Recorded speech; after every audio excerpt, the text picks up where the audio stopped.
her trademark slogan, Sending Love, she's a professional comedian and skeptic who hosts debates, interviews, and conversations on her YouTube channel. She also creates educational and other important content. X is a Tom Unboxes subscriber and former atheist community of Discord admin who enjoys long walks through evolutionary biology inspired computer science, archaeological, academic, biblical criticism, and so on. Jack Burton is a self-described middle-aged college-educated nobody who drives the Pork Chop Express truck in his spare time. He's a deist and is mostly non-committal to philosophical stances. Jefferson Spatchcock is an atheist inquisitor and intellectual who has particular expertise in thoroughly analyzing and reviewing debates, often from the comfort of his genuine lazy boy chair. J.L. Warren is an atheist activist, educator, and entertainer. He runs the Bridge the Divide YouTube channel, where he addresses irrational beliefs, the irrational behaviors that often follow, the societal divides they create, and how those divides can be bridged with education, rationality, and reason. J-Mike is one of the co-hosts of the Talk Heathen show. King Xerxes is an atheist activist and political commentator who has extensive knowledge of the Holy Bible and Christianity and the history surrounding it. Peter de Tucker is an atheist from the Netherlands who handles the production of various YouTube channels, including Aaron Ross, and generously contributes his professional artistic skills for free to atheists all around the world. I'm Randolph Richardson. I'm an atheist activist from British Columbia, Canada, and I advocate for the equality and normalization of people who don't believe in deities, which entails advocating for fair justice, freedom, and critical thinking for everyone. I'm also the founding president of the Canadian Atheists, a national organization that promotes atheism and agnosticism as culturally common aspects of Canadian society. Taco, the visionary organizer of the Theist Helpline, is a #1 Discord debater who has never lost a Discord debate in his life. TJump is an atheist philosopher who hosts conversations with professors, philosophers, and other academics about topics ranging from biology and physics to religion and morality, and so on. Thank you, everybody, for tuning in to our program.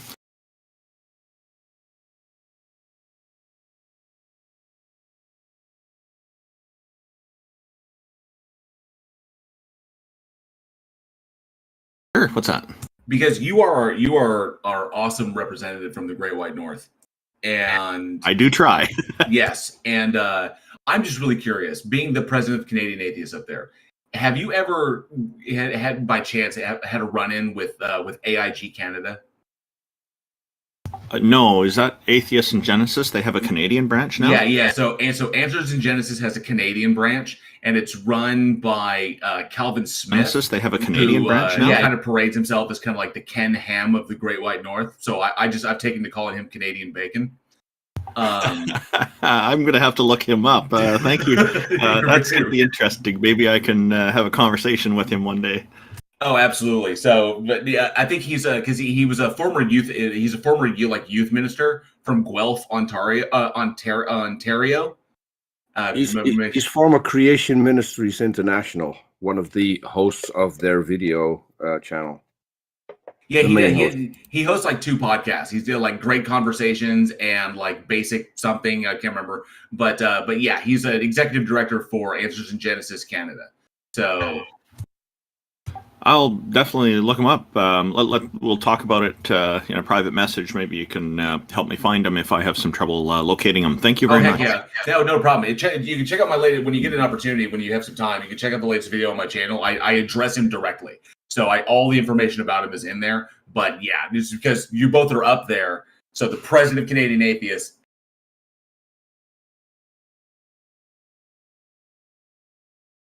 Hey, this sounds like a plan. I'd be delighted to engage with him. Oh, and I forgot to mention when we started. Thank you, JL. I forgot to mention when I started introducing everybody that you can find out more about the Theist Helpline at www.theisthelpline.com. Also, a special thanks to our sponsors, the Politics Discord, for hosting these stages for us and sharing their audience with us. We're very happy that people are tuning in here. Thank you, everyone. And also Canadian Atheists for some back-end support. And also Pepperidge Farm. Pepperidge Farm remembers. Excellent. Pepperidge Farm remembers. So I guess, Taco, go ahead. Yeah, we've got Meryl and Q. Y'all ready to get started? Let's do it. Let's do it to it. Hello. Good All morning, right, so Meryl. real quick, if you're a theist and you need deconverted, raise your hand. I'm not a theist. Meryl. Okay, well, I just want to ask you one question again. so you're an atheist. I started substitute teaching as a part-time thing, and I see a lot of kids, like I'm talking about high school kids, like still believe in religion, like even though the school teaches like critical thinking. What's wrong with our society? Like, why are schools unable to teach kids critical thinking and introspection of what beliefs they're fed into? And why are people still irrational? Like, it boggles my mind. Like, they still believe in this archaic belief, whether it's Abrahamic or other. There is no successful way to teach critical thinking. It's a big problem in academia. It's not easy to do. Secondly, evolution makes us believe fallacies, biases, illusions, delusions, etc., and there's no way to stop that yet. Do you think kids need philosophical introspection or some kind of, it's not about what they need. It's not possible. There is no successful way to teach critical thinking. It's one of the biggest problems in academia. We do not know how to successfly teach critical thinking to people. It's an unsolved problem. Yeah, part of the problem there that TJump's mentioning there has to do with the fact that so many people have so many different learning styles.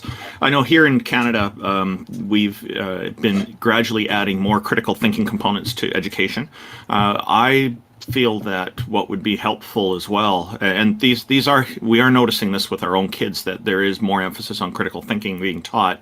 But I do agree with TJump that there's a long way to go yet. The thing I think would be very helpful is start right from kindergarten and just maybe 1 hour a week teach some basic philosophy and some basic critical thinking skills, bring it all the way up to grade 12, and then people will be better prepared to become better educated. That's my thinking. Like, the other thing is parents and the society expects kids to just listen and be done with it, right? And they avoid kids introspecting stuff and curious about it. So education from home is a big component as well, and if the attitude is that education is a chore, then of course that will be reflected in the students' attitudes as well, because a lot of what children learn is from the parents. Now, I'm not blaming parents here, but it is a significant impact that parents have on their kids. Yes. It's like you do this homework, you get these grades, you pass college, you do this job. Like, there's complete lack of foundation. Like, hey, these are the stuff you need to know real life. You imprint as a child on your parents. You basically take whatever they say as fact, and so you also absorb a lot of their religious beliefs. I think that shouldn't be the case. I think schools must try to. Do you think schools must interfere in that? I think that sometimes when you teach, they think that teaching evolution and just the public education system removes you from God. But I think what it is when you have more access to information and knowledge, it just generally tends to take you away from God. But we should move on to an actual theist at some point. That's fair. Okay. Well, how would I say? But thank you so very much, Meryl. Thank you. Oh, wait. Just sort of one thing. What do you guys think? The impact of internet. Do you think that's further, conglomerated theists, in religion, decrease, experience, or do you think it's brought many really, religious people outside of their religion, by exposing to us information? Internet is a tool to get people access to information and to communicate with others. If I had the internet when I was a kid, I probably would be doing a lot better academically, I think. But that's because I had an interest in studying as much as I could. Whereas when, it depends on how people use these tools. Okay. Communication is always, I mean, it's always going to be about the spread of good ideas and the spread of bad ideas. The internet has exponentially increased the amount of information that can be transferred, and with the exchange of good information and good ideas, also comes the exchange of the exponential what's increase up, in the guys? exchange of bad ideas. So, Yeah. Hey, Jill. Like, any good movie you watched this week? nothing this week. We're looking at some old stuff that's out there, but I haven't seen anything new as of recently. So, hang on just a moment, guys. But yeah, but hit me up in messages, Meryl. Okay. Yeah. Okay. Bye, guys. Yeah, take care, buddy. Thank you, Meryl. Thanks for bringing the Thank topic of education. Appreciate it. And a knock at the cabin is pretty good. The next person in queue is God what's up, Defender, guys? so we pulled him up. God Hello. Defender, man. Hello, God Defender. Welcome. Thank you for joining us. Yo, how you doing? Yeah, how you doing, my son TJump? How you doing? So, here's the thing, man. Why there's just so many conversations where it's just a bunch of like, oh, I see what you're saying. Like, let's have some like blood sports, man. Like, let's push back. Do you have an argument? Do you have an argument? Yeah, let's have a good argument. Let's have some good conversation. So, number one, a good argument for God is that if everything exists, then there must be a beginning, and if there's a beginning to that, then that beginning must be eternal. It must be intelligent, because in order to create everything. So that might not be like the God of Christianity or Islam, but that definitely gets you closer to at least something of a God, right? No. So that's my argument. No, if everything exists, that doesn't mean there has to be a beginning. And if there is a beginning, that doesn't mean there has to be anything with a mind. Yes, it does, because material reality is finite. No. There's no evidence. What do you mean no? You can say no or give an argument. Go ahead. There is no evidence that material reality is finite. It's just you making shit up. There's no evidence of that. No, of course it's finite. How many atoms are in a bottle of water? Does that show that all of material reality is finite? How big's the bottle? How big is the bottle? Structure. That's what I was going to Hold on. ask. The structures of the material reality are a finite number. There's not infinite amount of atoms within every single structure, which proves it's finite. There's a No, it limit. doesn't. Like, for instance, when you eat a bagel, bro, when you eat a bagel, that's finite. Hold up. So the fact that one thing has a finite number of particles in it does not mean that all things must have a finite number of particles in it. Everything that has been examined objectively does. Shush. The fact No, don't shush me, dude. Engage the argument. Shush. Engage with the argument. Stop talking. You're going to get muted. What you're doing is called a TJump, stop interrupting me, or you're going to get muted, bro. Mute his ass immediately. Mute his ass. Stop interrupting me, Mute TJump. him now. All right, let him talk. Come on. All right, dumb shit. What you're doing is called a composition division fallacy, you dumbass. You're saying So that don't call because him names. one Come on. property of reality, I'm going to call them names all day. So, but if you're saying don't. one property of reality is a part of some part, therefore it's a part of the whole. It's called a composition division fallacy. The fact that some part has a property does not mean the whole has the same property. Look up basic fallacies, you idiot.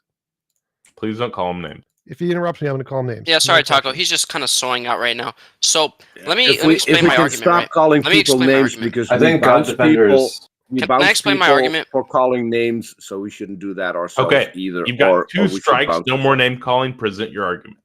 So here's the thing, right? It's not just anything that has ever been examined since the history of material reality has been shown to be finite. Like, for instance, when something breaks, right? Why does something break? That shows it's finite. When you eat something, there's not an infinite amount of bites you can take out of it. Everything within that is finite. The second part of that is time, right? Time is also not infinite in this world, because there was a certain time when there was a civil war in America in 1776. That was a certain period of time. It's never going to happen again. It never happened before, at least in that same way it did. So ultimately, everything is finite due to time and also the structures of materiality, which then tells us there must be something infinite beyond everything, before everything, the beginning and the end, which is obviously has to be intelligent, which gives you to a God. It's that simple. So you just contradicted yourself. You said everything we know about is finite, therefore there must be a non-finite thing. You contradicted yourself. You don't understand how logic works. Yeah, that's literally a contradiction. No, you didn't listen, my son. No, I did listen. You just don't know anything about philosophy. I'm saying if everything's material, there has to be something before material reality, because it's finite. Because you don't understand anything. That's absolutely what I'm saying. No, and you can't have time. You're confusing that there are some finite things, and then you're saying all things must be finite, and then you're saying here's an exception that must be the Sky Daddy. No, nothing in what your argument follows, because you don't understand anything. Well, you're not listening. No, I listen just fine. Listen. Do you have an argument for the claim? Yeah, my argument is simple. When you look at material reality, it's clearly finite, meaning that if something is finite, right, there has to be like, you cannot just have infinite amount of finites before that. There has to be an infinite before everything ever comes into existence. Where are you getting that which must be entailment, intelligent. though? Yeah, it's a claim. We would need evidence for that. No, you don't need evidence because it's self-evident.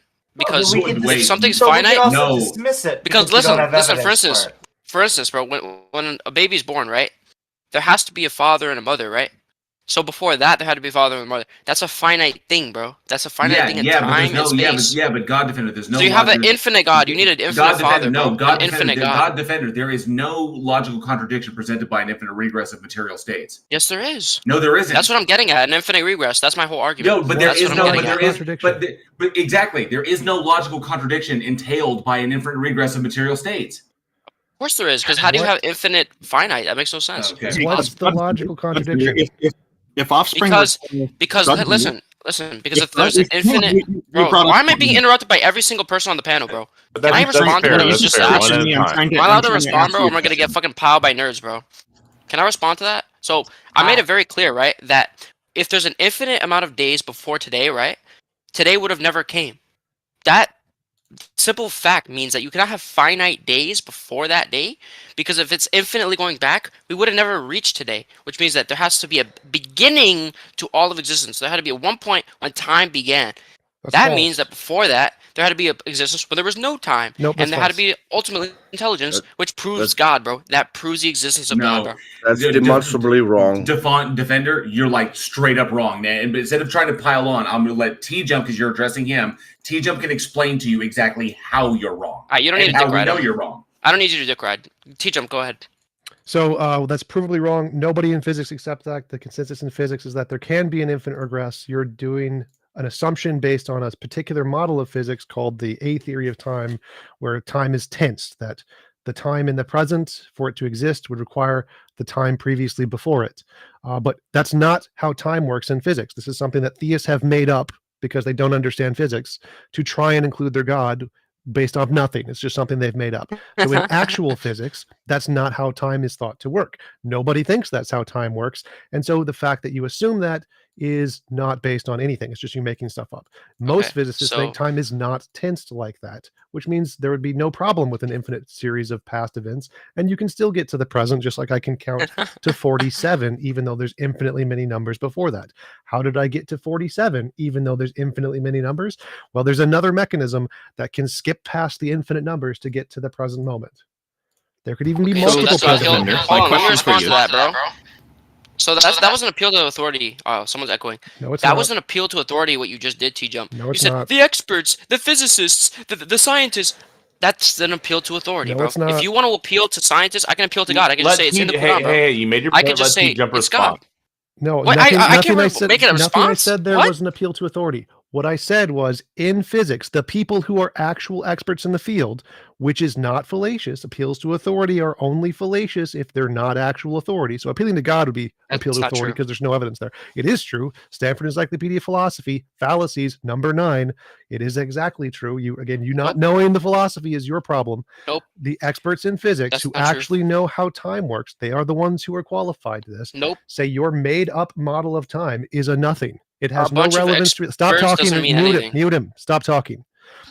Experts in the field who actually understand physics and time say your made up model of time that you've made up and pulled out of your ass based off of nothing has no relevance to reality. And so your made up model isn't evidence. In real physics, time is not tensed. The consensus of actual people who work in the field and who make testable predictions, who are not you and not the theists who have no evidence, the actual people working in the field say this model that you've constructed in your fake imagination, like your Sky Daddy, has no bearing on reality. There's no evidence of it. It's about as real as unicorns. It's a nothing. So there's no problem with having a present moment and infinitely many past events before it, because there's a mechanism that can have multiple future events, multiple present events, multiple timelines. There's all kinds of things that can ways to have infinite past regression and a present moment. There's no logical contradiction there. And that was your whole claim, that there's a logical contradiction, which I just proved false by giving you a logical counterexample without referencing authorities. And then I can show in physics these counterexamples are more rational than yours. So your entire worldview is just destroyed right there. So now that you're done rambling, right? God So Defender, let me if respond to you're that. done with TJump, I'd like to ask you. Wait, one Peter, single Bro, he's what? responding Bro, to he just TJump. spent 2 minutes rambling. Give him a moment. Holy crap. I'm do just have a saying, question as well. if you're done, I have a question. I do too. I'll answer your question, Maybe bro. me first. Let me just speak. So, let me just read this to you. So, an argument from authority is in which an opinion of an authority on a topic is used as evidence to support an argument. So, you, TJump, said, the experts, the experts, the experts. I don't care what the experts think. Let's look at reality. So, you're just wrong about that. So, Nope, I Peter, already go ahead and debunked you ask on your that. question now. Stanford Encyclopedia No, of it's Philosophy. Nope. okay. You That's you okay, read, TJump. your That's okay. ignorance is Yo, about Peter, to go ahead. Mute him. I get to respond to his dumb nonsense. Actually, again. you don't get to direct the conversation. I was trying to ask you a question before Peter, but go ahead, TJump. Randolph. Peter, No. just ramble some more. respond. Oh, he wants to ramble some more. No, you don't do this, God Defender. TJump is responding first. It's his floor right now. Stanford Encyclopedia of Philosophy. Mute him again. Just mute it. We should just get him off the stage, actually. But Stanford Encyclopedia of Philosophy, ad verictum fallacy. The argument from authority fallacy is only fallacious if you are referencing non-authorities in the field, like your Sky Daddy. So yes, I was correct. Stanford Encyclopedia of Philosophy. This is an academic peer-reviewed paper that actually has them. Your Google definition is garbage. I was correct. You were incorrect. And as I said before, I proved your dumb argument wrong by giving you a logical example of the present moment with an infinite past. If it was a logical contradiction, that would mean it would be impossible to have a logical example of that happening, which doesn't require authorities. You've been debunked, kid. All right, anyone else want to ask a question now? I did have Please a quick finish question rambling. for you because you had stated that offspring, children, have to come from a mother and a father. So I'm wondering, their God is paired up with a goddess then? Can you tell us about this goddess? No, I'm saying that at one point, see, you didn't listen to my argument. My argument was that at one point, someone had to create another living being. I'm not saying that that mother and a father has to exist in every scenario for something to be created. I'm just saying that there has to be some sort of creator, which is, in this case, a mother and a father for humans. Okay, so humans must have a mother and a father. So if humans are if the first humans are created by a god, then there must be a goddess as well, then, by your logic. That's just ridiculous. You didn't listen to what I said. Oh, well, I'm sorry. You'll have to. I literally said it's because it's a creator, bro. I didn't say a man and a woman or a mother and father has to exist in every creation of everything. But why a man and a woman then? Why can't just be a creator? That's how God created it. Adam and Eve. That's how God designed it. Is everything created? You already gave us a claim that God couldn't create anything. Adam and Eve. That's hilarious. So is everything created? How is that hilarious? Because it's Applegate. It doesn't make a lot of sense. It's the whole can I ask? thing. Can I ask my question to God? Yeah, go ahead, Peter. Go ahead, Peter. Yeah. Yeah, God Defender. Correct me if I'm wrong. Didn't you say that if you have an infinite regress of days, you couldn't get to the next day? Is that what you said? Absolutely. Yes. Okay. Did God exist for an infinite amount of days? No. So God's not infinite? God's ahead of time. Yeah, he's not eternal. Time is not a concept God abides by. There is no beginning and no end.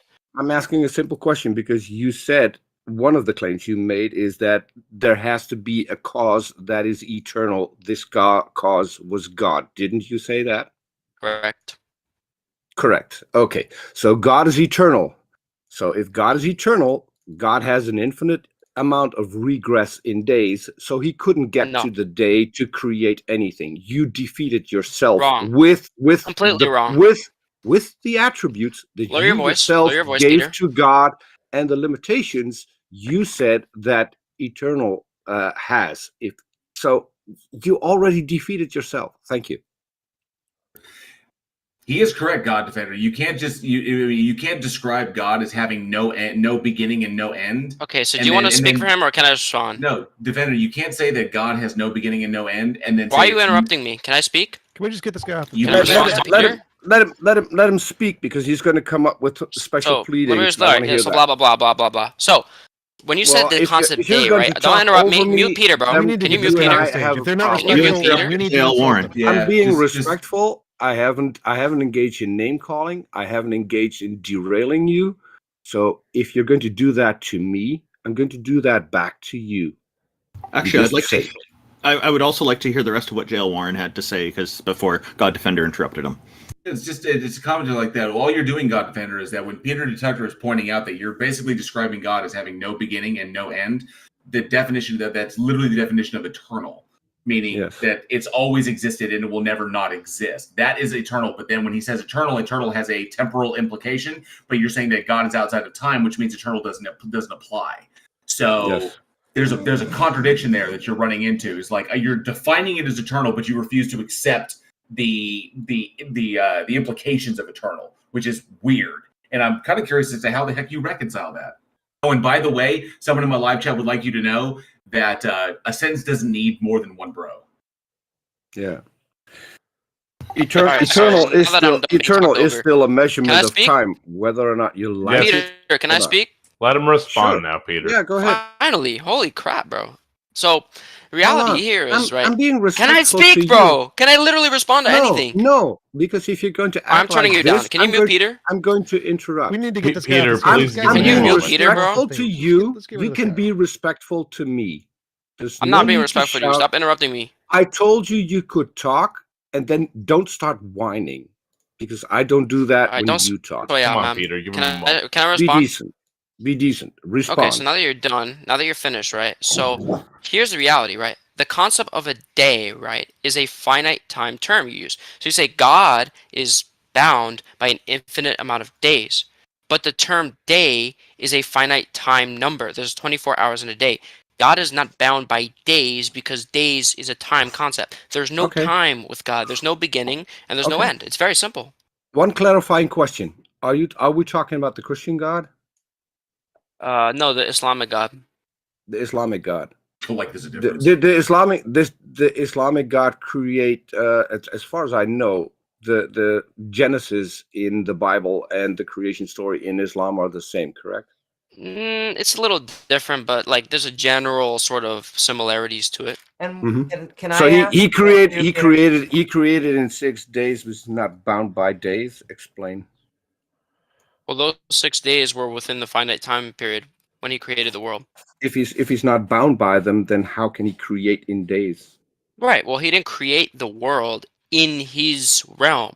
He created a new realm of time, and within that time paradigm, creating the water, creating the worlds, that was within days. Oh, so he created a realm in days, and those days then apply to him. Okay. Right. I don't see how he can create if he has no time. Yeah. Amy, come on, man. Stop trolling. No, it's not trolling. Amy's correct. Creating something is an action over time. If you don't have time, you cannot create anything, because there's there's no state of affairs when something isn't created, and then a state of affairs when it is created, if there is no difference in time. So God, if those are not create... on a different moment in time.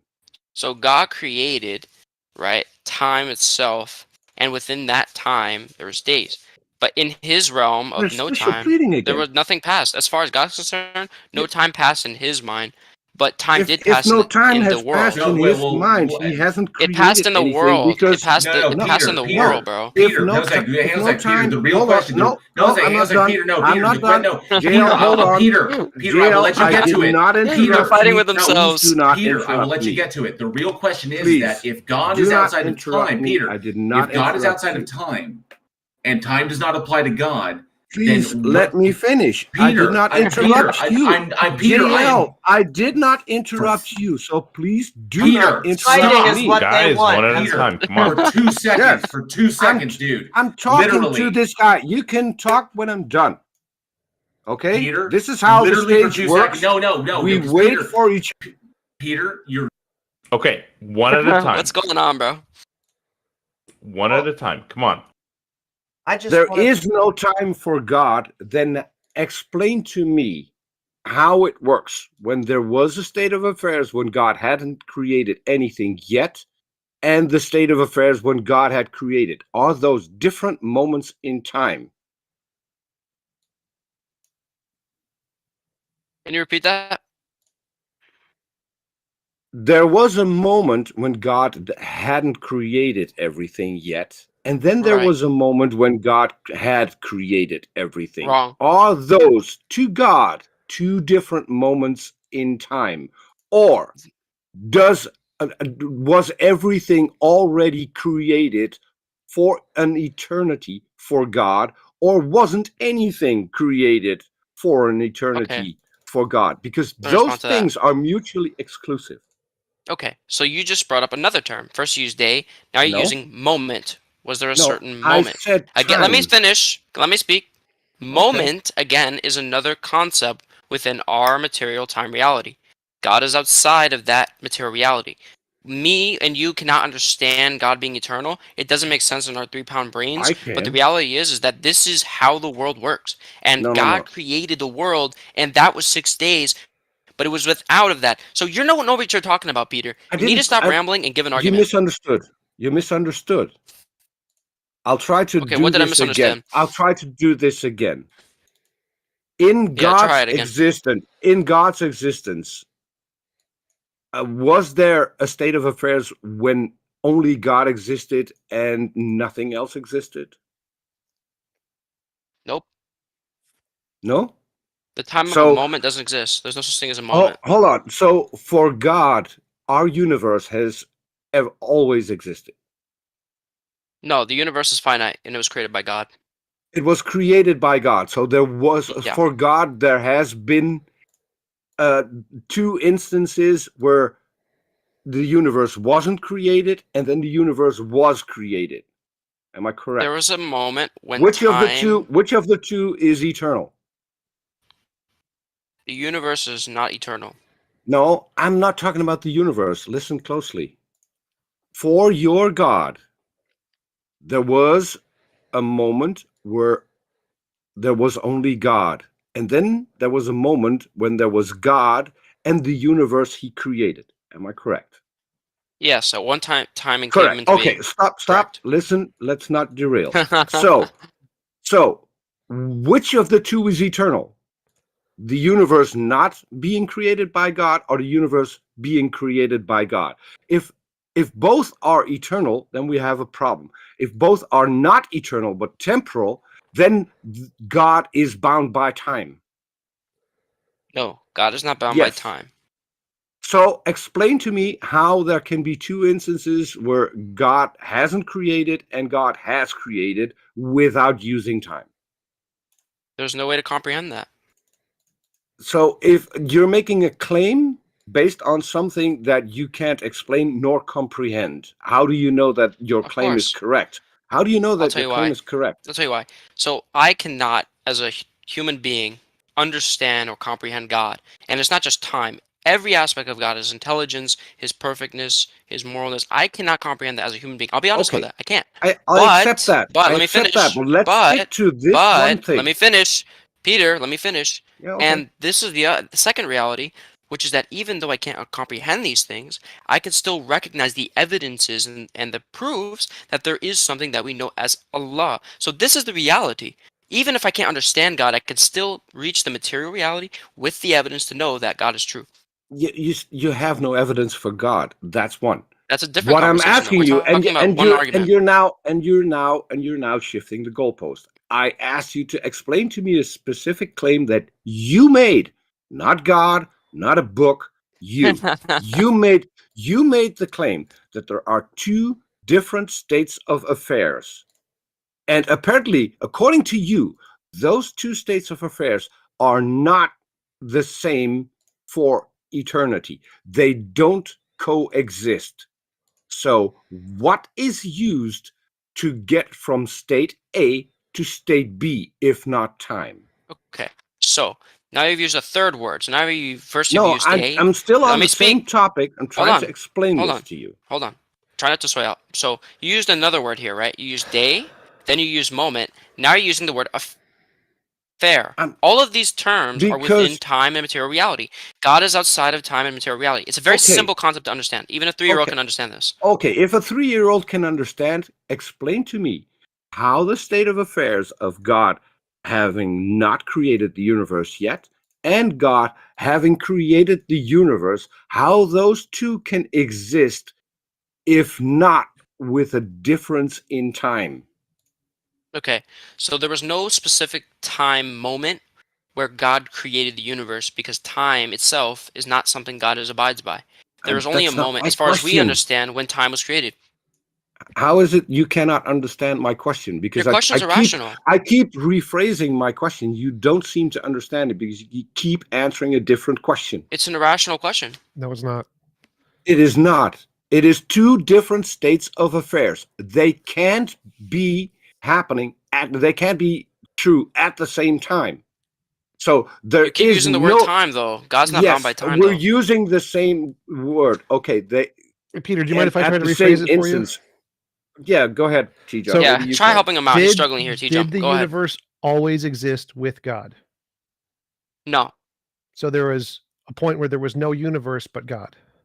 right, And then there was a point where there was God and the universe. right. So there was a point in time where there was no Nope. universe. Nope, nope. Okay, No so point in what time. is the What is the point you're talking what's about? the difference No between point those in two time. points? Where are just those contradicted two yourself. points? No, TJump is correct. So let's use the word point. You have 2 points. Points where? You cannot use time, though. You can't say points in And we're time. not talking It's about irrational. time. We have 2 points. We have the point where there is a universe and the point where there isn't a universe. Where are That's those an points? irrational thing. Where are those points? But in order to have points, you have to have time. You're not answering the question. There are no That points. is what we're trying to explain to you. We're saying You there's no cannot time for have- God. Your you God has no cannot time for have Yes, two God has no different time. Yeah. You cannot have two different states of affairs if you do not have time. Therefore, God does not exist. Therefore, God No, does not exist. Time only exists And within material reality. And you It gave doesn't us exist for God. It's very exactly simple. what we needed. So, You're struggling to so just understand it, but it's clarify, okay. just to No, clarify. you're struggling Alright. to Yeah, give go an ahead, answer. clarify, my son. Try clarifying. So Go I ahead. asked you a specific question. I said, is there a point where there was no universe and just God? And was there a point where there was God and the universe? You said yes to both of those. And now you're saying to have a point, you need time. So that's contradiction. You contradicted yourself. It's not a contradiction. It's not a It is. contradiction. How is that not Was a there a contradiction? time? It's saying that there's a time when God and the That's not universe what I said. existed versus when it didn't is irrational. But if you're saying that there's there's no word to use here. Like there's just no concept of time here. Well, Yes, You there was accepted certain areas, the word point where- that TJump used, right? but You the said word point is yes still to backed up by both. time, so it's just irrational. This No, is no, what- no. Yes, that's correct. You are being irrational because I asked you, Yes. No, is there a Nope. point where there Not was true. like, is there a point where God existed and the universe did not exist? You said yes. And I said, is there a point where God existed and the universe existed? You said yes. And I so we agree, yeah. asked, okay. But But then you said point of time after that. You asked me No, no. point of you time. said time. So then I have to said say time. no. There's no I point of time. specifically just asked a you point. where those 2 points were. Explain You said those 2 time though. points. You brought up No, time I in that did not say equation. time. I left that open You're for lying. you to Tell the answer. truth, Peter. Well, Tell the truth, man. You can play this You're back. not telling the truth. You can play this back. I said those 2 points. How are they different? What's the difference That's not what between you the said. points? We can roll this back. God No, that's defender, that was can his I point. ask That's something exactly different? what he said. So you're Answer just the lying question. right now. So you Answer the don't want to question. You're just answer lying. what the God, difference is answer the between the question. He's points. lying. He just What asked is you a the question. He said it was time, bro, and now he's trying to I did backtrack. not say After I cornered time. him, I cornered TJump Peter, and now he's answered trying to the backtrack. question. No, we cornered you. T-Jump explained it very, very concise. We talked about 2 points, and I want to know what the difference is between those 2 points. I would also like What to know- There's no measurement difference do because you use? points because there's no What time, bro. I've answered this like measurement- 10 times. What There's no measurement because there's no time. What You need time to have measurement- measurements. Let me finish my question. What measurement do you use to get from point A to You point can't. B? What is the You measurement? can't measure it. Okay. There's no time. Then, You can't measure it. Then your God cannot exist. Wrong. Can I ask you, That's God wrong. Defender, is Completely God wrong. God Defender, is God part of everything? What does I that think even it would mean? be- Like, I'm not a Buddhist, bro. Is Like, what the hell does God- that mean? Is God part of everything? Is he Clarify considering what that means to me. Well, you said if everything exists, there was a beginning. I want to know what that everything means that you said. It just sounds kind of Buddhist. Maybe you can explain it to us more. Yeah, it sounds like you've been reading too much Buddhism. So Well, all it's of your statement, existence. so it's not me. Listen, It's Buddha you. was just a fat slob, bro. He's a fat slob. I don't care about Buddha. So I mean, here's you're the the one who reality, bro. made everything The statement. time and space, blah blah blah. So time and space, right, was created by God at a specific point in time. Does that make sense to you? Or do you want me to repeat that? Time and space was Hold on, able hold to on, form hold on, because of hold an on. expansion Hold Don't event. on, interrupt That's what me. Amy, Don't interrupt a Amy, woman. he You destroyed shouldn't interrupt himself. women, Peter. He's That's yes, misogynistic. I'm interrupting because I'm misogynist. going to point out what you just said. You said time was created by God at a specific point in time. You Yep. can roll this back. That is what you said. Okay, so what's your Time point? So and you're space- the one constantly lied, Peter. bringing in time and then telling us that God is not bound by time. If he's not bound by time, why did he create time at a specific point in time? Your There's no words. point of time, bro. You just keep. Your You're words. Listen, the problem is you're an NPC, Peter. You just repeat Your the same words. thing. Like you're Those an are your NPC. Like words. Explain them. You points of time, points of time. You're saying the same thing, bro. You need to like give a new argument. So At time this- and at this space. point- I time and think space- we Can I I just think ask we a can be question? done just because dump him. Bro, We gotta Andrew dump Tate him. is we winning, can bro. be done. Andrew Tate's He winning. just Top G. defeated I himself. just have a He's little bit of a accusing back us. and forth with them. Free top G. Okay, so you said if everything exists, there was a beginning. Yeah. But I don't know how you would be able to show that. You're just asserting it. I can't show it. So, like, what do you mean by the word everything? By everything, I mean space and time. Okay, so is God part of everything? Nope. God is not part of everything. That's interesting. No. God is beyond materiality. So there are some things that God is not a part of, is what you're saying. He's not everywhere. He's not a part of Haram, for instance. Of course not. That's really weird. So he's not he's not the omnis. He's not omnipresent and stuff. No, like that. God is not in the bathroom, bro. Stop trolling. Interesting. You say stop trolling, but it's like you think that Allah created the This world is in how 6 women think, bro. days. You guys don't think rationally. Sure, Like, women, but you don't. women really don't think rationally, bro. Hey, speaking of women, do you think women came from a man's rib? I just want to say that was a Oh, misogynistic here we go. comment. Here comes the pivoting. Well, no, That was I a just misogynistic comment. want to Just go through guy, because Dip him. Just dump him. Dump Are you- him. This is a waste of time. And all he's doing is at this point he's just trolling. Peter and TJump very succinctly All right, he's pointed no longer out. in the room. Let's not talk about him. We No, all I'm saying no. Peter and TJump very succinctly broke down why his argument is wrong, why he contradicted himself. Yeah, I know it took us a long time. We had to run a lot of laps to get there, but I think it was succinctly put out. And then when he starts speaking, coming out with the misogynism and crap after blaming other people for it, it's just ridiculous. He's just trolling at this point. Let's just move on to someone who's more productive.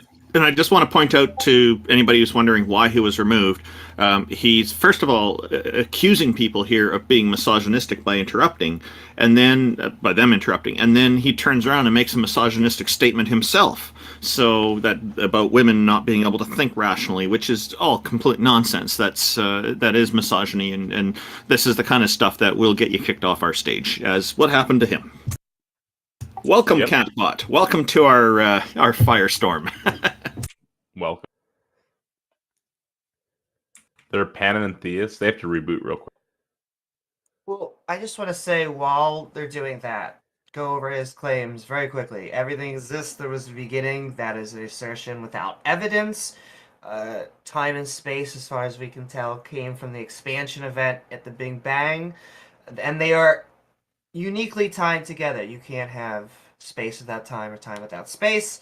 And then he made really unique a la 6-day perfectness claims that I don't think he was ever going to defend. So just a tiny bow.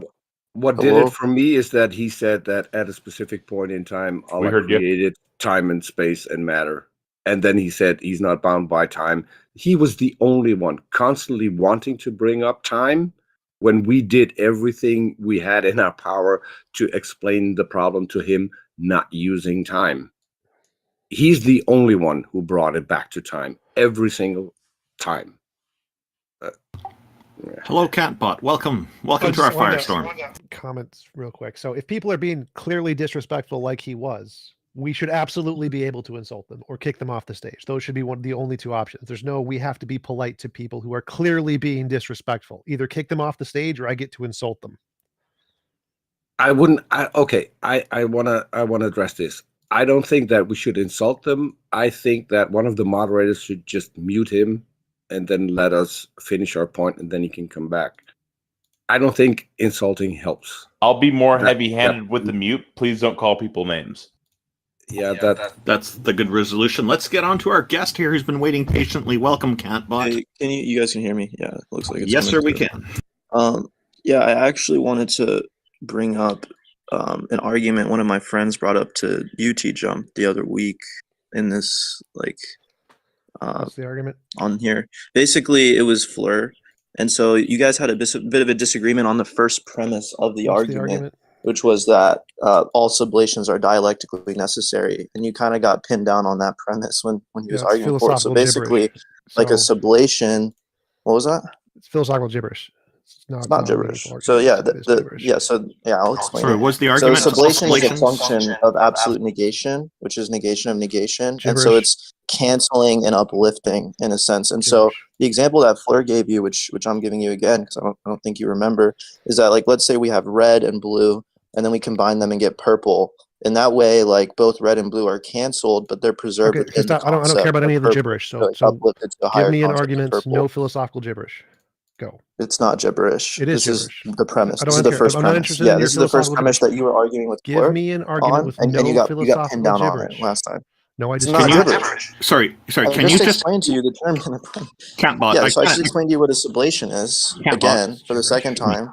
And yeah, so now the reason why it's dialectically necessary, that just means that they have to exist at least within the abstract gibberish is still sublation. philosophical gibberish. Within the abstract, contained within the abstract idea. Could you the repeat? sublation has to exist within the abstract of the absolute idea.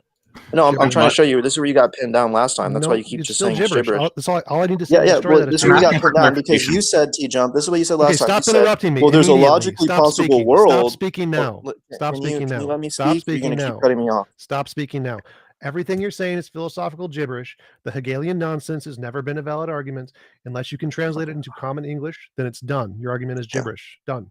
Again, I want to make it known that this is an argument that was brought to you, I think, last week by Stop Fleur. repeating And yourself. It's just the first premise. It's just the first premise that you're calling gibberish. But it's not. You engaged with it. So I'm repeating what you said verbatim because I watched the debate last time.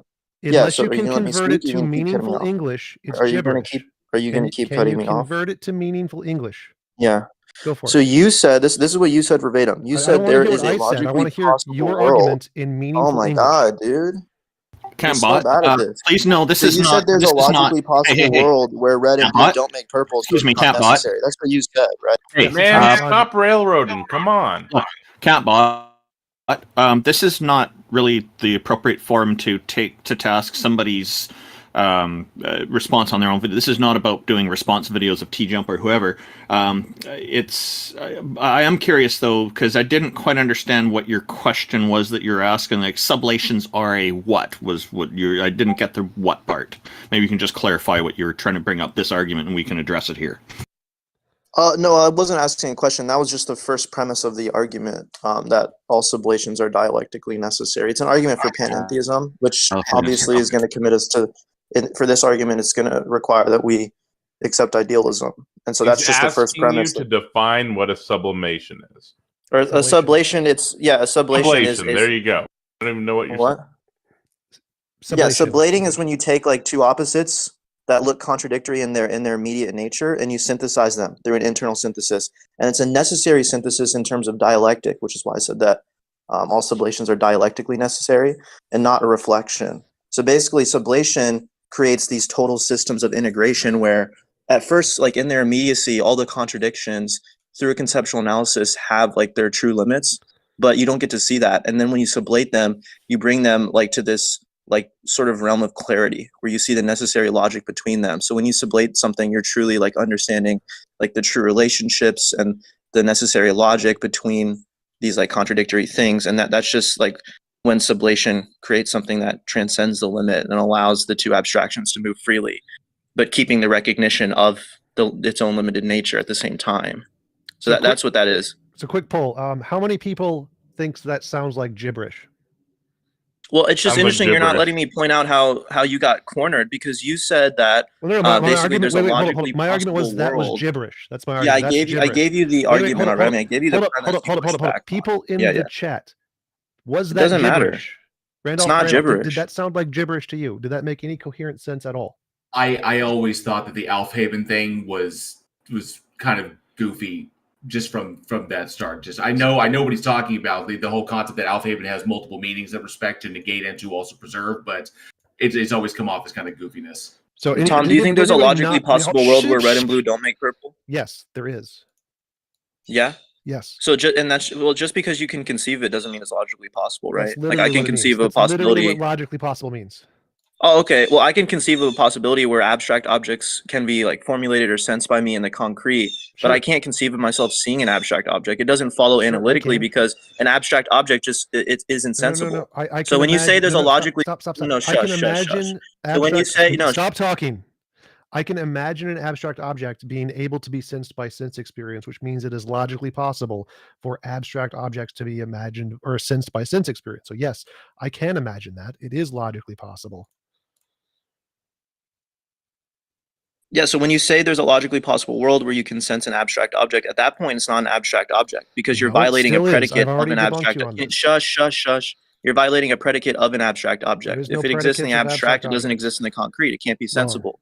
So there is a true definition of abstract. No, wrong. There is no true definitions. That's not how definitions work. There is no true definition. It follows analytically. It does not. Because an abstract concept just isn't sensible. At that point, it wouldn't be an abstract. You're violating a predicate of what it means to be an abstract object. I've already debunked it's no longer sensible. It's no longer an abstract object. It's sensible. There is no predicate of what makes something an abstract object. If there is an abstract object, it has an ontology. Its ontology does not include can't be sense experienced. That's simply the colloquial definition we use. There is no ontological entailment there. There is no correct definition. There is an ontological entailment. This is an argument for you're begging the question. Stop talking. Stop talking. You shush. Stop Let talking. me respond. Mute him. So okay. This is, well, as I said, there is no correct definition of an abstract object. There can be real ontological abstract objects, and there can be means by which we can increase our sense experience to be able to include those things. The fact that we could potentially do this does not mean they stop being abstract objects. You are just ignorant of basic ontology. Yeah, there is an ontology. You're begging the question because the argument is for idealism, which would mean that there is an ontological entailment. That the epistemology and ontology are coupled together if this argument's true. So that's what we're trying to establish here. And what you're saying is that, well, because you can conceive of it, like I said, it doesn't matter because it's no longer an abstract object. If it exists in the abstract, it doesn't exist in the concrete. It can't be sensible. And that comes from universals. It comes from, I can give you an indispensability of universals argument. Do you think that we should ontologically commit to things that are indispensable for our scientific theories? It makes no difference to the argument. Whether or not answer the question. It makes no difference to the argument, kid. I just no, it does. Do you agree that we should ontologically commit to things that are indispensable? Stop talking. So it doesn't make a difference whether or not you accept universals, and it doesn't make a difference whether or not you accept idealism. You can accept both of those things and still accept it's possible for abstract objects to exist and be sensed by sense experience. None of those entail a contradiction. So I can grant idealism is true, I can grant universals are true, and it can still be the case that abstract objects do not entail the universal that they can't be sensed. That can be a colloquial definition that we have given it that is not accurate ontologically. It could be ontologically the case that there are means to address abstract objects, and the actual definition is that they can't be sensed by the current ones that we have now or something. There is no logical contradiction there. You're ignorant. So are you going to keep dodging or are you going to answer my question? I literally just answered your question.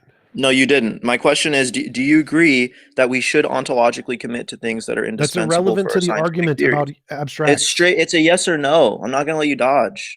Yes, is purple my favorite color? It's irrelevant to the argument. No, that's not. No, this is relevant. No, it's not. We're talking about the indispensability of universals. Right. So I'm asking you, do you think that we should? Your dumb argument. I specifically said it makes no difference. Oh my God! So you can't answer. Stop talking. Dodging. Stop talking. It makes no so you do. You're dodging. Tom, you're dodging. I'm not going to let you stop talking over each other. No, he's not. He's dodging. That's what he's doing. I'm not going to let him dodge. Can you answer the question? Oh my God. Yes or no? Mute him now. Holy shit. As I said, it makes no difference to my argument whether or not you accept universals. I don't. Does that make a difference? No. I can accept universals. I can accept there is a universal fact about abstracts, and that universal does not entail that abstract objects cannot be sensed. So I can grant universals, and I'm still right that it is not logically necessary that abstract objects can't be sensed.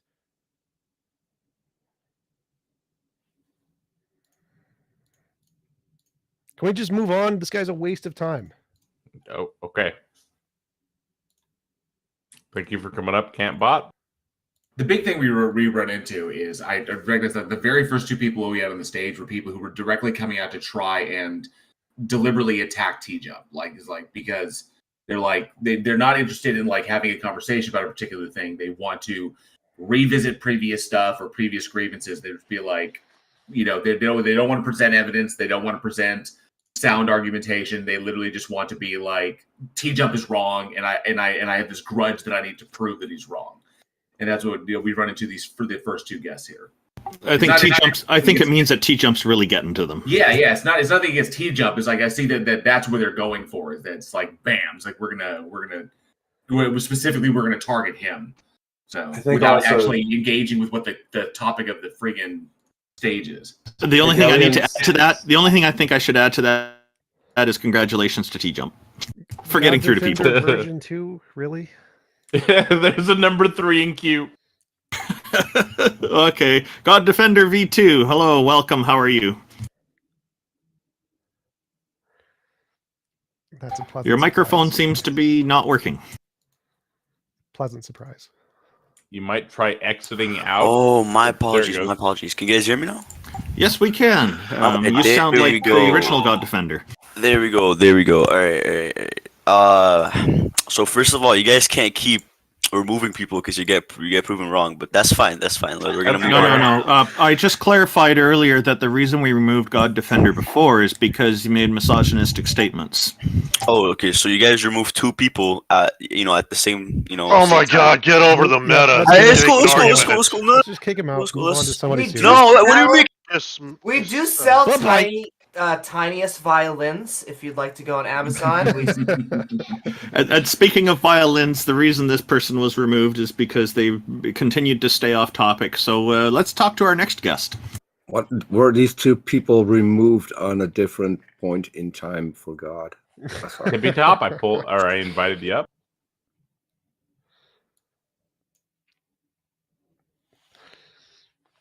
That was interesting and fleetingly interesting. Welcome, Grav. How are you today?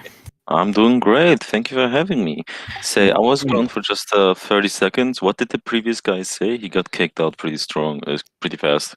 He wasn't staying on topic. Are you? Do you have a question for us that's on topic?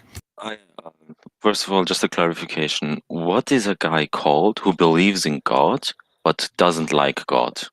There's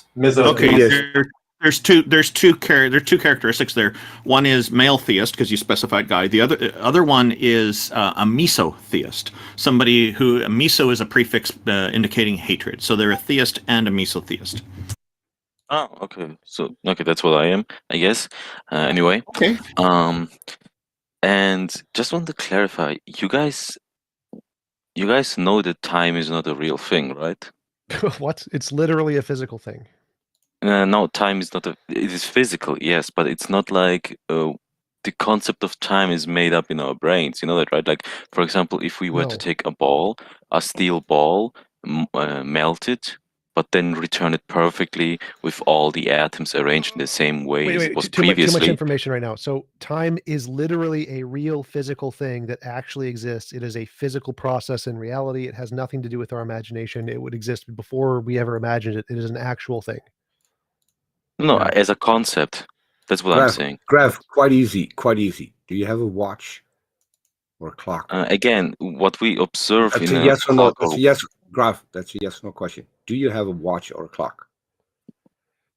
No, because I don't believe in time. Like, what kind of question is? Come on, bro. I'm asking That's a good answer.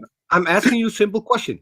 Okay, let's do this differently. Have you ever seen a watch or a clock? Well, somebody posted in chat, so yeah. Okay, That was what does it measure?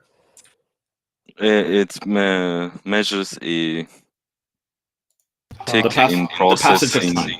The passage of time. It's not. No. It doesn't do that. It's actually just a ticking process. So it's not. But that's it. Okay. This is already enough. It's not measuring something inside your head. So we're agreeing on that. So it's measuring something outside of your head. So yeah. But it isn't measuring anything. Rav, can I It take isn't your measuring example? anything. Let me take your example. So you were melting a ball and then you're making it perfect again.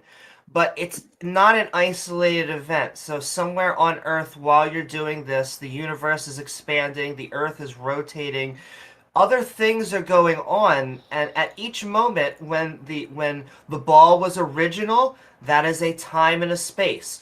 When you melted it, that is another time and a space reference, and then when you make it into a perfect ball again, you have still moved through time, although the object looks like it did in the past.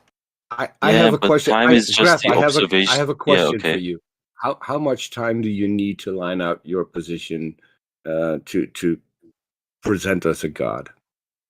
Well, after this one sentence, I would probably say it in 2 sentences. That's not my question. But I mean, go I ahead. just want to make a clarification. Like, time is just the change that is happening that we observe, and we say, "Oh, okay, So this changed. We can return." It's not in your head. Okay, No, great. it's not something that's written down. Let's That's skip problem. time. Let's get to the point where you present an argument for God. I think that's more helpful. Sure thing, yeah. Because we don't have a lot of time to waste on. Never mind. Sorry. Okay. I tried to keep the conversation light, not trying to. We have 99 problems, but time is one of them. So to the point. Yes. Yeah. Okay. Yeah. Go ahead, Crab. My time is actually running out because I'm being called for dinner. Oh, also time does exist. Great. Go ahead. Yeah, apparently. Why should we believe in God? Time. Let's get to it. Oh, why? Oh, please, there's just too many coincidences and weirdness in the universe. It has like what kind of God would create, for example, like why wouldn't God create, for example, humans, or why wouldn't a God create the physical constructs that are around us and all this shit? Yeah, and just look at the trees, right? But it's also it's a plot device, and so Can I ask a clarifying question? First of all, what God are we talking about? Why do you hate him?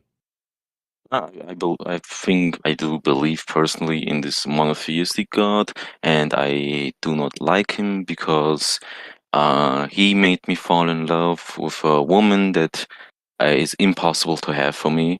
I'm not destined to have, and since then I'm not a big fan of his. Okay, that's interesting to me.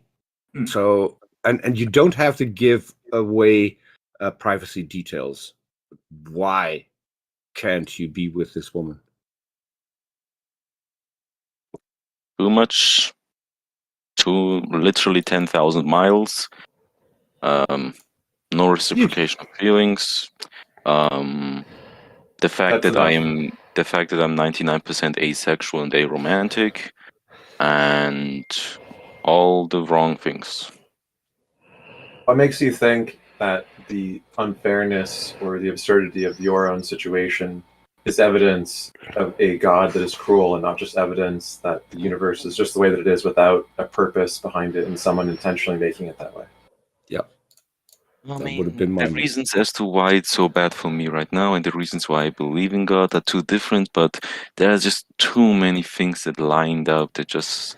there has to be someone holding a middle finger above me and saying, Grab, no, but hang on a second. Grab, is it entirely, just to throw this out there, is it entirely possible that the difficulties that you're experiencing could be more attributed to an uncaring, indifferent universe? Yes. And you could have more of an effect on them than you think that you do. From both perspectives, with a god or without a god. Because you could improve your situation, you know, with consultation and therapy and communication, walking through these things, trying to understand them, trying to reconcile them with, you know, professionals who are trained in helping you do this. Yeah, and then your I'm already situation doing can all that improve. stuff, but it's just I'm already doing all that stuff and blah blah blah. Yesterday, for example, I managed to run a whole kilometer straight without a break. Like, I was very proud of myself. Good. Well, Grave, what my biggest fear is that if you do find your true love or whatever, you're all of a sudden gonna be like, God is amazing. And so I think that the reasons why I think that if a God were real, he would be evil are for things like the moral arguments, like pain and suffering, torture, the fact that if you believe in a specific God, there is an eternal torture chamber for finite crimes, just almost the entirety of the Old Testament. Like, there's just a lot of things to point to besides I assure you that you will find someone who will appreciate and love you. If you're looking for a partner, I believe you will find them. And so I think that there are way stronger arguments and things that get to the But that can only come from my own personal experience. So I agree, but don't use so what I'm saying is this is why I would like to have a stronger epistemological toolkit, because you're saying, and this is why I don't just like personal experience, because I think it's very biased. That's why I think we should use science, because if you find an amazing human, now God is a good God? Yes. I mean, come on. I think a good metaphor is like and Amy Newman. I like where you're going with that. Like with someone in my live chat, Aaron Reese in my live chat stated, and this is a good metaphor. We understand that life can sometimes be just like pineapple pizza, you know. But you know, the existence of pineapple pizza does not mean that God hates you, because eventually you will find the ham that makes that pineapple pizza amazing, and you can find that ham, and you don't need a God. I'm a Muslim. I can't eat that. Well, I wanted to say a few things here. So I think it's not Make it correct. quick. I do have to go. So you shouldn't say you can always get better if you try, because it's not true. It's not true that everybody gets better from therapy and things. You can get better. It's possible, but it's not always the case. And so we should be more careful about saying that you can necessarily get better. Ah, TJump. Now I remember who you are. You lost this debate to Vosh once. No, I've never lost a debate to Vosh. He's a moron. And that was never a disagreement we had? I don't even know what you're talking about. No, it was about race, and you didn't make a lot. I was very disappointed because I watched a few videos before, and you were like so eloquent and intelligent. I was correct. You were so intelligent, and then you come to Vosh, and then he I've just blew destroyed you Vosh away. on multiple occasions. Not on the first one. Definitely not on the first one. I destroyed him on the first one as well. Watching it. I've destroyed him on the first one. We don't have time on the show for this meta. Do you have anything else you'd like to say? Have a nice one, atheists, and Graf, one more thing. You have to be quick, about your situation. So the distance can be bridged by sending someone a letter. I would suggest that you don't come off as someone who is in love but trying to make friends, because there's a big difference between being in love and loving someone in a relationship. That is something that has to grow over time. I know time doesn't exist, but it takes time. Okay, thank you. I would try that, and you might even come to the conclusion that you might have been in love with this person, but it's not the person you're going to love forever. And maybe stop hating the God that doesn't exist. Get a better life. You have to work. He just said follow my rules. I have nowhere does it say I have to love him. Only fear him. Because loving him is not a rule. What I'm trying to say is, you are in charge of what you make of your life. You are in charge whether or not you end up with a good partner. That has nothing to do with a God. God isn't keeping you away from someone. I really gotta go though. Just give it a try. I will. Thank you. I See will you say guys. if you're only in a relationship for fear, that's an abusive relationship. I just want to put that out there. Yeah, that's why I hate him. See you. Or it's a BDSM Thank you, Graf. relationship, but that's you don't need God to find the chocolate for your peanut butter, man. But at least that's consensual with the pink fuzzy cuffs. We have three. I just want to say, Amy, there's a lot more than just pink fuzzy cuffs. one of the things I found most interesting about Grab is when he first started, he was saying that wondering what the term is for someone who hates the God that they believe in. God So the meso-theist term that I brought up, MISO, is a prefix for hatred. In case anybody's interested in that term. Can we get rid of God defenders, please? Not any God defenders, just the same no God. God defenders. Okay. I'll change my name then. Randolph, is it mesotheist or misotheist? Yeah, my name's the same now. Okay. It could be that way. I've seen it hyphenated the first time. That's why I've always kind of pronounced it that way. But you could be right. I could be wrong. And I think it's pronounced mesotheist. Yeah. And Thank you, Ix. I just want. Are you done? I just want to reiterate. Well, you know what? I guess I said it, but just find someone of your own partner who actually appreciates you. That should not be the epistemology of why you believe a God does or does not exist, and whether they are a good or bad being. And only tie them up and do unspeakable things if that is what they want. Exactly. If they ask nicely, yeah. Yes. Sorry. Welcome. How's it going? How's it going, Gio? What you got for us today? Yeah. So first of all, I got told by an admin that you guys can't talk about kinky stuff because that's NSFW, by the way. Second of all, can you guys justify the existence of the universe? Is that your argument for God? Yeah. Without the existence of God, there is no. Well, Gio, okay. Hang on a second. Are you talking about like justify it from a mechanistic perspective, or justify it from an agential, intentional perspective? Either one, whatever you. Well, from a mechanistic perspective, we understand the universe coming about by natural causes. Yeah, which natural causes beforehand? So just for an example, we could read you a paper, Spontaneous Creation of the Universe from Nothing by Dongshan He, Dongfang Gao, and Qin Yang Kai. It says in the abstract, an interesting idea is the universe could be spontaneously created from nothing, and no rigorous proof has been given before. In this paper, we present such a proof based on the analytic solutions of the Wheeler-DeWitt equation. That's illogical. Explicit, yeah, I'm glad you think so. Explicit solutions of the Wheeler-DeWitt equation for the special operator show that once a small true vacuum bubble is created by quantum fluctuations in a metastable false vacuum, it can expand exponentially no matter whether the bubble is closed, flat, or open. The exponential expansion will end when the bubble becomes large, and thus the early universe appears. Okay, so you're speaking about energy. Okay, you done? I know the energy expansion. I'm not a retard. So. Let me finish. So with the de Broglie quantum trajectory theory, we show explicitly that it is the quantum potential that plays the role of the cosmological constant and provides the power for the exponential expansion of the true vacuum bubble. So it is clear that the birth of the early universe completely depends on the quantum nature of the theory. So here is at least one plausible theoretical physics explanation showing that it is in principle possible for the universe to come. That's not possible. That's just incredulity on your part. Can you tell us why? I can tell you why. Because as we could see, mass cannot be created nor destroyed by the laws of logic. And Newton's laws. Did you say the laws of logic? What? Yeah, by all these. You did. Yeah, I did. Issue. Those are physics. We're talking about physics. Thermodynamics. That is not the laws of logic. Wait, what? I told you multiple things. I said multiple things. You said that matter can either be, or energy can either be created or destroyed by the laws of logic. And what did I say after that? We interrupted you and said no, you didn't. I spoke after that. Well, you're gonna have to tell us whatever else you said because when but you your called the initial laws statement was matter can't be created.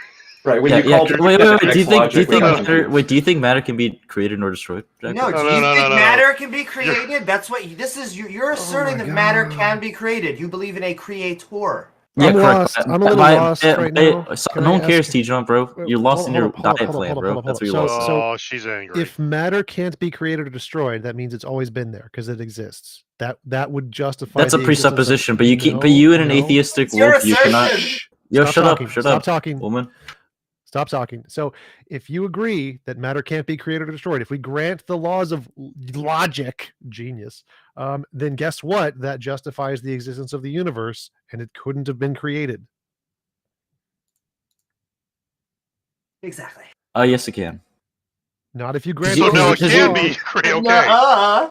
Yes, it can by an all powerful being, but it cannot be created. Geo, Stop Geo, speaking. you just, Stop speaking. no, Stop Geo, speaking. hang on a Stop sec, speaking. Geo, no, Stop, Geo, no, you you're stop not speaking. you do not run this panel, Geo. Are you not going to mute let this me? dude? Mute Geo, this you cat. don't run the panel. So, Stop telling people to Geo, stop speaking, or what I'm going to TJump kick said you. is what TJump is saying is correct. You just stated that matter can either be created or destroyed. Well, technically, it's energy because matter is just converted energy in that respect. But it doesn't matter if energy exists, then matter can exist.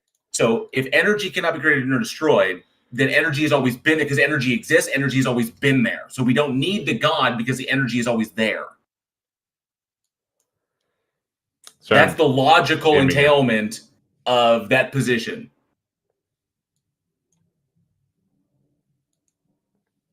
Yeah, You give can him unmute him. He's still. Yeah, let him address the criticism or Yep. dodge it. Sorry, Okay. So yes, you do. With my point of view or my paradigm, that I can have a creation because I have a creator. You guys do not have a creator. You guys just have a presupposition of all these things that have to happen, which is super illogical because none of them would happen, or none of them have the circumstances to happen. For example, the flattened existence of energy that isn't logical at all. You can't just have you can't presuppose something that Something had can't no just roots. exist? Yeah, Really? something can't just exist besides. So what are the besides, roots of God? hold on, can you? Yo, Jack Well, no, Burton, can you just hold on? let's Like, hold just- your. Wait 1 second. Can you hold your? I'm a fan of Can brevity. you just hold your horses Yeah, real just quick drop the and meta. let me? Just what roots God? What the hell? Why can't you just let me like finish? Because I was going to explain. Because he's pointing out a very, very salient point about what you just asserted. The problem is and that I right after. Geo, shut up. The problem What's is your that mouth, you boy? keep jumping from point to point to point to point, and you are predicating each further conclusion upon illogical conclusions or fallacious conclusions. You just said, you implied that everything needs a ground, everything that exists needs to be grounded in something. So if energy exists and it has to be grounded in God, then what? Then if God exists, then what is God grounded in?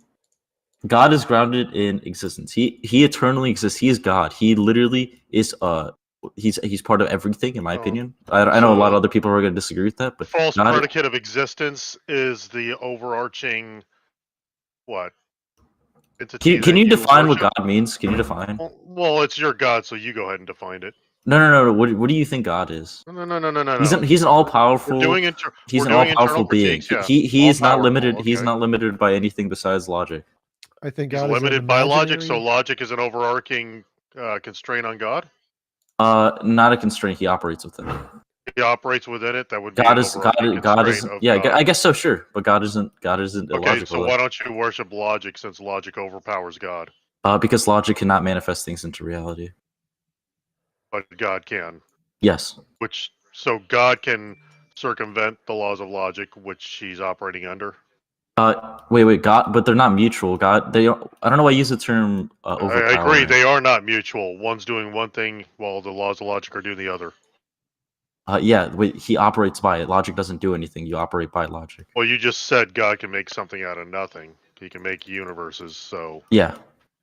Okay, so God's not operating under logic, but he is operating under logic. Wait, how is he not? So there's a contradiction. How is that illogical? It's a seeming contradiction. One second, Jack. If God is all powerful, then how is that illogical to say that he can create anything? Well, you're saying he's operating under the laws of logic, but he can create something out of nothing. Yes, correct. He's God. He's all powerful. He can operate, but that's not illogical. Doesn't fall under the laws of logic. Yes, it is. If he's all powerful, therefore it's within his power. It's within his will and power. Well, articulate how he's making something out of nothing. He's God. He's literally all powerful. If you presume that that's just restating the claim. It's not explaining it. Wait, no. What if God is? If I tell you, you ask what part me, of that sentence confused can you just chill your ass down? Bro? Come on. So my ass is pretty cold. Don't worry. No, it's a brisk morning over here. Fuck? You're so weird. Yeah. So if you presume that my definition is correct and God is all powerful, an all powerful being, he can operate within logic by creating nothing or creating something out of nothing. Because he is all powerful. He is creating something out of nothing is incoherent. I don't know what you're talking about. How is that not incoherent? If God is all powerful. You're saying nothing can yield something. Well, what the hell is nothing then? Nothing is just a mouth sound you're saying with no referent. Okay, so if you can't understand the term "nothing from something" or "something from nothing," that means he can manifest something in the middle of no mass, no nothing, no energy. Come from nothing? Yeah. Wait, what? Yeah, God You manifests think the universe. No, but I'm asking, without a god, do you think the universe could just come from nothing? No. Okay, so you just contradicted yourself. How so? Well, what You're would saying it? God can do that. Yeah. Yeah, God is an all-powerful being. But that anything that that doesn't exists, work. That anything, doesn't work because anything inside. that doesn't work logically, because if God is bound by logic and God cannot do anything that is illogical and it has to come from something, but God, then you're saying God can create something out of nothing. You're contradicting yourself. How? God is above matter. This is a contradiction in your worldview. Wait. Everything that you're saying is within matter. God is not within matter. Okay, how about this? So if God Wait, can why create things, how about this, that? Gio? How about this, Gio? If everything that exists had to be created, had to start, right? And you don't believe that the universe could come from nothing, and it needs something to begin it, which is essentially the God. But the God is creating the universe out of nothing. So yeah, he's outside of matter. That doesn't matter, because you basically it does matter. Wait. Gio, you have two states of affairs. You have God and nothing else. And then you have God. Are you done? Gio, Are you done? Your system is this: you have God, and at one point in time there was God and nothing else. There was just God. Exist. Then there was God and everything else. Time doesn't exist. What? Time does not exist. He's just skipping to a completely different. Okay, then how about this, Gio? now. Okay, so if you want to go with this, Gio, here, check this out. You have point A and you have point B. What if it happens instantaneously? Which has happened before in time. Gio, you have point A and you have point B. Point A is the point of no creation. And point B is the point where creation begins. To get from point A to point B is a change in temporal states. No, it's not. Yes, it is. What if it happens instantaneously? Then if it's instantaneous, if it's simultaneously, then it's Gio. If it's simultaneously, then it's the same point and there's no change in temporal state. Yes, sirs. There can be a change in matter or state. Was there ever independent a state of affairs of when the time? universe didn't exist? Was there ever a state of affairs when the universe didn't exist? The universe did not exist at some. Was there ever a state of affairs? I'm not even invoking temporal logic. Say it again. I'm trying to use as much non-temporal language as I can, but this is just a failure of the I didn't hear you. human concept of language. I didn't hear you. Was there ever a state of affairs when the universe did not exist? Not that I know. I'm not God. It was a yes or no. If you don't know, just say you don't know. I said I'm not God. Gio, so I can't know. did the universe have a beginning? No. Time doesn't exist. So the universe has always existed. No. So the universe had a beginning. A beginning in what sense? Of existing in matter? For the beginning is that there was a point where there was no universe, and now there is a universe. Yeah. The existence of matter. Okay, thank you. So look, we got temporality. Wait. Carry on, Jack. But you said time. You said time, not in the sense of. No, Gio. I said that right now the universe exists. Was there a state of affairs where the universe did not exist? Yeah, it matters. Okay, so we have a point where the universe exists, which is now, and then we have a point where the universe did not exist. These are two separate points. To get from the first point, to get from one point to the other point, is a change in temporal states, because that's what time is. Okay, is a change in state. Change is time. Change is not time. Things can happen instantaneously. It's been proven before. Okay, hang on a second. But if it happens instantaneously, but even if it did, but even if it did. But here's the problem. You're saying it happened instantaneously, which means both points exist simultaneously. But if both points exist simultaneously, that's two different state of affairs. But you're asserting that no, it's not, dude. You're asserting that change has to happen over time. No, it does not. It can happen simultaneously. No, Independent of time. Gio, no, I'm trying to explain that. Stop interrupting.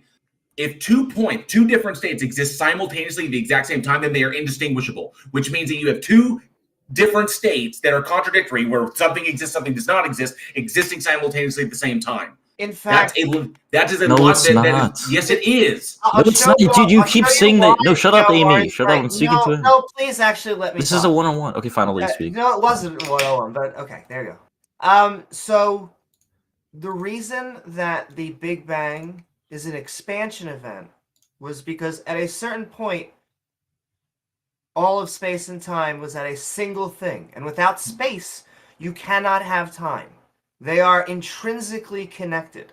And so when you say time does not exist, I don't know what you're saying. You're saying by that mean you're also saying space does not exist because we have things moving through space. Okay, what do you mean? Well, so just to clarify, can I jump in? Geo, I'm on Geo's side on this one. So Geo is correct that you can have space without time and time without space. They are not logically entailed.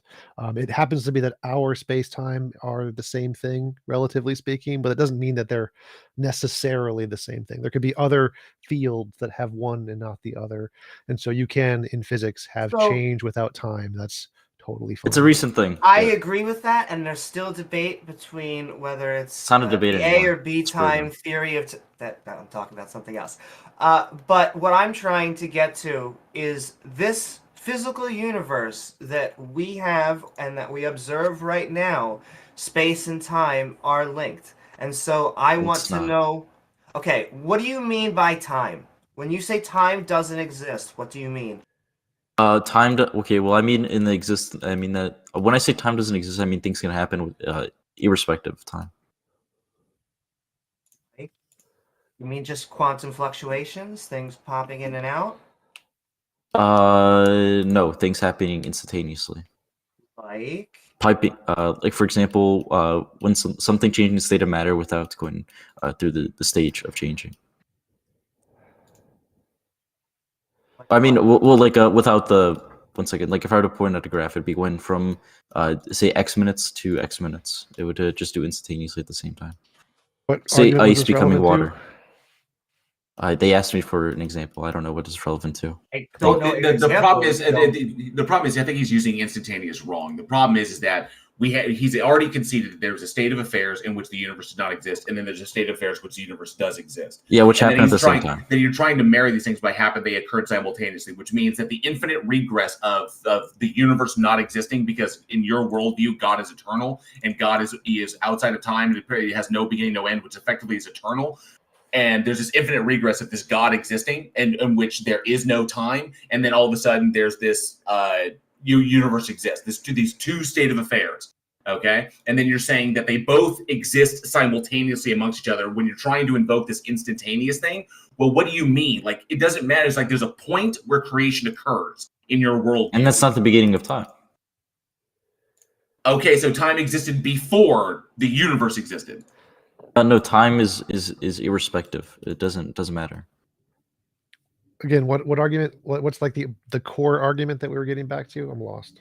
That the universe can exist without time. It is unimportant. Okay, well, no. Ultimately, I mean, Ix already gave you the entire breakdown of how this, because you initially asked, like, in space as well. No, so Gio, your initial question was, you asked, how do we justify like the existence of the universe? And I asked you for clarification. The clarification was, what do you mean by that? Do you mean like the mechanistic justification, like mechanistically, how do we know this universe exists? Like what state of affairs led to what? Or are you implying an intentional agential like purpose for this thing existing? Okay, so because the universe can come about by natural process that with no intelligence behind it. And then we can derive a purpose for ourselves. The universe doesn't have to exist for a specific reason. There's a mechanistic reason why it exists, but it doesn't exist necessarily for an intentional reason. Like, I made this universe to accomplish a particular task. That implies the existence of something there to indicate that it needs the universe or it wants the universe in order to accomplish a thing. But there is no discernible purpose for the universe. The universe exists and is a result of naturalistic process. We understand this by the evidence, but there is no evidence to indicate that the universe exists to do a thing or have a purpose for anything. Show evidence? You mean proof? Because I could say there's evidence. What evidence? God told me. Well, yeah, That's I not was going to evidence. actually say, I have it in quote, if you assume. And it seems to me that you are just presupposing God exists. Well, Yeah, no, he's that's saying the he's only a prophet logical. of God. He said God told him directly, so Yeah. it's an even grander claim. Okay, how can we God told me he does not differentiate exist. between... Yeah, how can That's you evidence. differentiate Wait That's a between minute. someone... that is witness. That is But- witness. I But how witnessed can it. you differentiate between a voice in your head just saying it and God? A voice in my head and God, because Yeah, like... wait, that's subjective onto my Oh, I agree. interpretation. So, Yeah. So it's still evidence. Could you say if I brought you to court and I told you, like say for example you're raped or something, and someone goes, "What's your evidence?" I say, "I saw it." Okay, how do you know it was just a dream? It's only evidence for things that have an empirical basis. So if you had eyewitness testimony of unicorns, miracles, magic, mythical creatures. Okay, I saw God then. So if your testimony of miracles, magic, mythical creatures, etc., and you brought that to a courtroom, that would not be permissible as evidence because there's no precedent for it. Yes, there is. If I were to say I saw this unicorn, is the thing. So in courtrooms, miracles, magic, UFOs, those court cases have been brought to court and they are thrown out because they have no evidence, because eyewitness testimony doesn't count as evidence for things that have no empirical basis: miracles, magic, mythical creatures, paranormal, supernatural, UFOs. what was the empirical basis of O.J. Simpson's court case? People have been murdered and we've seen it empirically. Yeah, wait, but he was innocent though. No, we don't need empirical evidence of the exact thing. Your testimony is only evidence. Like if I said I saw a dog, we have empirical evidence dogs exist, and so eyewitness testimony is evidence of dogs. If I said a unicorn exists, empirical evidence is required for the unicorns outside of my testimony. Otherwise, my testimony is not evidence. That's incorrect. That is correct. That is literally legal. That is not statute. correct. Empirical evidence, empirical existence, or things existing within matter does not need to be required for testimony for the to be court evidence. case. Yes, it does. No, it doesn't. There's a rape reason, rape doesn't exist within. Wait, rape doesn't exist Yes, it does. inside of matter. No, it it's doesn't. empirically verifiable in matter. No, it Yes, it doesn't. is. What are you talking about? No, rape only exists as a concept, not It's matter. an We just got deep. event. It's an empirically verifiable It's event. an action. It's an action. It's Which not. is It's not an actual. empirically it's not, physical it's not event. matter. It's an empirical physical event, which we have demonstrated exists. Wait. It's an action. It doesn't exist within matter. It does exist within matter. This is a weird No, it doesn't. this is like a weird. You're like semantics. saying wave functions don't exist. This is it's very weird, Gio. But I want to kind of. I never said it doesn't exist. I said it Gio, I doesn't kind of exist want to in get us on matter. track. I want to get us kind of like back on track. Yeah, it's the same thing as saying wave functions don't exist. So Gio, you literally stated that like it came down to it. Like, how do you deter? Like, how did you determine that? You said that you know that the universe has this particular purpose beyond the mechanistic, explanation as to why it exists, and that it exists for a specific reason. Okay, and you said you know this for a fact because God told you this. Now, Amy asked you a very important question, like how do you demarcate a difference between God, the voice you hear in your head, as far as your internal monologue, and the voice of God, and how do you know that the voice that your inner monologue, that you're not just ascribing a voice to it and calling that God? Like, how do you make that? By what methodology do you make that determination? My own interpretation. So it's your feelings. Yeah. Okay, so why would you expect anyone else, especially the people on this panel, to believe your feelings? Because my intuition has been proven time and time again to be correct. So is ours. That's incorrect. Really? My intuition has never been proven correct. It's been proven incorrect. You're right. Wait, did you say your intuition has never been proven correct? Example? Well, you just made a claim about other Wait, did people. you just say that your intuition has never been proven correct? No, I'm just asking you. You made a claim about me. Like you said your intuition I never is said correct. So I said, why should we believe based on your feelings? And I never said you. I said me. My intuition. Okay, I know. No, I said, why should we believe you based solely on your feelings? And you said, because your intuition is not wrong. And I said, great. There are times in my life where my intuition is not wrong. That's incorrect. You didn't say that. You said my intuition was never been proven correct. I did not say that. I said my intuition. There are times when my intuition is not wrong either. Of course, there are times when my intuition is wrong. Mine has never been wrong though. So your intuition has never been wrong. Nope. That's a silly statement. I don't know what else to say to that. I don't even know how to respond to that. That's just like beyond, because you're not omniscient, so your intuition is impossible for your intuition to always be correct. That's not true, because I can make I can make educated guesses like by looking at the situation. Yeah, but an educated guess is based upon based upon prior knowledge. It's not solely your intuition. Yeah, wait. If I have prior knowledge, sometimes I will actually refer to my gut instinct if you make a decision. Okay, so but gut instinct is not evidence. We don't put police officers on the stand in court and say, "What did your gut tell you?" Yeah, we do actually. No, Yo, we have you don't. ever made a mistake? Wait, that's not true. Actually, there's self-defense where people would say, "Is it reasonable by your gut instinct?" Yes, but there's evidence that goes along with those. And here, Jack asked a good question. Go ahead, Jack. Yeah. Have you ever made a mistake, Gio? No. About anything? No, you never made a Oh, mistake. come. Okay. All right, We're just talking to a crazy person. Yeah, get him off. Get him off. He's either trolling or he's loonies.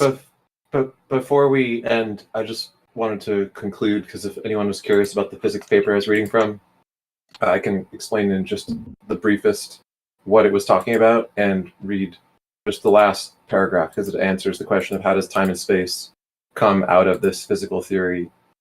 Anybody want to hear that really quick? Sure. Okay, so if you want to look for the paper, once again, it's called The Spontaneous Creation of the Universe from Nothing. And the last paragraph is as follows.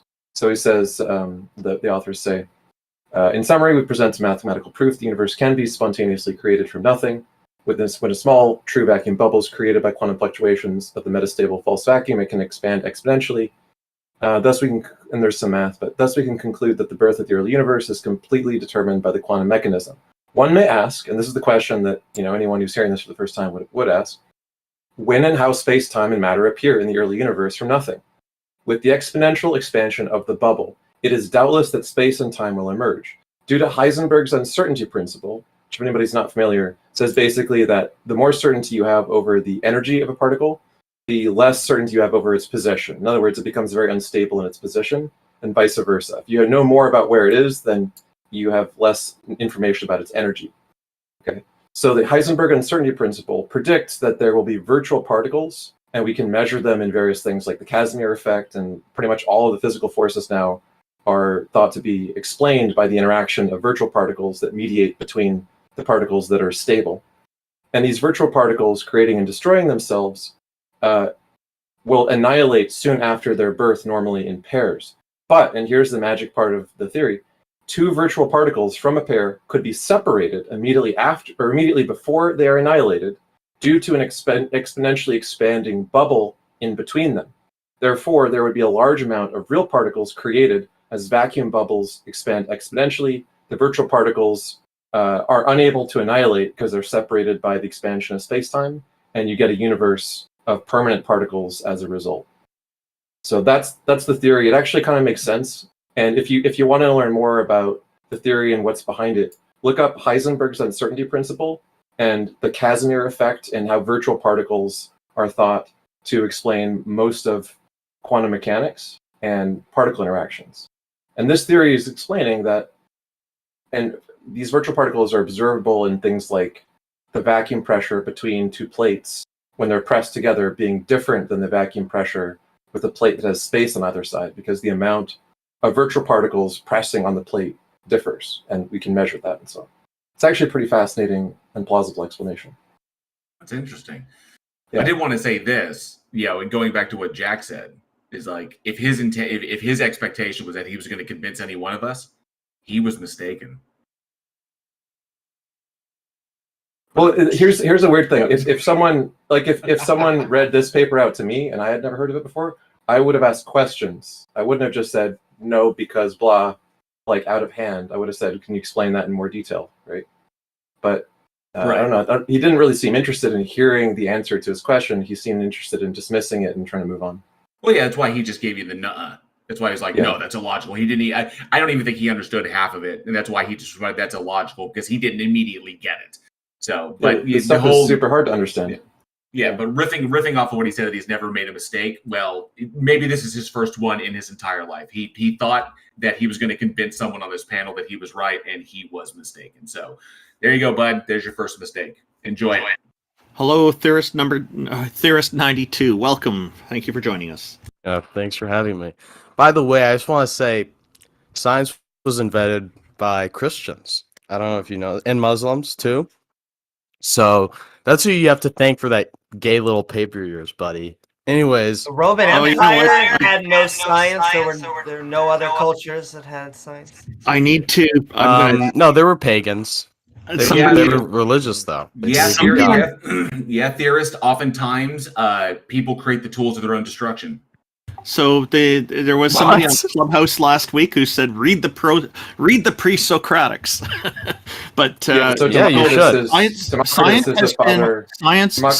Science was something that's been contributed by a lot of different people over the years in different societies. Mm-hmm. And a lot of different religious people. And yes, a lot of religious people have contributed, but a lot of non-religious people have also contributed. So to say that science was invented by religious people is not a complete statement that I can fully agree with. If you take it back in human history, like the Sumerians were doing science, dude. So technically, were the Sumerians atheists? No, they were polytheists. But when it comes down to it, it doesn't matter. Exactly. When the further you go back in time, yeah, people believed in a lot of gods. Religions change over time, but guess what doesn't change? Guess what improves over time? Science improves over time. So, and yeah, oftentimes, we tried if you can say that, like, religious people tried to, like, come up with ways to try and explain God or try to get closer to God or understand the nature of God, and they wanted to use scientific methodology in order to get there, but then all of a sudden realized as we got further along in time that those scientific methodologies wound up pushing them further away because they explained why God is not necessary and God is imaginary. That happens sometimes. It's not the fault of science, and it's not the fault of the people that invented it trying to come up with a way to get closer to God and understand God by means that that we can understand. So yeah, human beings want to understand things. We want to derive sense out of chaos. If a God exists and we want to understand it, so we can because if we understand it better, we understand our relationship to it better. And so utilizing strict methodologies to try and do that, and all of a sudden we realize, oh wow, by doing this, by attempting to do this, we've eliminated it from contention. Welcome to what science does. Science eliminates things from contention. And that is what science has done.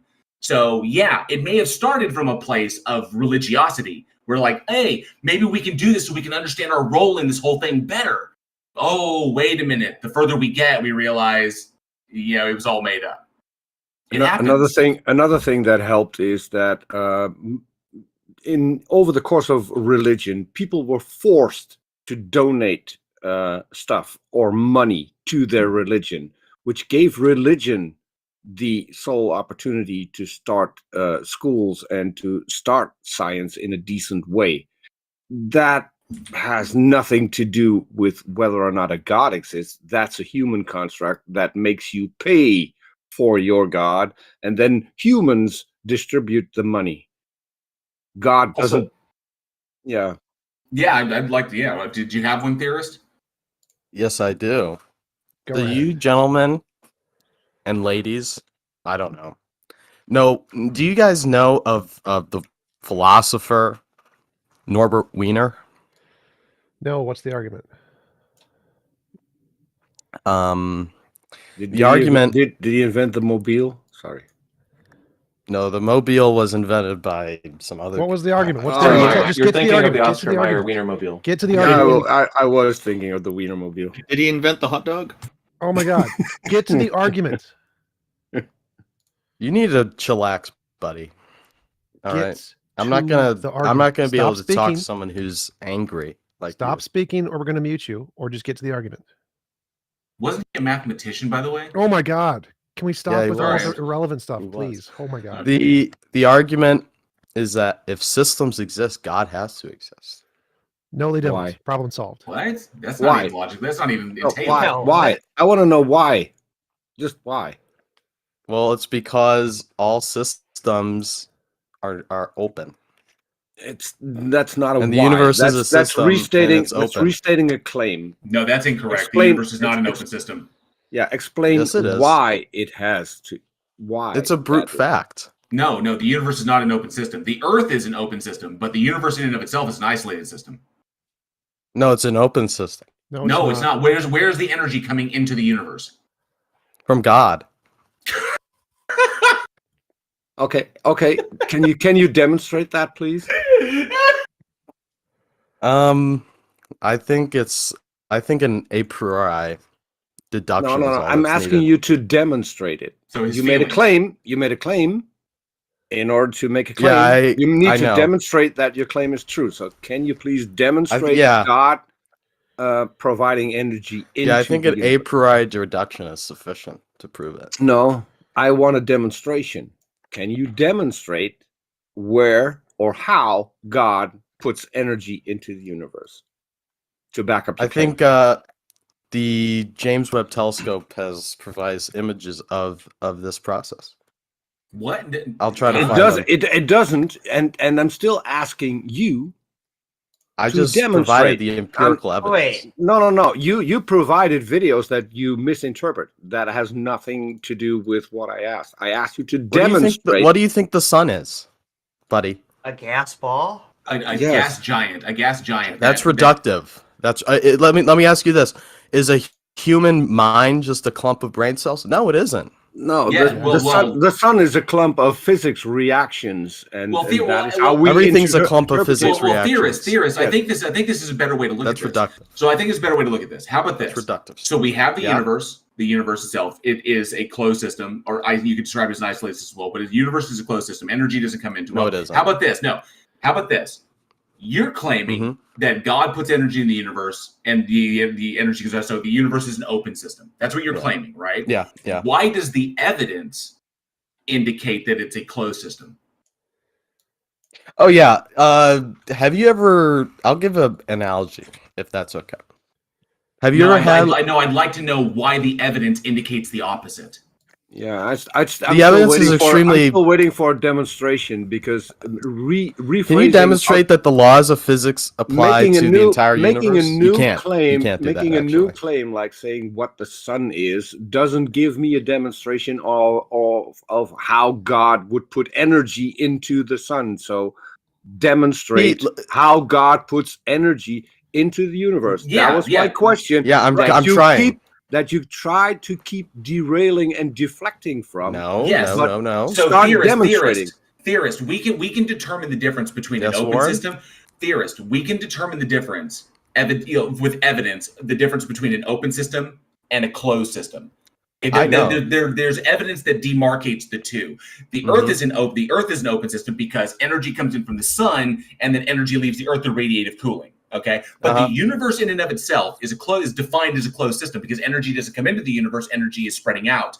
So the question is, that's literally the definition. But I'm granting the possibility of yours. So my curiosity is, if your position is true, why does the evidence, given the laws of thermodynamics and the laws of physics, why is it that the evidence indicates the opposite of what you're stating? If your God exists and this is the system, why doesn't the system reflect its existence? Yeah.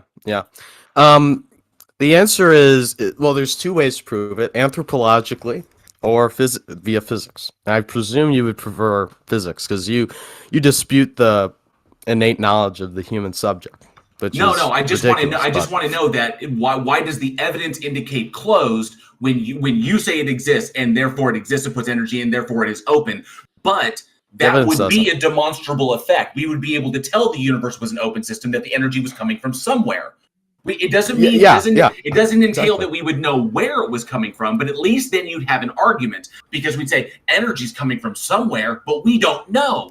That could be your God. That could be your keyhole to a God. But that's not what the evidence entails. The evidence entails it's a closed system. The energy is not coming from it because there's no energy coming in. So why does the evidence indicate one thing when the God exists? Why does the evidence doesn't indicate what you take it to indicate. I do want to point out that I linked in Heathen chat a source from the International Council on Systems Engineering that it appears to be a closed system. Yeah, appears to be to the silly observers such as any atheist. Such as these engineers. Engineers create things; they don't know things. Wait, what is your background? Hold on, can I just ask, what's your academic background? Yeah, I'm a systems theorist. That's what my name refers to. I'm a. Do you know what systems theory? That's No, not. I That's have not. a master's in information systems. That's why I don't understand when you say You there are do? no closed systems. Yes, I do. Yeah, there are no closed systems. That's Yeah, exactly that correct. is a The universe is factually an example of wrong such. claim. Like you're just now saying there are no closed systems, which is There's just, only a you have closed high school system science based project. on a limited perspective. This is what you should know.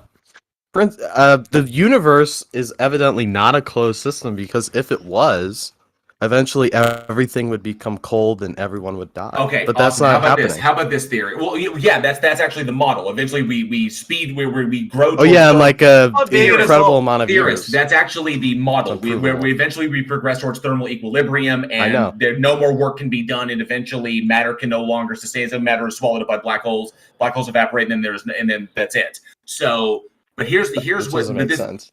It does make sense, but given the expansion of the universe, but it doesn't matter. The point is, you are indicating what you're basically stating is that the universe is an open system, but what we're telling you, the evidence does not indicate What evidence? Wait, so you said there's no closed systems? You said that? Yeah. Is God a closed system? No, he isn't. So he's also open? Mm-hmm. So if every open system must have a cause, then God must have a cause? Yeah, exactly. That cause is indeterminate though, as of present. My God, there's a God's God. Now we need to get to this one. So there's an infinite regress of gods?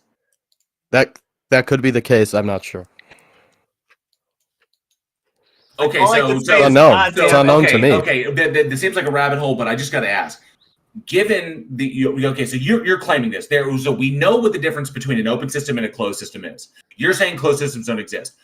My curiosity is this: why have you not published yet? I have other views that have ruined my academic career, which I don't want to get into. Well, it wouldn't really matter because, like, it John does, buddy. No, it wouldn't because John Sanford, invented the gene gun, which is a pretty damn amazing invention. But he also believes in genetic entropy, which is flipping like insane. Okay, because he thinks like error catastrophe is a thing that actually exists, which is when it doesn't. But so it doesn't matter. You could still publish on this. You can be right about one thing and wrong about 100 things, but as long as you're right about that one thing, that's what we care about. So if you're right on this, why aren't you published? Because that's not how academia works, bro. I don't know Yes, if it you've does. ever been Yes, it involved does. in the You field. publish a paper. You compile your evidence. You do your work. You publish your paper. Your paper goes for your paper goes to peer review. People replicate your findings, and then they select it for publication. So yeah, I know that's how. If you have all this evidence, why and it can be replicated, and other people can come to the same conclusions based on your evidence. Why aren't you published yet? I already told you I've other views are not. I've been banned from academia for having. So Are they degenerate views? I don't know what that means. Are you not allowed within 500 yards? No, I would never do that. But I'm just saying. I'll just say it doesn't matter your personal beliefs. Francis Collins was literally yeah. the You don't know head what of you're talking about. Theorist. Francis Collins. Theorist, those people lived years ago. Theorist, shut those up. People lived Theorist, years be ago. quiet. Things are different Francis these days. Francis Collins was the head of the NIH of Bethesda for 16 years. Okay, and was the head of the Human Genome Project, and he is a devout Christian. Okay, Christianity is not controversial. It doesn't matter. But he's still a devout Christian. Okay. He's still a devout Christian, and he still holds to those positions, even though he has a fundamental understanding of evolution and abiogenesis. He understands these things implicitly, but he still holds these things, and he's not barred from. He knows they're irrational, and he's not barred from academia. There are other people who are devout Christians. Some of them are Catholics. Whatever flavor you want, and they are not barred from academia. They can hold their beliefs, and they can still talk about evidence. You can hold your God belief and still talk about evidence. You claim that it's my political evidence. views. That doesn't even matter because your political views won't be a part of the paper. Yeah, Nobody but the people who I work with know about my views. Theorists. Nobody cares about your political views when what you're putting in the paper is evidence. No, they don't. What world do you live in? Seriously. So clearly, you don't to a religious school? So clearly, you don't understand how academic papers are published because they have this. Well, it happened to me. Shush. So there's this thing called double-blind peer review where you submit a paper and your name isn't on the paper. They can't see it. They don't know who is publishing it.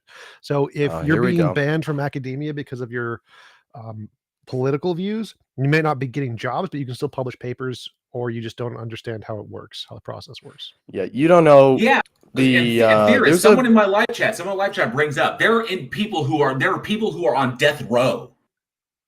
Okay, death row that have published papers in academia because the only thing they have is time, so they sit down and they just study things. And there are people who have been on death row who have published academic papers. yeah, there's a concerted effort to get me off of academia. That is an appeal to conspiracy.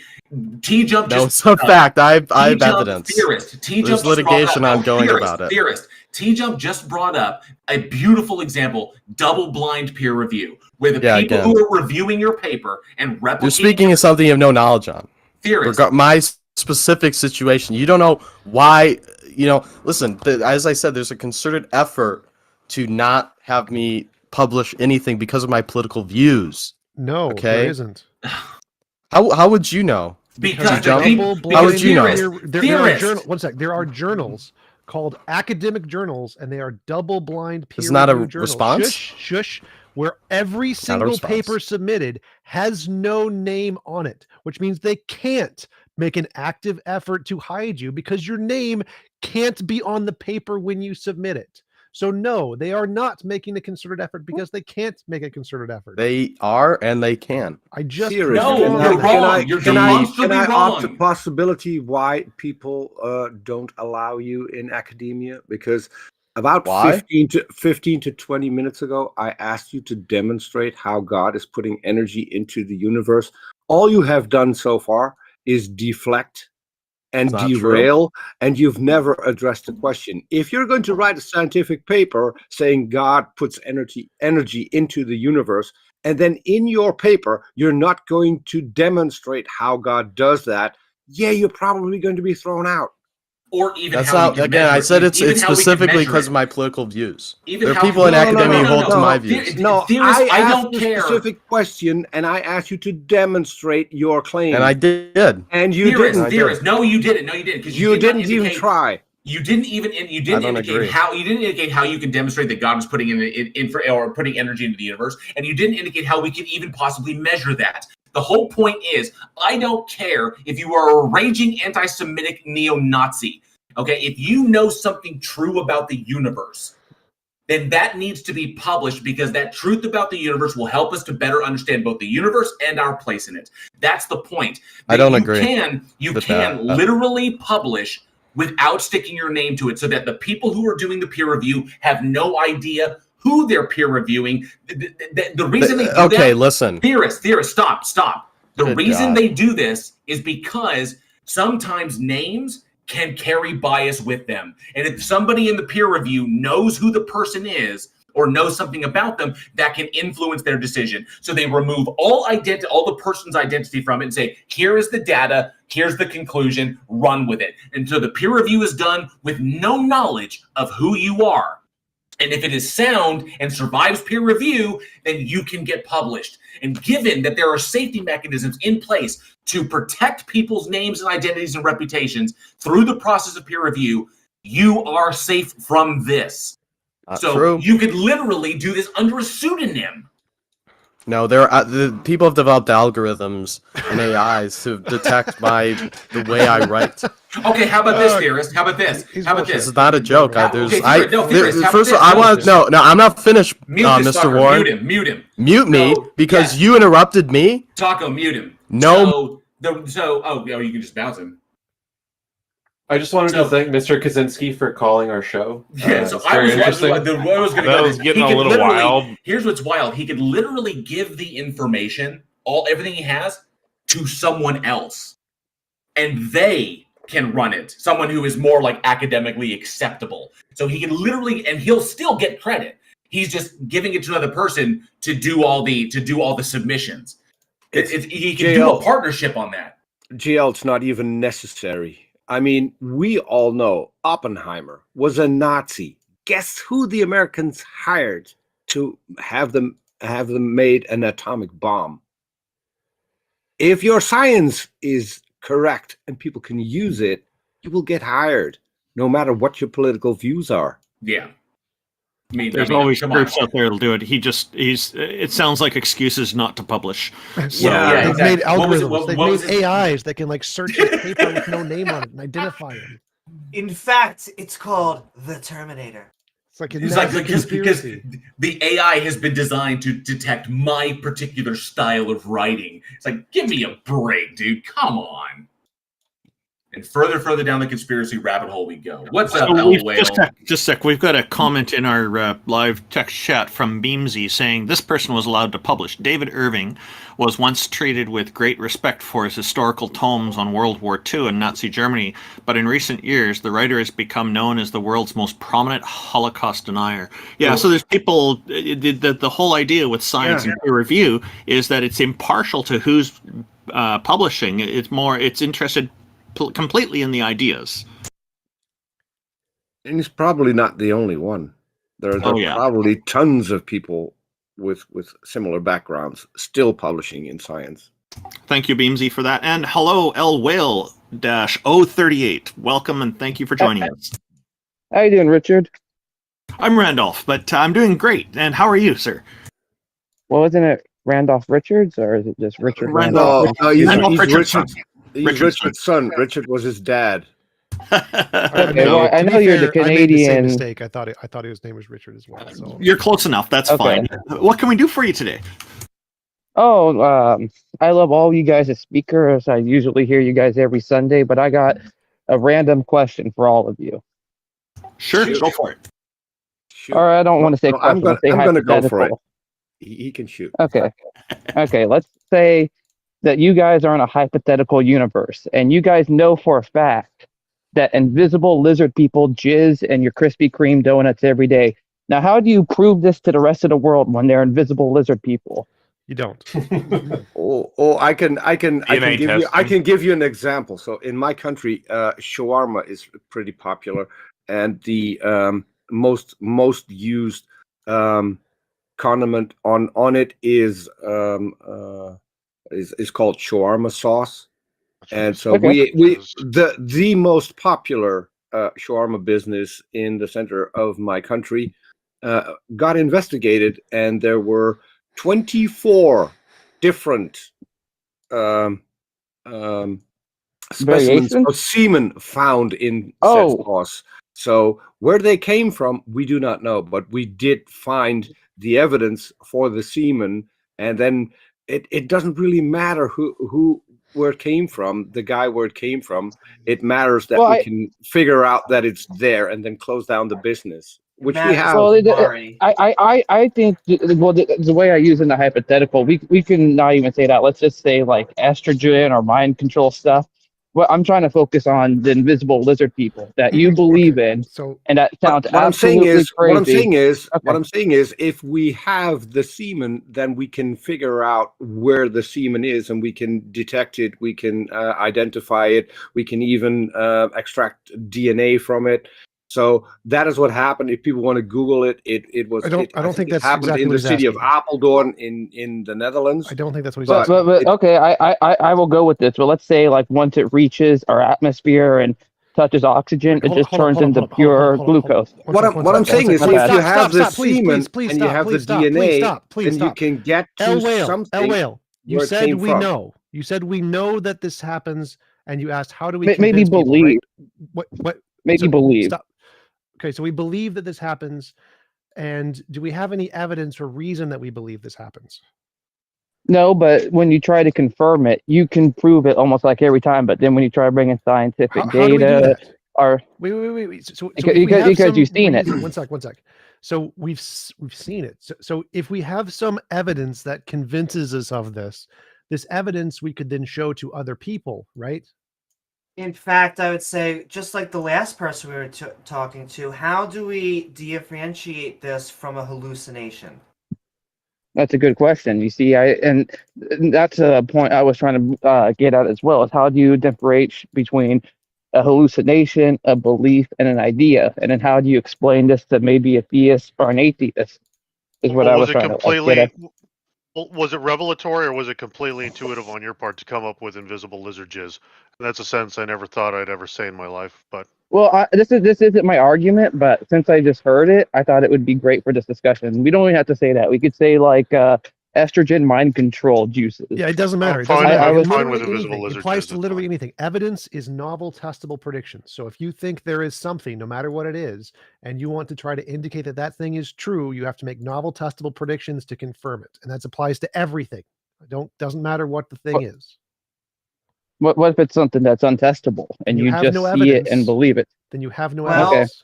I would actually say if you just see it and there is no actually verifiable evidence, you should actually not believe in it. But It's more like in this reasonable. hypothetical, you know for a fact that you've seen it and there's no other way to I explain agree. it. There are It's more people that live reasonable. this way all day. They Yeah. deal with mental delusions. They see things. They have gone to a doctor, and they have, through verifiable evidence, they have hopefully convinced themselves that these things are not real. So Yeah, you about also point said four- this, you said this thing that there's no other way to explain it. That's never the case. There is always other ways to explain things. It's called the problem of underdetermination. There's always infinitely many ways to explain things. In this case, the most reasonable explanation is that you're part of the 0.3% that are schizophrenic and hallucinate. So it's more reasonable to conclude that than that there are actually lizard people jizzing in your cornflakes. Indeed. Well, the thing that I'm trying to get at, I don't know if I'm even making sense right now, is in this hypothetical universe, you've seen it and then you know this is to be true, and then you cannot prove it. There's like no way to really test it.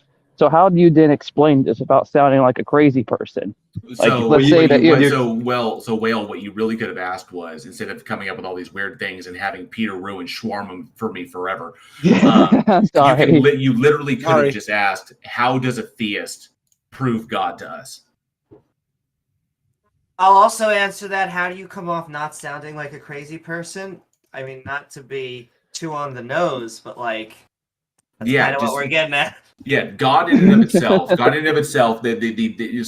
like they believe in God. Theists believe in God, or Christians believe in God, or whoever you want to say. But they believe in God. They claim that a God exists. They claim that they have knowledge of this, but they can't demonstrate it. They have no sufficient evidence to supply it, and anything they present is knocked down. It's either shown to be some sort of bias or fallacious reasoning, or something wrong is going in there. So the problem is, so what you should be asking is, how can a theist convince us that a God exists? And the answer is, they can supply evidence. That's the whole point. Otherwise, their position is irrational. So until they can supply evidence that can back up their assertion, then there's no reason that we should believe it. Now, what we're not about saying like an ex? What if you get like multiple exegesis of people witnessing this lizard people doing this certain actions? Then how do you take that? When that become evidence? Well, a person's personal experience, because they experience something, is not sufficient evidence. Because we can't, because we still have to be able to rule out things like mental illness, drug inducement, something going on, something external affecting their bodies. Sure, a person can have an experience, but that does not logically entail that what they're experiencing is something that exists in reality. For example, a good example that I like to use is, if I was a Christian and I say hypothetically I'm a Christian, and prayer is a part of my daily thing. Prayer makes me feel calm. I feel closer to God. Blah blah blah. Then one day I'm in a horrific car accident. Okay, and I'm stuck in the car, and the firefighters are working to get me out. And while I'm stuck in the car, I pray. The prayer has a physiological effect on me. It lowers my blood pressure, keeps me calm, and because I don't panic, because the prayer keeps me calm, I conserve oxygen, and my survival odds go up. They managed to cut me out, and they saved my life.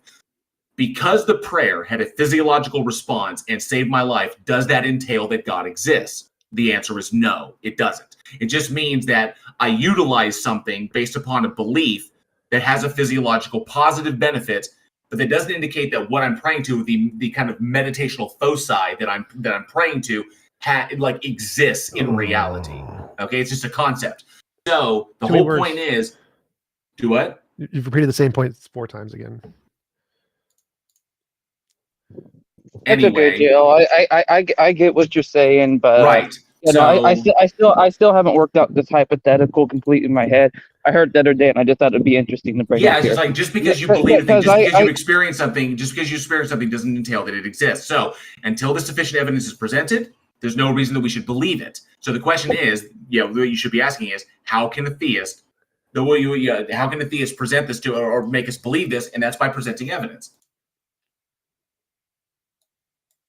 Yep. Okay, well, I appreciate talking to all you guys when you join my channels, and I see you on Discord. So I hope you guys all have a good day. I don't think I could go any farther with this, and I don't want to waste your guys' time. Hey, thank you for joining us, and we had some interesting responses to lizards in our live chat as well. So you brought an interesting topic. Hello, Jason. Welcome, and thank you for joining us. What have you got for us today? You'll need to unmute. He's got worms. Hi. How's it going? Hey, got the worms out of your mic, did you? Yeah, wormed it out. Good response. I wanted to actually, since only reason I accepted, I didn't raise my hand, by the way. I accepted an invite You're a up here. friend of the show. You're always welcome. Thank you. I appreciate Unless that. you start Appreciate that. saying like really messed up stuff, in which case. But hopefully you don't. Hey, I only match energy. But listen, the reptilian thing comes from when a person is so infested with, guess what, parasites. Their immune system starts to actually fight everything. And so you develop these irritations and rashes on your skin that it starts to peel and flake. I forget the name. I'll look up the name of the actual disease of this, but it's an immune response due to how many parasites you have, and you just start peeling. It's like shingles. Shingles, it's not eczema, psoriasis, is it? Shingles, It's eczema, and like psoriasis and shingles and those kind of reactions. Shingles, psoriasis, and eczema have nothing to do with parasites. Yeah, okay. It has a reaction. Your body has an immune system reaction. That's what's going on. Jason, I just want to say, it's okay. Yeah. Just if you are gay, if you're trans, just Why do accept you always who bring you this are. weird shit? Hey, man, listen, dude. I'm Jason family, man. I have a wife and kids. Oh, Don't I talk to know. me like this. Can we Don't get talk back to on me topic, weird. please? told us- That's weird. No. Topic. Something on Don't topic. come at me all weird, dude. sorry, I'm not trying to but hear. when he is talking I didn't come up about here to talk about parasites, the gay things, okay? Sure. So when he is I wanted to talking talk about the parasites, reptilian thing that you guys had brought up. Another aspect is this: they have. I can show you the video. If you give me perms, I'll link it in the chat. They have this operation where this lady doctor is literally has a utensil down this woman's throat, and she's pulling the utensil out. It's like a long distance forceps, and she's pulling what looks to be a 2.5-foot snake out of this woman's esophagus. Yeah. And when she pulls the entire creature out, it coils back and looks like it's going to strike at her like a snake would. But that's actually a parasite she's retrieving from this woman's stomach that has I don't want to hear grown. a story. What's the argument? What is the point of the story? What is the point? I'm telling you, shut up. I don't up. want to hear the Don't interrupt story. me again. I want to know the point. Don't of the interrupt me story. again. Don't speak interrupt again. me Don't speak again. again. You do Who not is have this? control here at all. Fuck you. Get off the stage. Dude, come on, man. Also, once again, it was the topic. Anytime that these guys start talking about parasites, Jason Family Man, if you remember from last episode, is the guy who told us that semen was addictive. And so it really is. Anytime they bring that up, I need to get that just cleared out of the air as much as he needs to get off Grindr. Welcome, Become Ungovernable. How are you? And are you here to talk about lizards or something else?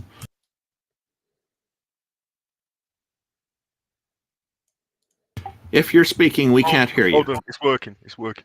Ah, we can hear you now. Fine. Calm Like your down, it's avatar working. picture, by the way. Thank you. I love your face. Right, alright. I couldn't hear what you said. Could you repeat that, He please? said he loved your face. Let's get on Oh, topic. okay. Right. It must be the blondness that's getting to him. So, what can we do for you today, sir? So the other day, God spoke to me, and he told me that I was going to come in this channel, and I was going to start speaking in tongues and put a curse on you. So I'm giving you 5 minutes to apologise to him. I'll be right here, and I'll be waiting. Apologize to who? Wow, I what know, a respect weak ass above. God. He can't do it himself? He has to pick you? Curses Yeah, would be what? great evidence. Can you curse me and have something happen? That would be phenomenal evidence. I need to start speaking in tongues. Oh, he's laughing. yo, He doesn't yeah, hey, believe yo, it. yeah. Yeah. I Hey, can hear yo, you yeah, breaking hey, before. yo, yeah. Okay, Your speaking in Anyway, tongues needs work. By the because way, it's I unbelievable. found the video that Jason was talking about. I know we bounced him from the stage and everything, but I actually found the video he was looking at. It wasn't that hard to find. And yes, it was an actual snake that was pulled out of a woman that that literally crawled into her while she was asleep. And it had to be medically extracted from her, and it wasn't too terribly. It was fairly large, but yeah, they actually pulled it out of her. So I have the video pulled up. Jill. I actually linked it. So Jill, I It's am just a- Dutch. I am Dutch. I will now need clarification. When you say crawled into her, can my you God, who elaborate on? cares? Sorry. TJump. This is great. You are not the fun. TJump. You are not the fun police, man. No. But yeah, Hello? let's So, not do just that wanna because say- we already ruined shawarma. So let's not ruin snakes for I'm everybody. pretty sure he was trolling, but I just do want to point out, like someone said, actual tongues, it would be like mukata umkata no bakapa. Just random sounds. Yeah, I'm sure he was trolling. was. I responded about the blonde stuff. But speaking of fun police, Darth Erman, welcome. How are you doing? And what have you got for us today? Hello. Well, I figured since this was the Theist Helpline, We're here to help. I would mention Ezekiel chapter 26, the failed prophecy of Tyre, just a bunch of shit that never happened. Yes. Most Christians don't know about it. Yes. Okay. And are you here to criticize religion, or are you challenging it, or do you have a challenge for us? Oh, I don't know. He's I helping thought us. He's that- giving an example of a failed prophecy, so he's assisting. Yeah, I us. was just giving you guys some ammunition. Nice Do to you meet wanna you, TJump. summarize I'm a it? big fan. So which section was that? Ezekiel what? It's Ezekiel chapter 26. Basically, it's the entire chapter from beginning to end. It's a bunch of shit that never, ever happened. Can you give us an example? Yeah, it's about the destruction of Tyre and how God Damascus. will make it so that Tyre will never rise again when they are currently digging up buildings from the time that was supposedly have happened. So yeah, It still exists. It still exists, and they find the buildings from that time in the same city. So yeah, it didn't really happen. Right. For instance, verse 3 and 4 says, Therefore thus saith the Lord God, Behold, I am against thee, O Tyrus, and will cause many nations to come up against thee, as the sea causeth his waves to come up. And they shall destroy the walls of Tyrus, and break down her towers. I will also scrape her dust from her, and make her like the top of a rock. Never happened. Yeah, correct. Tyre has existed ever since and still does. Right. Are you encountering some theists who are trying to use this stuff and think it's true? Or like, is this a common thing you encounter? There are several apologetics about the whole thing. It's a different Tyre, and it's a Tyre used to be in a slightly different spot. So there's a lot of things how Christians will try and get around it. There's Tyre, which is the main island city that the book of Ezekiel is talking about, and then there's Ushu, which is the peninsula like that Tyre is just off of, and they're both called Tyre. It's just one's Tyre Minor and Tyre Major. Similar to how you could have New York City, but then there's specifically Manhattan Island, right? So Tyre is to Ushu what Manhattan Island is to New York City. Like everybody would probably just call it New York City, but it's also technically called Manhattan Island. And Christians apologists anyways, will use these differences in the nomenclature for the area to try and exploit some ambiguity on the matter. Like, oh well, Alexander the Great really did come and sack Ushu, and so did Nebuchadnezzar II. Yeah, well they never sacked the island city. They were never capable of sieging it. So I mean, the prophecy obviously failed. Nebuchadnezzar II did not siege this, but they'll pretend as though Ezekiel went from, because he'll say that Nebuchadnezzar II, he will come and take battering rams and knock down your gates and whatnot. And then in the latter half of I think it's verse 8, it switches the pronoun to they. referring obviously to the armies of Nebuchadnezzar II, but Christian apologists will try to argue that this refers to Alexander the Great's armies somehow, mysteriously. Oh yeah, you would never infer that from the chapter that it's talking about Alexander. Yeah, no. I've actually not it's a good heard example. too many Good apologetics example. for this chapter before. I've heard quite a bit, especially when you get into conversations with Christians who want to argue that, like, Daniel is fulfilled prophecy because of, the statue, gold, iron, bronze, and clay. So, I mean, it's pretty easy to know that these books were written posthumously, after the fact. Hey, Darth Erman, I'm just curious. Have you ever spoken with Darth Dawkins? A number of us here have, including myself. Yeah, I've tried to keep every interaction with Dawkins positive and entertaining. I just don't want to challenge his delusions. He's obviously really steeped into it for a number of years. But yeah, I've talked to him at extent. I showed him a video, like a live stream of Myth Vision podcasts with Derek Lambert, who has a lot of New Testament textual critical scholars on his show, on his YouTube channel. And Derek started talking a bunch of shit about Darth Dawkins, and I was like, oh, I bet Darth Dawkins would love this. I was actually able to interrupt Darth Dawkins' conversation, a feat not held by many, and circumvent the conversation towards how, someone's saying mean words about him. Cool. Oh, that always works. Next. Who's next? Yeah, I've coming up. I've had some interactions with him. They usually don't go well for most people. So hey, good on you having some progress there with him. Thanks. I'm gonna head out, guys. Peace out.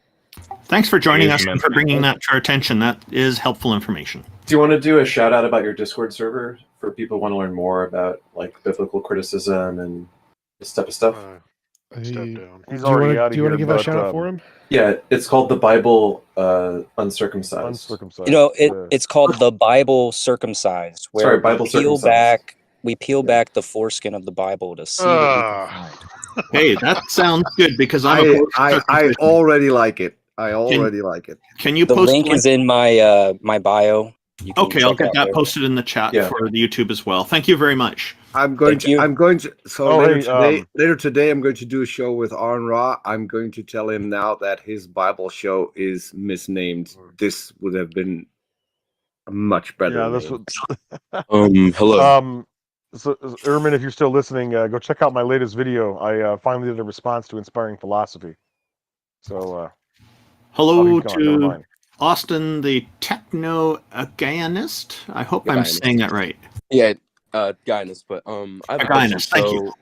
I won't be responding to this question, but it's just hypothetical. So if atheists are wrong and there is a God, it could be Hellenic, whatever, whatever religion.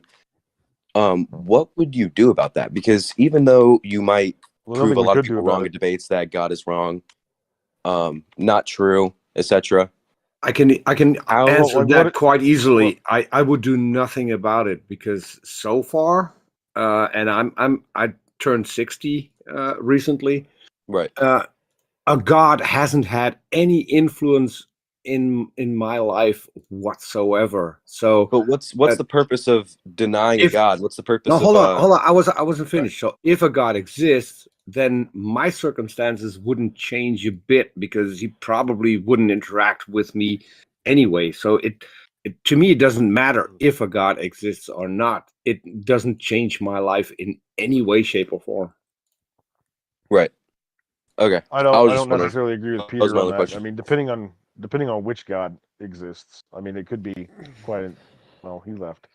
The point of debating God is to dethrone the religious people who impose religious sanctions on us without our consent. It's not about the belief in God. The reason we don't debate Zeus is because Zeus doesn't do anything. There are no religious zealots who believe in Zeus and are applying laws on us. I mean, there probably are. They're just not here, and they don't have any political power. But I was gonna say, like, it depends on which God exists. Like, obviously, there's nothing I could do about it. Like that question, what would you do about it if you're wrong? Well, nothing. I couldn't do anything about it. You know, what am I supposed to do against God? Hello. But as far as hold on a second, Clutch. But as far as like, if you know the Christian God existed, I mean, that would definitely change my behavior. If anything else, I would just start acting in my own self-interests to avoid an eternity of conscious torment and fire. No, I wouldn't. Not that it would I help, wouldn't. but If he even if he existed, then he has to prove to me that whatever is in some book is correct. It wouldn't I wouldn't do anything. I would need something from him to make sure fair enough. that what the book says all I'm has any well, Peter, all I'm saying is that I would have a different reaction, right? Yeah, go ahead. If I found out like with certainty that the Christian God or the Muslim God existed, my behavior would change, right? If anything else, just to avoid eternal conscious torment and fire. No, it wouldn't, because the God hasn't laid down any claim. Your behavior wouldn't, Peter. My behavior would. Please stop arguing with me over what my reaction would be. I agree. Let's continue on to Clutch now. Okay. Welcome, Clutch. What's up? Clutch Storm, you know, I'm chilling. What you got for us today? So I don't know, because I'm conflicted, right? About like atheism, because like I believe God exists, right? Okay. Are you God, are like, you a great are you part life? of are you a part of a particular denomination, or are you just spiritual? Or Nah, that man just exists, you know? Why? Why do you It believe was that? like I've almost got hit by cars and shit, but like they barely missed me, right? Me too. Like, you know, Okay, I've so you've gotten gotten lucky. stabbed So okay, before, so you've but gotten like lucky. I didn't get stabbed in like an I- important artery, you feel me? So like I I got- was very lucky. I got hit by a car once, and I kicked the door in, and the airbags deployed, and then it was immobilized, and the police were there, and I was okay. I was fortunate. So, but I don't attribute that to God. I attribute that to defending myself against a car. I don't know. We don't really train ourselves to defend a car often. No. Well. How do you determine the difference between you got lucky, or there was excellent medical professionals around you that saved your life, and a God? I don't know. I feel like God makes them like better doctors when they help you. You feel me? So what do you think is more? God's great. It wasn't the like 12 years of medical school. That's a lot of years. Yes. Are you high? You know, you have to go hard. Are you hardships, high right you know? now? A little bit high right now. Are you? It's so condescending. I mean, it's probably true, but still, it's so condescending. Come on. Oh, Randolph, Clutch. quick tip: you might have to reboot because people in your chat can't I'm hear faded that everyone. hoe right now. Yeah, I can tell. Yeah. He's well. I guess come back when you sober up, because that'll really help. Thanks, What Peter. he's I'm saying, on though, even though that particular Hey, how are y'all doing person today?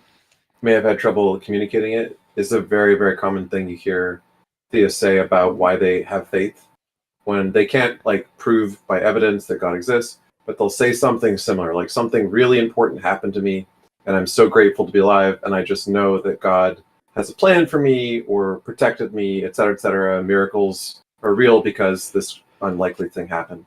At the beginning, he was talking about how he's conflicted about whether a God exists, and I was thinking that would go into him wondering if he should continue to be in the religion that he's in, because that's something that comes up quite a bit. People are kind of playing it safe in their view with Pascal's Gambit, also known as Pascal's Wager. But and I was hoping the conversation would get into that. Maybe he'll come back and we can explore further into these topics. Go ahead, Amy. Sorry.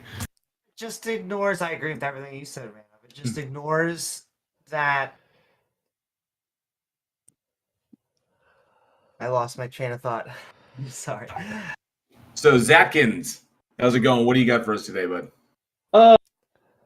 I got a few things about the Bible I wanted to say. So, can you prove anything about the Bible to be true, or is it just a claim in you guys' ideals? Well, some of the things in the Bible are historically accurate, like the Babylonian incursion of Jerusalem, the reigns of certain kings, the Roman occupation of Israel, so on and so forth. We have Most of the independent major means. claims. Also- most of the major claims, like the Exodus, the global flood, the annihilation of the Canaanites, those sorts of things are manifestly false.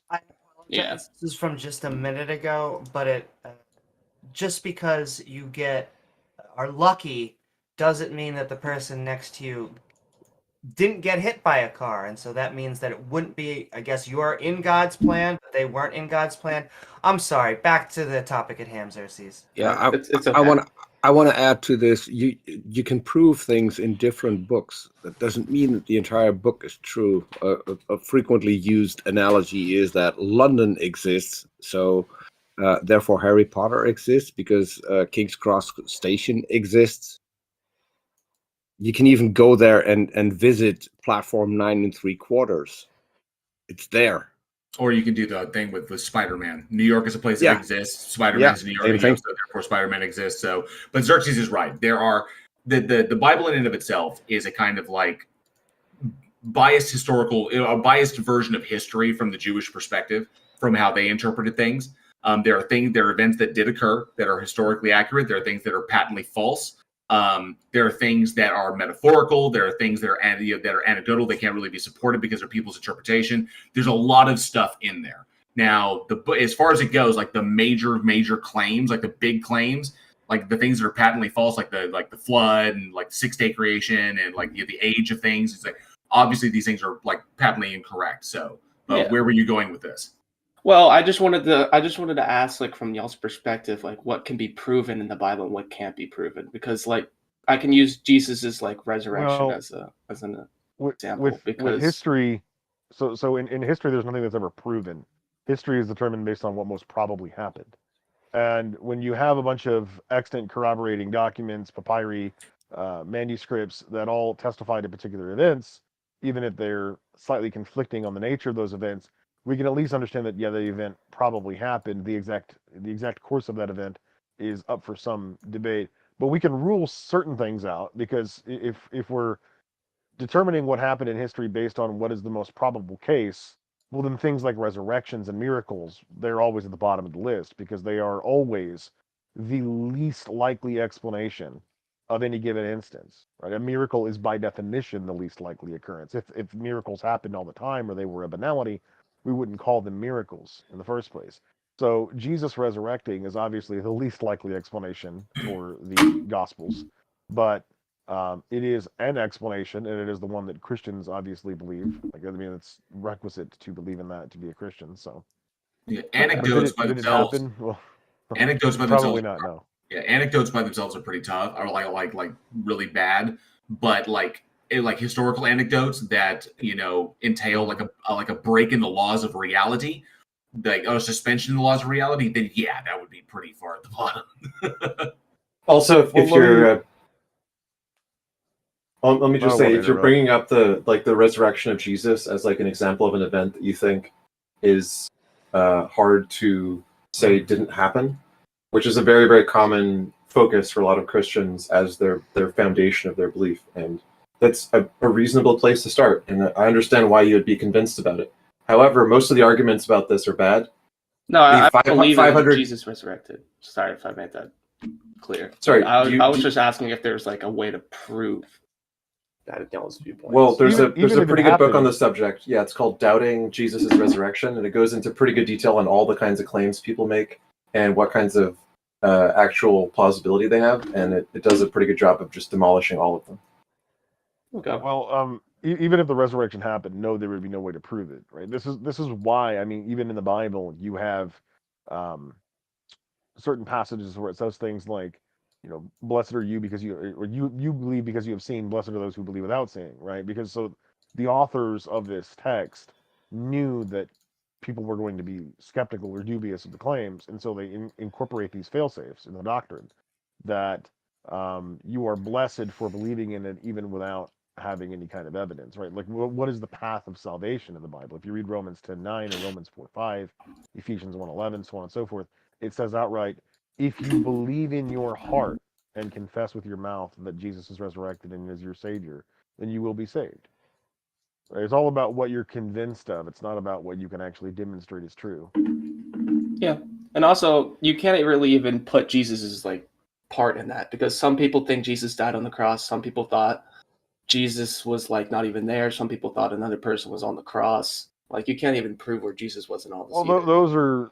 those are Muslim arguments, right? Because Muslims believe that Jesus was like a divine prophet of God, right? So they can't they can't adopt the more reasonable explanations, which is that he really did die and he was just tossed in a mass grave, or perhaps he wasn't even really who he said he was, and there's just a legend. Like they can't accept the more plausible alternatives, so they have to make up some pretty extraneous ones, because they have to simultaneously believe that A, Jesus was a real person who was a prophet of God, and B, that he did not resurrect from the dead. So they have some weird ideas which are really easily combated by Christian apologists. But Agreed. as far as like secular historians who major in this field, I mean they pretty much all agree that the most likely explanation is that there was this guy named Jesus of Nazareth who pissed off Rome for talking about a kingdom that was not Rome, and he was crucified as a traitor or seditious, and then he was tossed into a mass grave, and then his followers sort of made up this story that they saw him rise from the dead. All right. I'm not gonna waste any of y'all's time anymore. I think I'm gonna take my leave, but I hope you guys have a good rest of your day. Thank you for joining us. Yeah, no Appreciate your problem. question. Yeah, I was just curious. I'm well, not an atheist. I'm an agnostic. So I was just wondering you guys' viewpoints, and I'm glad I got some Well, understanding. thank on you this. for joining us. Yeah, no problem. You guys have a good day. Thank you. Next up is Mystery.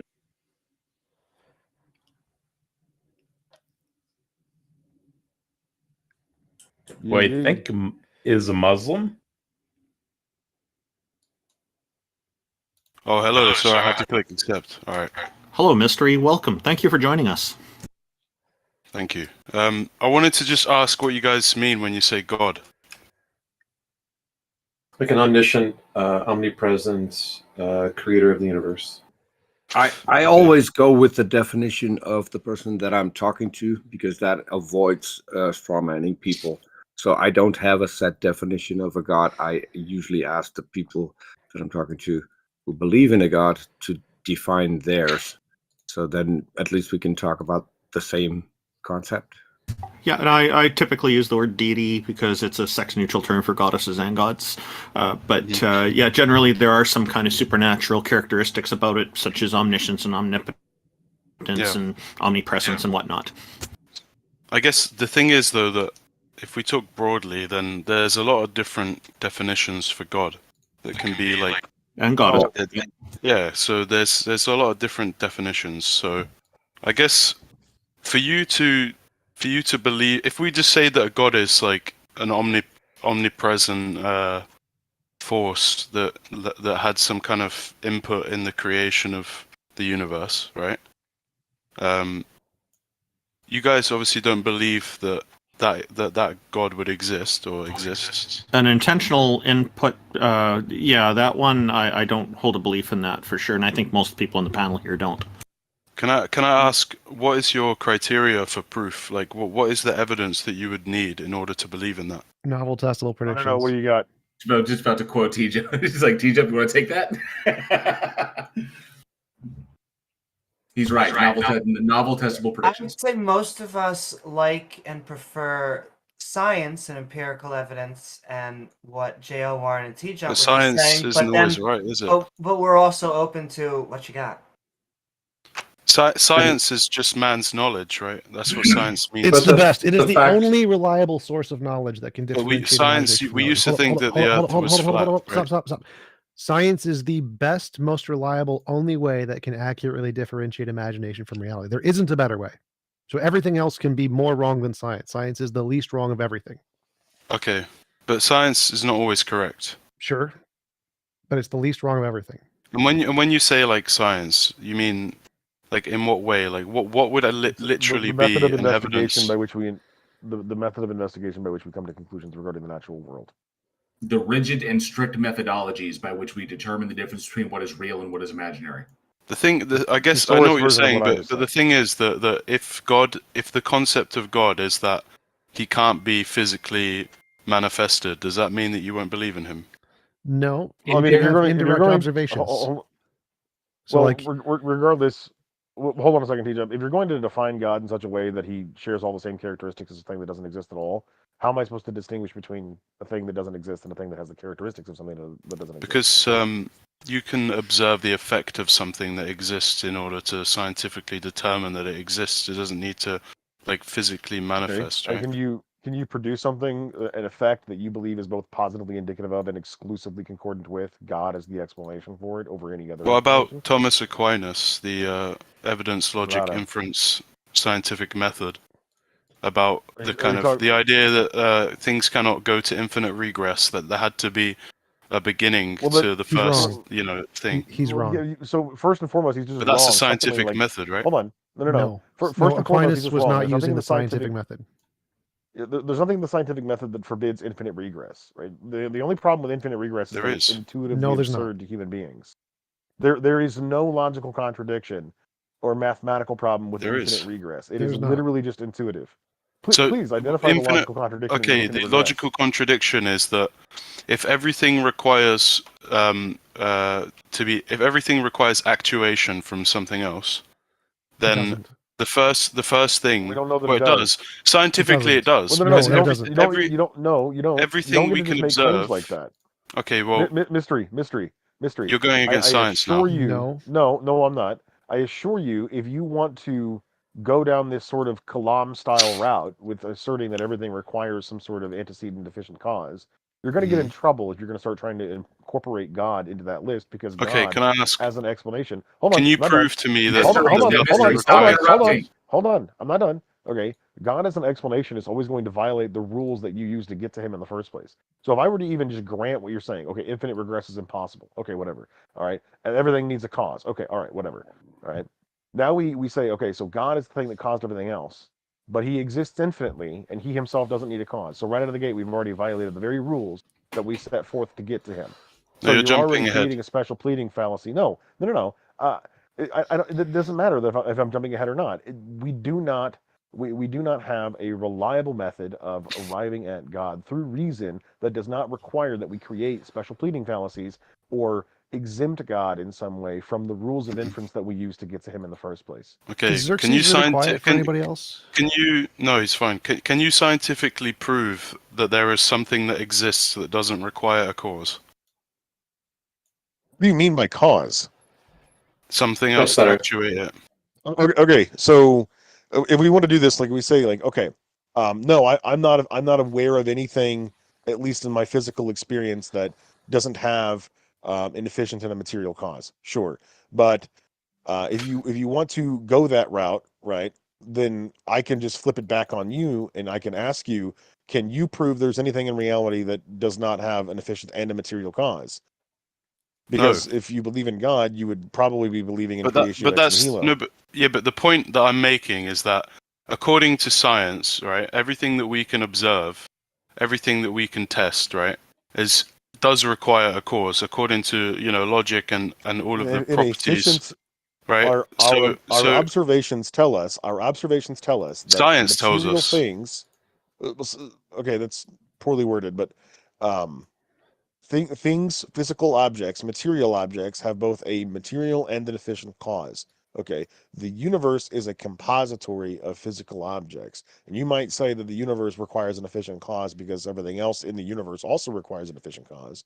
But if you were to make that argument, I would say that it would equally need to require a material cause. And if the universe requires a material cause, well, it can't have been created because the universe is the totality of material. So there can't be How do you know material that? before the existence of material. How Because do you that's the know that? definition of the universe. Okay, so what if there was something outside of the definition of the universe that created the universe? Well, that's just moving the goalpost. Hold on. But there is. Do you There is believe? evidence of that. No, Mystery. Do you believe that material in the has own always question. existed? Mystery has material always existed?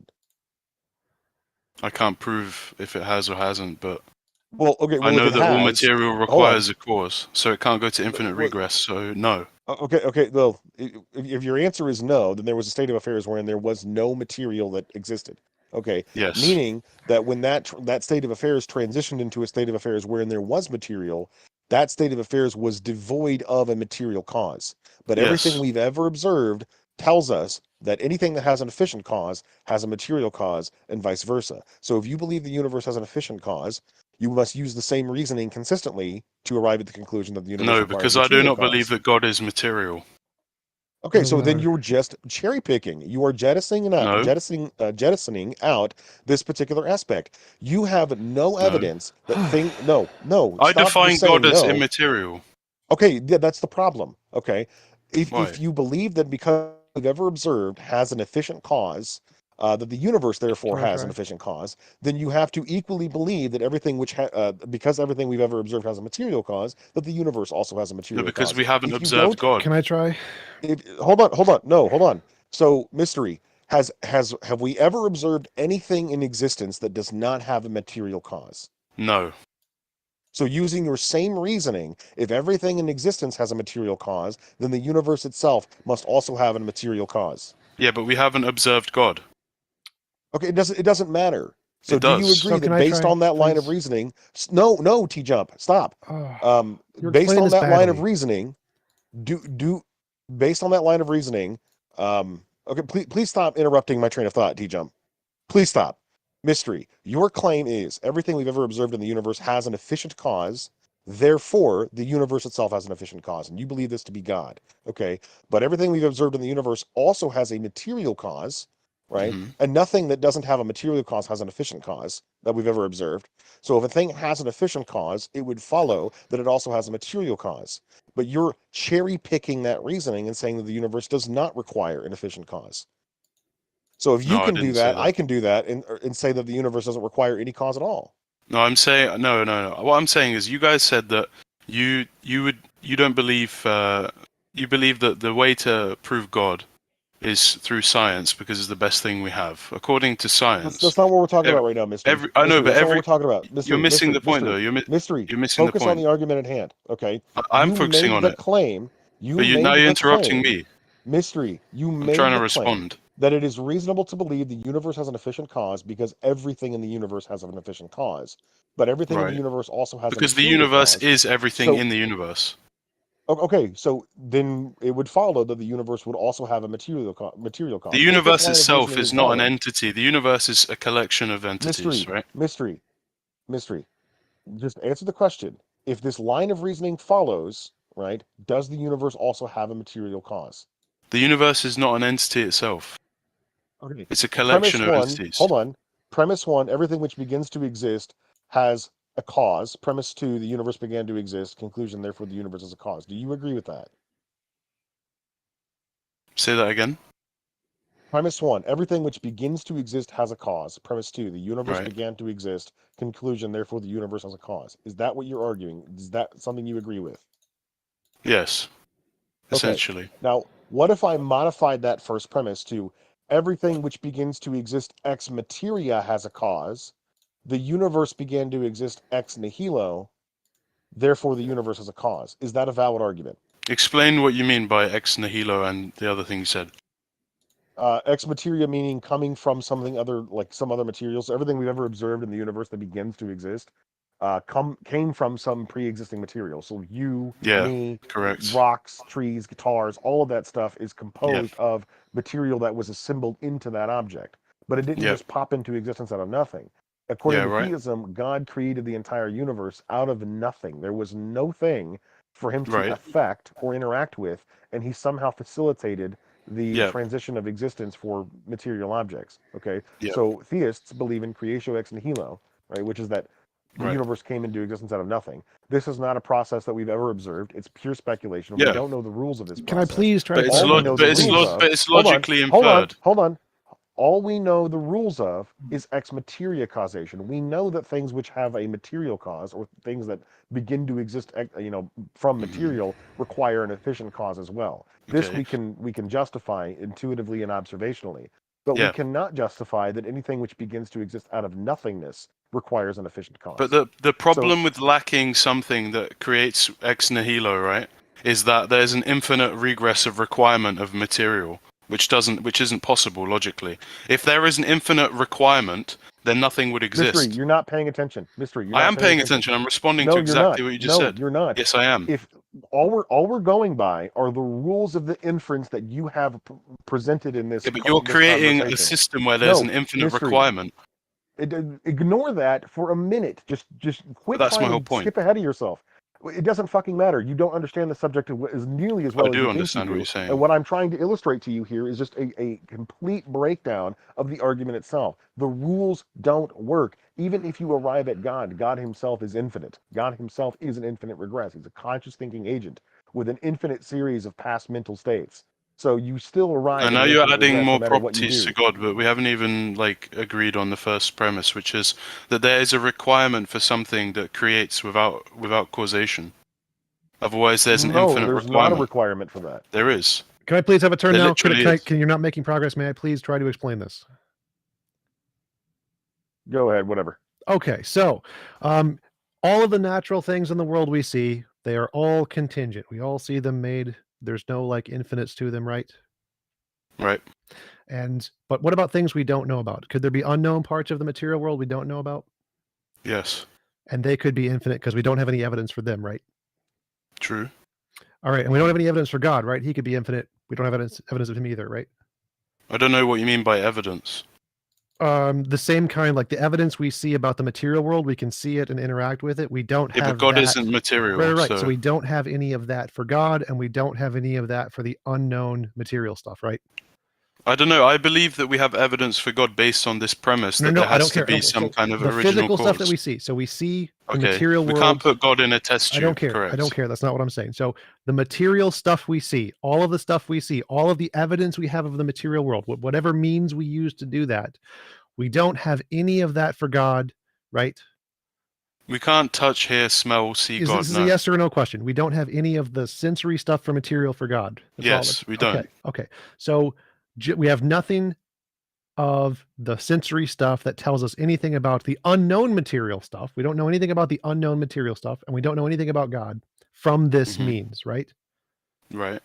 So there's an equal % chance that in the unknown material stuff, there could be an infinite material, just like there's a % chance of the unknown God stuff, there could be an infinite. Okay. So that means that there could be an infinite material, just like there could be an infinite God. And there could be God, right? So why are you an atheist? Because there's no evidence of God and there's lots of evidence of material. But there's an evidence that there's a requirement for an initial cause. No. There is, though. No. What is that? Because everything requires to be actuated by something else. So there's either an infinite requirement, or there's something that did not. There's something or some things that do not fit the properties of requiring a cause. So they're either infinite. there was an infinite thing or there was an infinite past. Both of those are possibilities, and both of those could be not God. And they could be God. Sure. If you define God as something infinite that didn't require a cause, that led to the cause of everything else, then God must Define exist. God as my cat, all of a sudden he exists. No, Right, but so I define, if you do, that's true. But I define but we're God as talking a about this. mind that created all non-created things, and I think no such thing exists. But why? Wait, Mystery, are you essentially arguing that the only thing there could be an infinite regress for is God, because there cannot be an infinite regress for anything else? I'm saying that no. What I'm saying is that there has to be something that doesn't require causation. Well, so there's two things there I wanted to bring up. One is that your definition of a God seems to not entail a mind. Are you saying the universe, quantum fields could be God? I'm saying that no. I'm just talking about one of the properties of God. Okay, so he could have a mind. He could not in this theoretical example. Right. So quantum I'm just fields talking about something that quantum field doesn't could be the require necessary thing, right? The quantum fields could be the foundation of all reality. That's the ultimate beginning, and you don't need a God for that. If they fit the properties then of not requiring a cause, and they've existed before the start of the universe, then potentially. Sure. So that's one possibility. There's another possibility where there is no such thing and there is an infinite regression. Now that's the thing you seem to be arguing against. Why do you think there can't be an infinite regression? Because it's logically impossible. What's the logical contradiction? Okay, so if you have like a line of dominoes and they got knocked over, there has to be a beginning force that caused the dominoes to knock over. Only Nothing would if- happen if it has infinite requirement. Well, so that's You only can't go into an infinite chain of So, requirements. that's only the case if the domino that's knocked over can only be knocked over by the previous domino. Suppose there's a stick and the stick falls in the middle of the dominoes. Now, even though there's infinitely many Yeah, but dominoes some before force it, had to cause the stick to fall. yes, and that's fine. It's not one of the dominoes. So if there could be other forces other than time that can cause present moments, right? And if there are, then they can knock over a bunch of different dominoes. There can be many different present moments. And of So then those the stick present is your moments, god.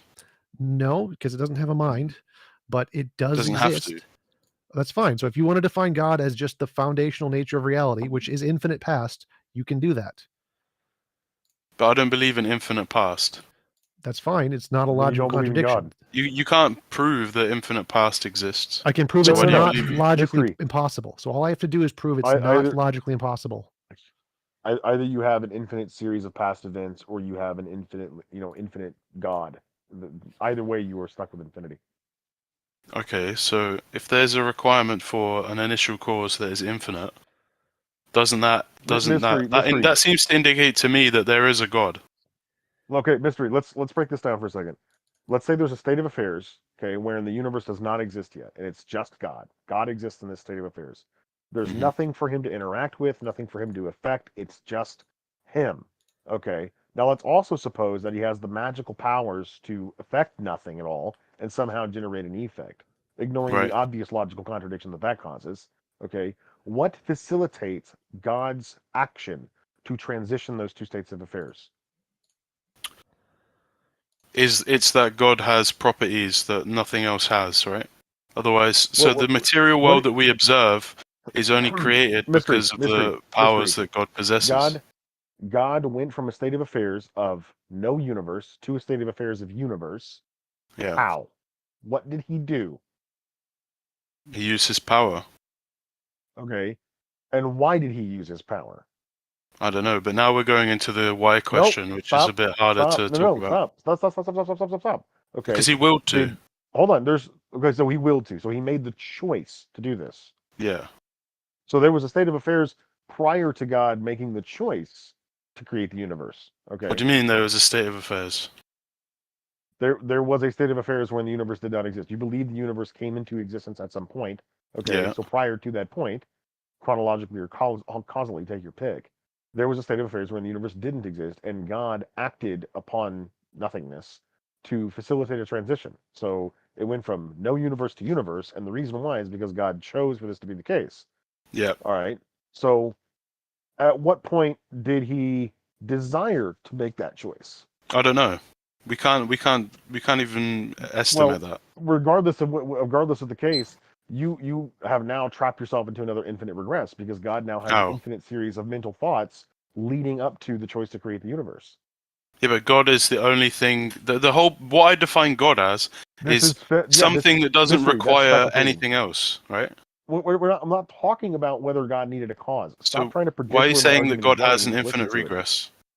Because he's a conscious thinking agent, and he had an infinite series of mental thoughts leading up to the point where he created the universe or decided to create the universe. What if God exists outside of time? Infinite doesn't matter. Well, if he exists outside of time, he doesn't change, and therefore never arrives at a choice to to create the universe. A thing that doesn't change can't will anything into existence. That's a Yeah, contradiction. but time is part of is one of the laws of this universe that he created. We don't know what the laws were, if any existed before. Time is just a measurement of change. A timeless state is a state devoid of change. If Yeah, there okay. is What no if God doesn't change? Then he never goes from a state of not creating the universe to creating the universe, and the universe never exists. But we're applying laws that we observe in the universe to something outside the universe, which doesn't make sense. Mystery. Bink, you got it. You are using inferences about the way in which we observe nature operating in its local environment and then extrapolating from that and applying it to the whole of reality without modification. So your argument that because we observe things in the universe requiring causes in some sort of hierarchical fashion, therefore requires that the universe itself or reality itself requires such a cause, is special pleading. You don't have any basis to make that argument. It is completely invalid. Hence the fact that you have to keep exonerating God from the same rules that you're using to get to him. So No, I'm not at no point exonerating is this God. ever reasonable. I'm creating a theoretical argument based on certain properties of why this Everything needs a specific cause, God not can God. exist. There's a requirement for God to exist, and Infinite then regress is impossible, but not for God. You're just Yeah. making shit up, dude. yeah, no, that's correct. What you just said. No, so that's what I was asking previously, You're Mystery. just That's making literally what shit I up. asked. I said, you're arguing for that the only thing that there can be an infinite regress for is God. And then an infinite regress cannot exist for material causes. Yeah, that's based on science. Okay. Well, here's the question that I think TJump and Xerxes, a number of people, we've asked other people before who've come up on the stage. Where is the logical contradiction in an infinite regress of material states?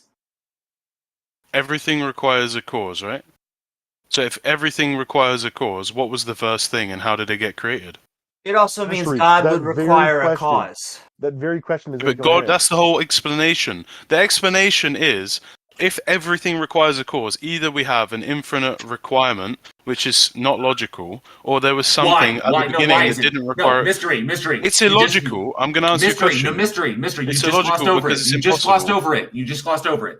If everything that exists, everything that begins to exist, has a cause in the universe. Okay, so where's the logical contradiction in an infinite regress? Tell I'm us just where. about to explain it. Tell us where the logical contradiction is, because you just keep stating that it is. An infinite regress is a logical contradiction because it's an infinite set of requirements in order for something to exist. If you have an infinite set of requirements in order for something to exist, then that thing would not come into existence because it can't fill infinite requirements. Okay, you are incorrect on that, and it has been explained on this stage prior to you coming up here why you're incorrect on that. And the person who Why can is do that? it best, and I'll acquiesce. The person who can do that best and has explained it best is TJump. So I will, if he wants to pick that up and explain again to someone else why you're wrong on that assertion, he can. I don't know if he's still there. After that, I'd have a question for Mystery as well. Then I have a question as well. TJump, are you there? Well, Okay. Mystery, TJump isn't yet. I have one quick question, Mystery. So there was a point where the universe wasn't created, and then there was a point where the universe was created, and you say that required an uncaused cause, and that cause is God. Am I correct? Essentially, yeah. Okay. What caused God to decide to create the universe? It's irrelevant. No, it's not. We Because can't- if there wasn't a cause, I can't if answer there that. wasn't a cause for God to create the universe, then there wouldn't be a universe. Why? There's another way of wording this as well, Mystery. which Oh no, is- hold on, Xerxes. First, let him address this, please. I can't answer that question, and I don't need to. Yes, you It's do, not- because it's not I'm a asking requirement. you. Because I'm asking you. I don't know the answer, and I don't. So- And it doesn't disprove my point. Yeah, it does, because there would have been a cause for God to create the universe, Why? right? Because if there wasn't, he wouldn't have created the No, universe. 'cause he's not in the universe. Because as you stated earlier, God doesn't need anything, so he didn't need the universe. There has to have been a cause for God to create the universe okay. that he His doesn't will. need. His will. Doesn't need. His will. That's not a cause. He decided to do it. Even if What was the cause? What was the cause of him deciding that he needed to create a universe? I don't know. We can't answer that question. So there is a cause within God that you can't or won't address, which means that It's not a God cause. your God isn't uncaused, because No. you can't even come up with a cause for God to create anything. If God has a cause, then he isn't God. The whole Let me- the whole point is if that God doesn't require have a cause. cause, he would never have created a universe. And What- it and would there's not- no- it would- another question. it would Hold be on, not hold on. one I wanna- type of God. There are there's other no- types of gods. Yeah, and Let there's me- no let me- reason let me to ask another ascribe, question. there's no reason to ascribe an inherent meaning to life if God created the universe without a purpose. Yeah. Okay, but Well, this here's is another not question, Mystery. the point. I have a question for you. Okay, So going back to that state of affairs hypothetical that I was giving you, let's say God exists and the universe does not exist yet, and then the state of affairs transition into a state of affairs wherein the universe does exist. Okay, now how do you tell the difference between a state of affairs? So let's say scenario A, God is the efficient cause of that transition. He made it be the case that the universe came into existence, versus scenario B, wherein he was just merely present for the random existence of the universe. The universe just randomly came into existence, uncaused. It was just a brute contingency, so to speak. It just happened, and God did not facilitate that, but he was just there. He was just present for the event. How do you tell the difference between those two situations? Can you refine the question? Sure. So scenario one, God causes the universe to exist. God makes a decision that generates an effect wherein it goes from a state of affairs of the universe not existing to a state of affairs when the universe does exist. Scenario B is God exists in a situation or a state of affairs wherein the universe does not exist, and then without God's choice or influence on the matter, the universe just starts existing. How do you know the difference between those two situations? The difference is that the universe is a collection of entities, and from everything we can observe within the universe that we're in, everything requires a cause. So the first thing that existed within the universe needed to have a cause as well. When we say Based on everything science. required a cause, when we say everything requires a cause, what we are saying by that is that everything that we've ever physically observed is made up of something, and some antecedent entity interacted with that something to reassemble it into the current status. So Right. take a table, for instance. When I say a table has a cause, okay, a carpenter or the act of carpentry would be the efficient cause of the table, but then Yeah. the wood, glue, lacquer, and nails would be the material cause of the table. Okay. Yeah. And so what the carpenter did was he took the wood, glue, lacquer, and nails and he reassembled them to become the table. Do you agree Yeah. with that? Yeah. Okay. But the carpenter did not do anything to the table prior to its existence. You can't affect a thing that doesn't exist. That is a logical contradiction. Right. Things that don't exist can't be interacted with. So what was God interacting with when he created the universe? What did God transpose into the universe? Nothing. He created it from nothing. That's the whole point. That right there, mystery, is a logical No, it's not a logical contradiction. contradiction because Yes, you're it is. applying laws of the creation on the creator.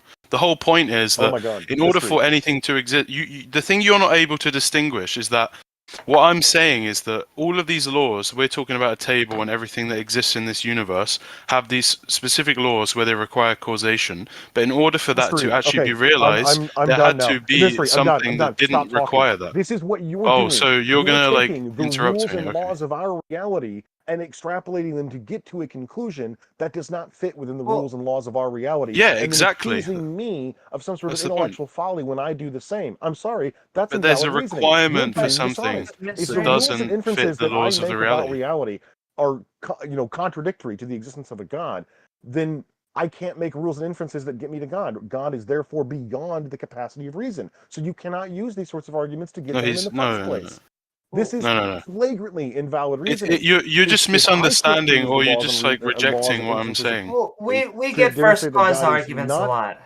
that is not the case, then you can't use these rules and inferences to demonstrate that God is the case, because per your own admission, he is beyond these rules and inferences. The same laws that apply to our reality do not apply to God, and But there's therefore a you don't get to requirement use for the God. laws. No, there's There not a isn't. requirement for God. There The is. the only way that you can get to that requirement is by taking the laws of our reality that we observe and the behaviors and applying them to God. If you don't apply them to God, there is no requirement for God. No, because the God. No. The only In way order that for our you can reality say to that is if exist, there God has to falls be into the something cosmic that doesn't paradigm. fit into the laws of this reality. No, there doesn't have to be. That's Yes, your it does. pea-brained, idiotic position because you're a narcissist who needs to believe that there is some all-powerful, intelligent creator looking out Why for are you you personally. going ad hominem now? Well, and mystery. This is Because why.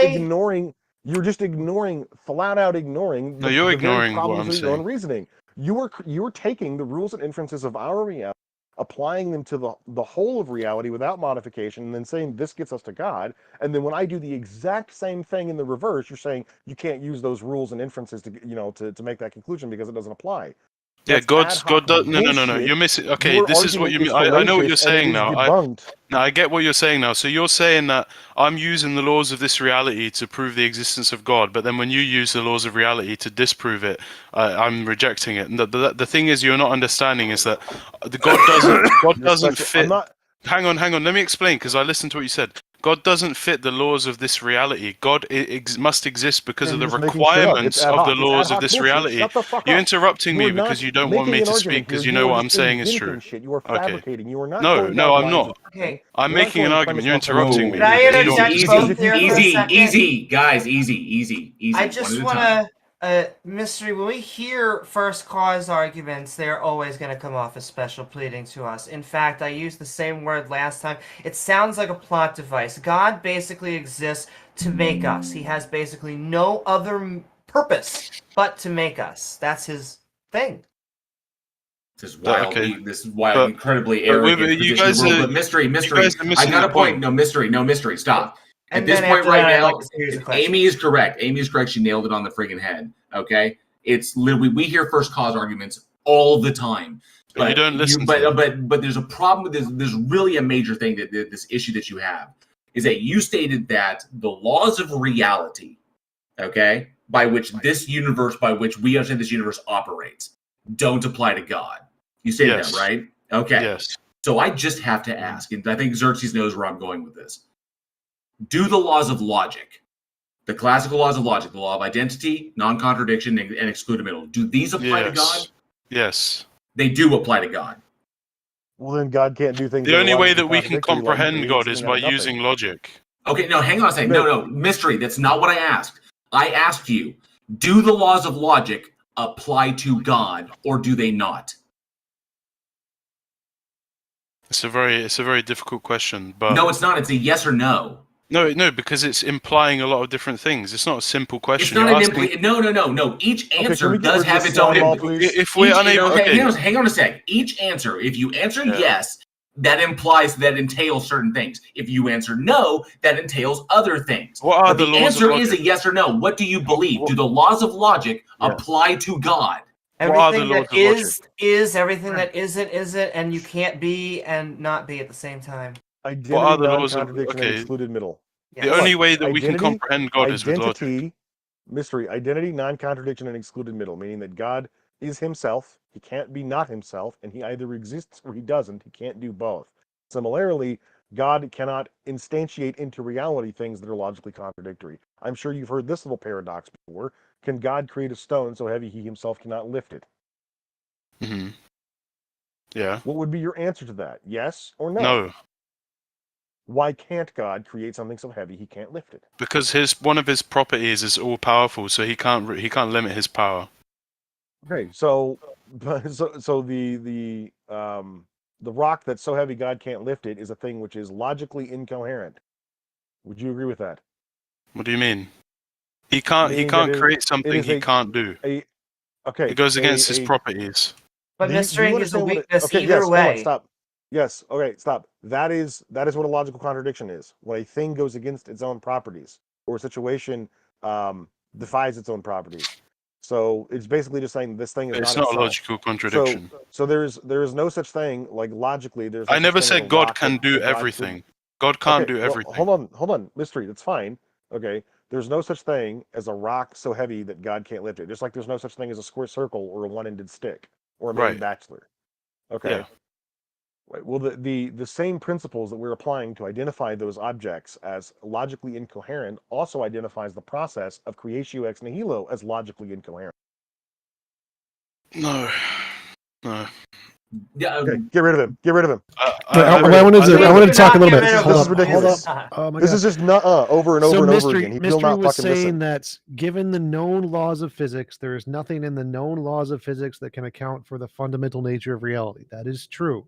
There is nothing about that implies that a God is required. Could there be But there more? is. Oh, no, there could be more unknown laws of physics that allow for an infinite past regress of material things. There could just be an unknown law of physics that does that. No problem. It doesn't need to be a god. Yeah, okay, but science hasn't discovered it yet. So Correct. you're It just hasn't discovered it. that's It your also god. hasn't. Wait, it That's hasn't. your Wait, god. stop. It hasn't discovered anything about the fundamental nature of reality. So nothing about the fundamental nature of reality is discovered by science yet. We don't have that. We don't know what it is. That Okay, does but not those mean laws it's a of god. physics No. are your god. No. Yeah. Laws of physics are just another material thing. There's nothing about them that's ultimate or eternal. There could be If more they things. explain the causation problem, then that is what you No, it believe is the doesn't. creator. No, it doesn't. Because if they don't require a cause and they caused everything else, then that is your god. No, it doesn't. So again, It there's does. multiple solutions. That is wrong. There could be things that are uncreated that didn't create anything else. They just affect things like the law of gravity or something. It could be there. All It didn't Mystery is create doing it. is saying that he's just going to arbitrarily assign the label God to Yes. anything that happens to be the antecedent efficient. That's what we defined God as in the beginning. I defined it in this whole theoretical scenario Does as God have a something that mind? doesn't require a cause. That's one of my That's. I questions. mean, I Does did he bring have this a up like mind? half an hour ago. That's what was the point. But we can definitely move on now. So we've gotten to the point where no, that's not God. It can just be quantum. And can I ask you, Mystery? So you said that God made things out of nothing. What's the difference between that and magic? What do you mean? You said that God created the universe out of nothing. There was no universe, and then he created the universe out of nothing. Ex nihilo, as Xerxes said. Yeah. Well, how is that different from magic? What do you mean by magic? That's such a abstract word. Like, poof, I don't know how to do it, so we're just gonna say that it was just magical, mystical. You could define it in that way, but it's a very abstract word. Oh, I agree. But you're pulling things out of nothing, or apparently God is. Well, God has the properties to do so. That's why we require God. Otherwise, we wouldn't be here in the first place. But that's why we call him a magical, at least him in this context, a magical being, and these magical beings do not exist. They have no reason to. First cause arguments are not given as far as we can tell in physics. You can put them forward, but This Mystery, is it a contradiction to say that John ran for no distance? Yeah. Okay. Why is that a contradiction? Because running is a state of movement which requires travel, right? Yeah. I So would if argue you go that causation is a state of affectation. There needs to be an interaction, a relationship between two or more extant things. If God in any state of affairs is the only thing that exists, causation cannot occur because God does not have anything to interact with to generate an effect. Because According cause to and what though? effect What are you isn't- basing that on? Laws of this reality, which God created, which He doesn't have a part, which He's I'm not done. part of. I'm done. Yeah, can we move I'm done. on? I'm done. Because I've This already. guy You is obviously not- don't he's understand. not- You don't he's not understand the honest. This guy concept is a of God. complete flagrant fucking liar. You Get rid obviously of him. just don't My understand the questions, concept too. of God, right? That's the problem. No, like all you do is go ahead, Amy. I'm sorry. Go ahead. You're trying to force God into the laws of reality. Yeah, all he's doing is nut-eyeing everything he's hearing. And like I said, if you'd been listening before on the stage, TJump did an excellent explanation before as to why an infinite rate, there's no logical contradiction imposed by an infinite regress of material states. Xerxes has gone through this a number of times trying to do it. All of us have taken a stab at this. First cause arguments are nothing new to us. Okay, we've been down this road a lot, and we were trying to give you the leeway on that. But you don't rebut with evidence. You simply say nuh-uh. Like if TJump explained to you mystery, if TJump sat there and explained to you exactly why we know an infinite regress entails no logical contradiction, the expectation would be you would have evidence to counter his explanation, but you don't have that. You just nuh-uh him. Yes, I do. We can move on now. We can move on. We're going to move on. Get rid of him, please. What a fucking idiot. Thank you for coming up. We've got Governor up next. He's been in queue for quite a while. Oh, this is going to be hilarious. Hello, Governor. I was gonna do the exact same thing. Great minds. Governor. So my greatest argument is the cosmological principle. What about it? Do you guys believe in the cosmological principle? You mean What is the cosmological principle? Which one? This is what you guys do.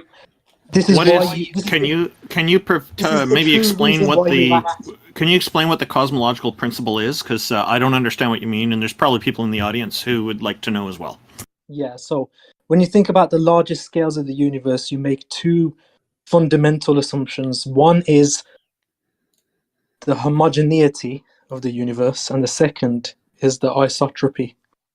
So this is, on the largest of scales, that the universe has the same physical properties everywhere, i.e. mass, density, expansion rate, visible versus dark matter. And the second assumption is that the universe looks exactly the same in any direction you look at it. Do you guys believe in this principle? No, but that's not the I mean, cosmological principle. That's the cosmological principle. That No. the laws of the universe apply no matter where you are. So No, there's that's evidence not from the Redshift case. that this isn't the case. Yeah. Yeah, so the problem with the last part of what you said, Governor, is that if we look at the universe in any direction, it always looks the same. We look at it in different directions, and we see it looks different depending which way we're looking. So right away, that statement falls apart, unless I'm misunderstanding what you're saying. Well, the So cosmological are the principle constants, is are the constants one of sec. Let me nature just clarify. are the constants One of sec. One nature sec. the same Governor, shut up, everywhere please. you are? Shut up. So the cosmological principle states that an observer's view of the universe depends neither on the direction in which they look nor his location. That's what it states. Okay, so the fundamental laws of the universe, the constants of nature, are they the same everywhere you are in the universe? No. They're not. Well, what if we answered No. yes? How does that get to God? So are the conditions for life the same everywhere? Well, no. That would be a no because we don't know that only carbon is the is carbon the only element that's capable of like producing living Is this what biological you guys organisms do? that You are just capable? deny It reality. appears that So most do you of need the water universe to is Hold on, actually whoa, freezing or on fire. whoa! Chill, Jesus, Governor. Like when it comes to life, like we know that carbon-based life follows a very like specific series of like causal events, but we don't know that carbon is the only capable element of producing self-replicating organisms. So I don't know that the answer to that is yes. But as far as like the laws of physics and nature, I mean, if the answer is yes, how does that get us to God? Because all of the odds are stacked against the possibility of life being possible. Goodness When you consider gracious. the odds, All of the odds, like by what probability functions are you utilizing in order to derive odds from a sample size of 1? Yeah, 1 because out of 1. because all of the other possible realities did not result in life. Do you Only have this access to reality. these other realities? We don't. Okay, so we have a sample size of 1. So Exactly. by what probability functions are you deriving odds from a sample size of 1? Because if it was any other way, even if it was only slightly in any other way, we wouldn't be here having this conversation now. Okay, Everything Governor, had to be that- perfectly hold on. aligned. Governor, that argument only works if you accept naturalism. If you believe in theism, believe in the existence of God, that argument is false. An omnipotent being Well, could have created that's the your reality. Hold on, modern view. hold That's your on, modern hold view on, of design. hold on. Stop. If an omnipotent being could have created the world in any way he wanted to. There's no expectation of any particular arrangement of physical affairs under theism. God can create the world however he wants. He does not give a shit about how many like electrons are in a neutron or whatever the hell. He doesn't care about any of that. Like the universe does not have to obey any set series of uniformity or laws. God could have created it completely chaotic, following no apparent pattern, and he could have created living organisms to be able to sustain themselves in literally any environment. But instead, he chooses willingly to create a state of affairs wherein biological organisms are only capable of inhabiting a very small, tiny space on a rock orbiting an ember in the vast ocean of the universe. Not Really, only that was his optimal model. That's but absurd. if life is carbon-based, it means it took billions of years until any forms of life actually evolved, and thus it was just a universe of hydrogen, helium, lithium. Let me ask you a question. Hang on a second. I want I to ask Governor just one question before we continue because I think I can expose the innate duplicity of this argument. Governor, if the situation that we observed was exactly the opposite and the universe was absolutely teeming with life everywhere on every celestial body, would that be evidence for or against God? Probably against, because if he was Wait, if wait, it wait. was So so hold rare, on. if it was so rare for intelligent Wait, life Governor. to emerge, why has it emerged so easily? Okay, hold on. Wait. Rarity being like not a problem here. Is God capable of creating a universe wherein life is abundant and everywhere? Yes. Okay, and he's equally capable of creating a universe wherein life is only sustainable on one tiny little speck of dust in one solar system in one galaxy. He's capable of both of those scenarios, right? Yes. Okay, so why would either of those scenarios be positively indicative of God, one over the other? Because if it follows that the properties for intelligent life to emerge are so rare, and the fact that they've emerged in this specific point in space and time can only be indicative of the fact that its rareness has to exist for a reason. Okay, the rarity of an occurrence does not in any way hearken to intent or will behind it. Rare things happen all the time. As a matter of fact, you could go outside and watch a leaf fall from your tree and see it hit the ground. And the odds that it would happen at that exact time, at that exact day, while you happen to walk outside and watch it, and it would land in the exact spot that it did, you could add in a billion variables to that probability and make it, mathematically impossible. But it happened. Do you Yeah, think God is behind leaves falling from trees? Rarity is That's not your a whole. objection of the modern design concept. However, there is hold a on, Governor. Does pragmatic God view of personally religion as well. does God personally influence every statistically improbable thing that happens? Yes. Okay, so God personally influences a leaf randomly falling from a tree. Yes. Could God also personally influence every statistically probable thing that will happen? Yes. I mean, if we're being consistent here, if God exists, then the prior probability of anything happening is 100% because God can just do whatever He wants. So this would be a Exactly. method. This would be a matter of underdeterminism. Can we just No ask? matter I just what- want to ask: how does something improbable evidence of God did it? Yeah, I want to just point out rarity is not the hallmark of Wait, well, let's design. ask him. Ask him. How does something improbable indicate a God did it?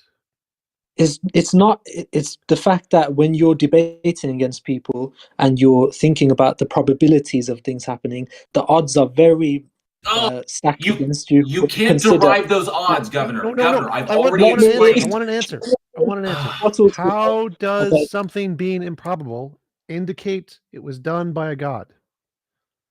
Because we are the people who are here to observe God. Without us observing God, then God's power is diminished because He requires people inferior to Him to observe His greatness. I have no That idea is what you why just we said. exist. Absolutely none of that made sense. So I'm not following why, if we see a really improbable event, like let's say I throw 1,000 dice, anything it lands on is going to be improbable, right? It's way less probable than that. It's I don't more care. I there's don't a care what the one number that- is. I don't care. How does me throwing 1 billion dice and them all landing sixes indicate a God did it? It's even more less I probable don't care. than that. How does me throwing 1 billion dice and them all landing sixes indicate a God did it? I don't care what you Look, think the number is. if I make a claim and I say to you that I did this with your sister or your mom, you're going to say, I don't believe you. Most people are going to say, I don't believe you because you're in Britain. How did you get all the way across this pond to do that?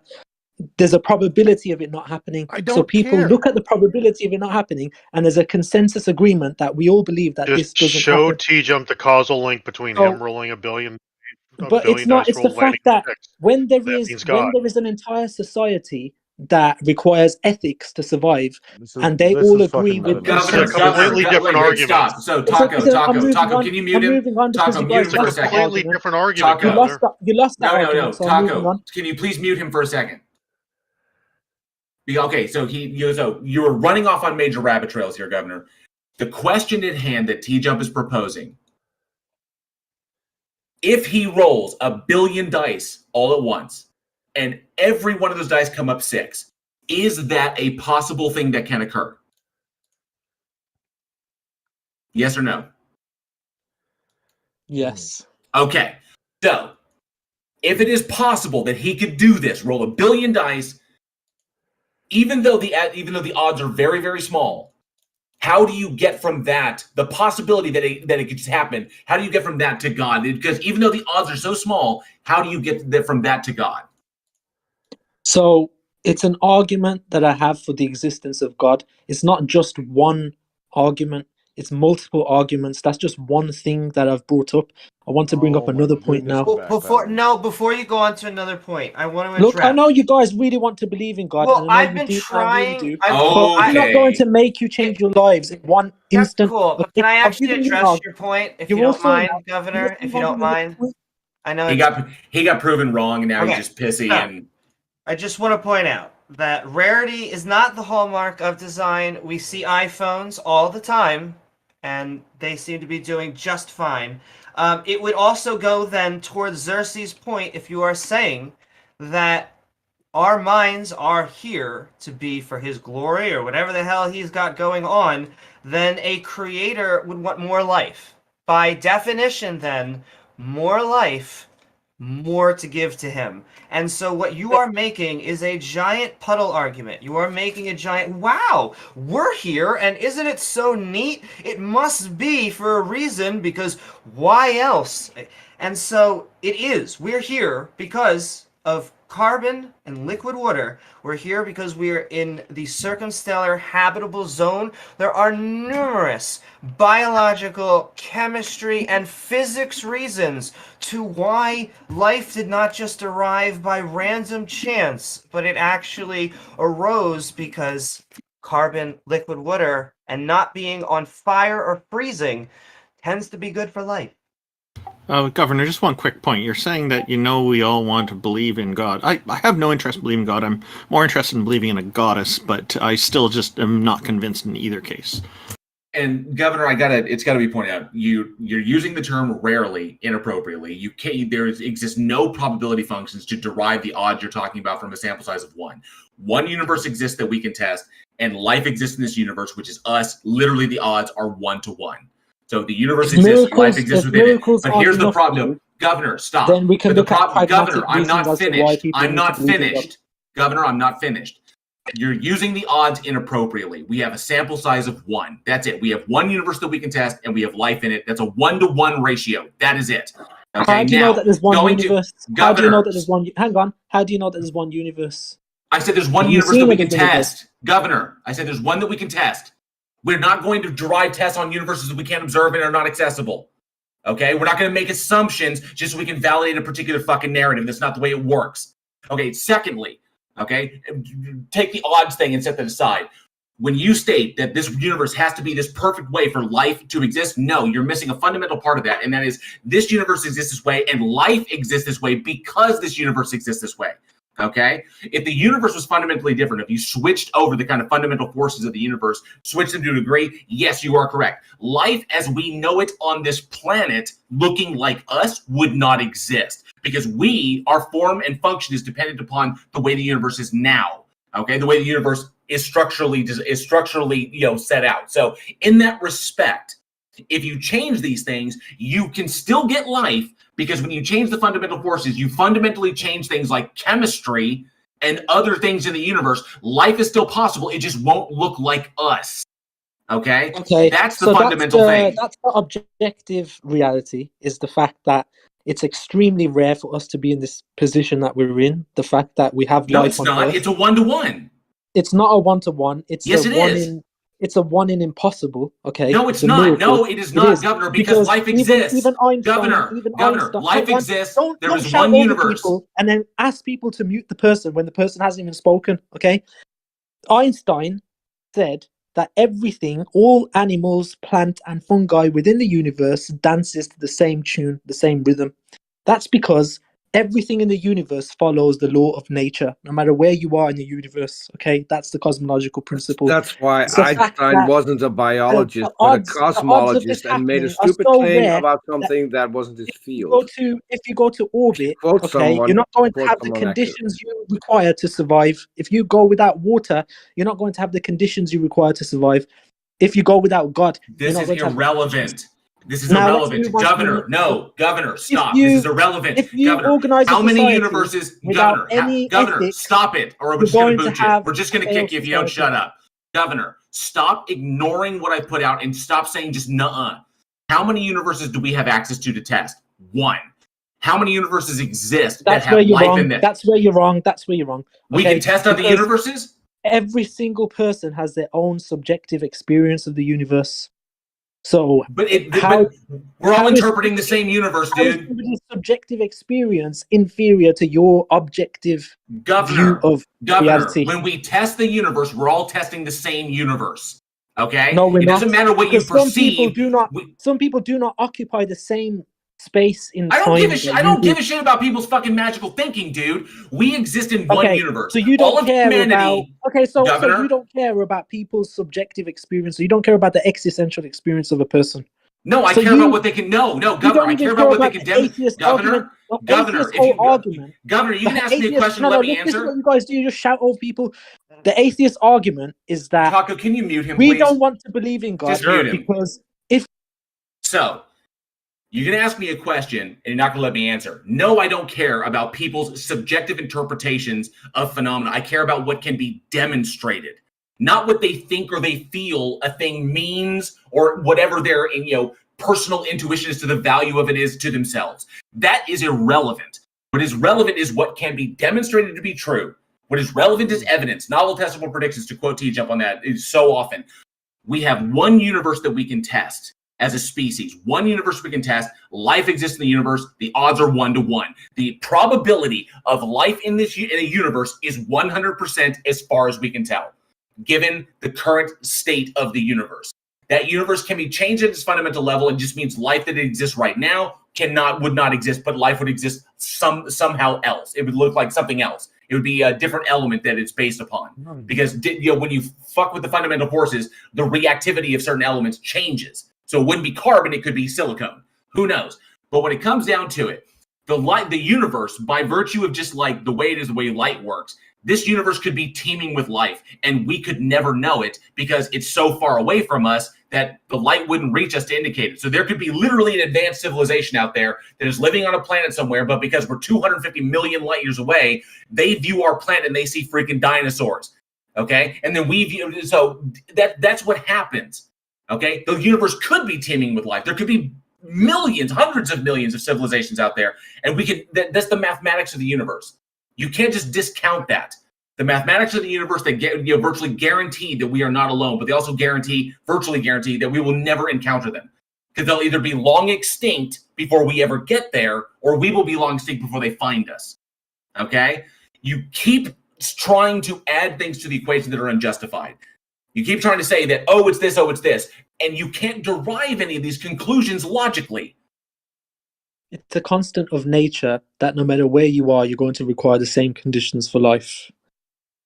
It's also a requirement for an organized society to have ethics in order to survive. As I was saying before, I was rudely interrupted and then muted.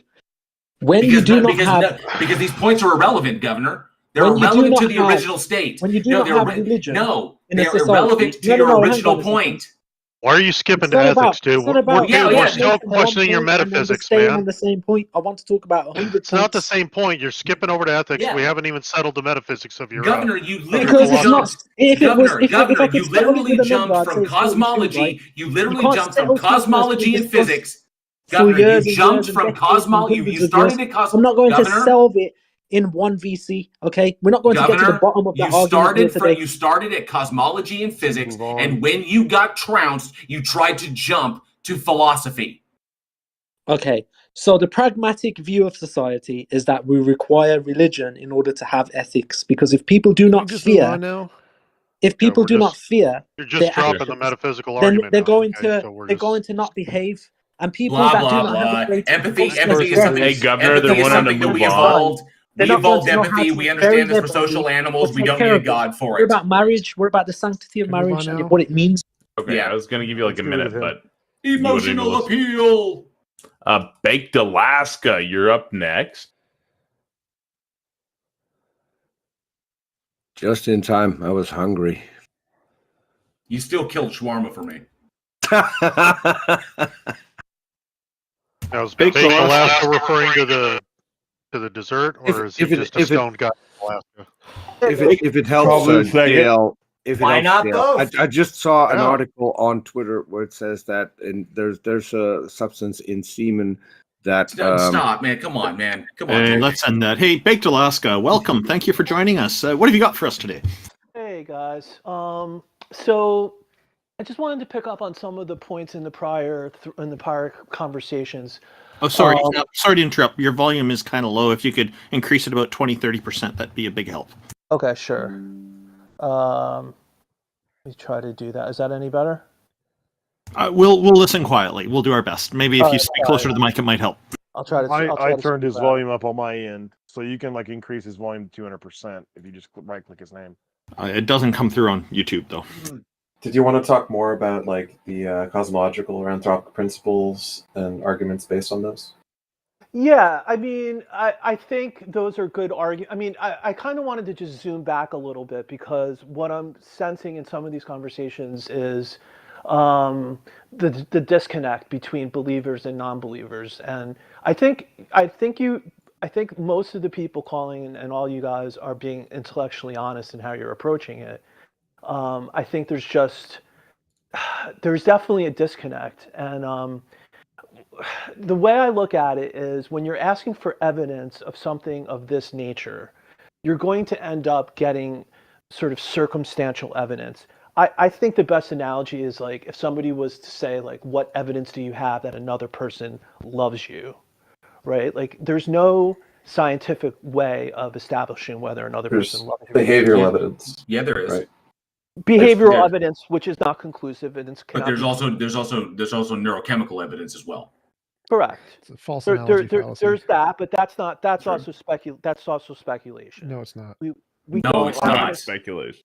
We don't We can have an we can actually induce it in human beings. We do not have Alright, a scientifically Alaska. established, proven theory of the love chemical. There's just Yes, we Okay, do. hold on. Yes, we do. no. We don't. Ala- Okay, then cite it. And who got the Nobel Prize for that? It's Phenylethylamine. oxytocin. It's oxytocin. No, you're confusing correlation with causation. Nope. Just that's, because some chemical. Okay, one second. I just want to jump in. So this is a false analogy fallacy. It's common among Yeah. theists to try to compare like the reliability of science to this alternate realm of nonsense religious claims. All we need for evidence is something that can differentiate imagination from reality. Do we have that for love? Yes. Do we have that for neurochemistry? Yes. Do we have that for everything in science? Yes. Do we have that for religion? No.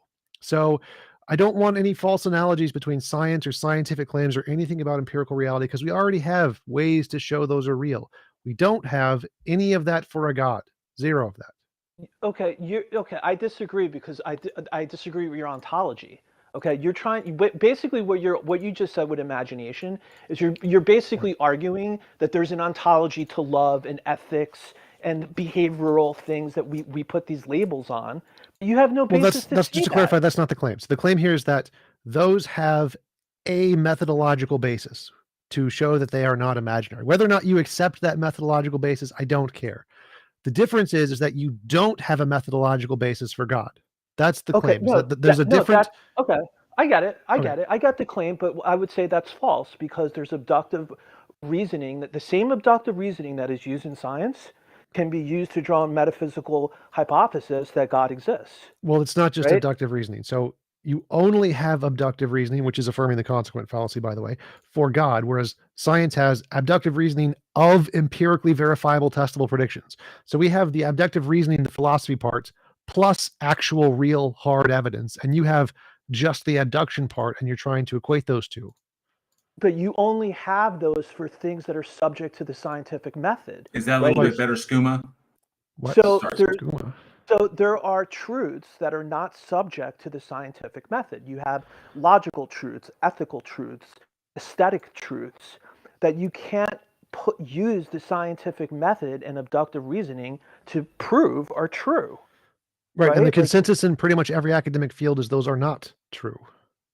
What are not? There is no what are objective not beauty. true? There is no objective aesthetics. Those are subjective opinion statements. That's the consensus among biology, psychology, neurology, cognitive science, et cetera, et cetera. So those things that you're asserting are things that have not been accepted are real in any academic sense.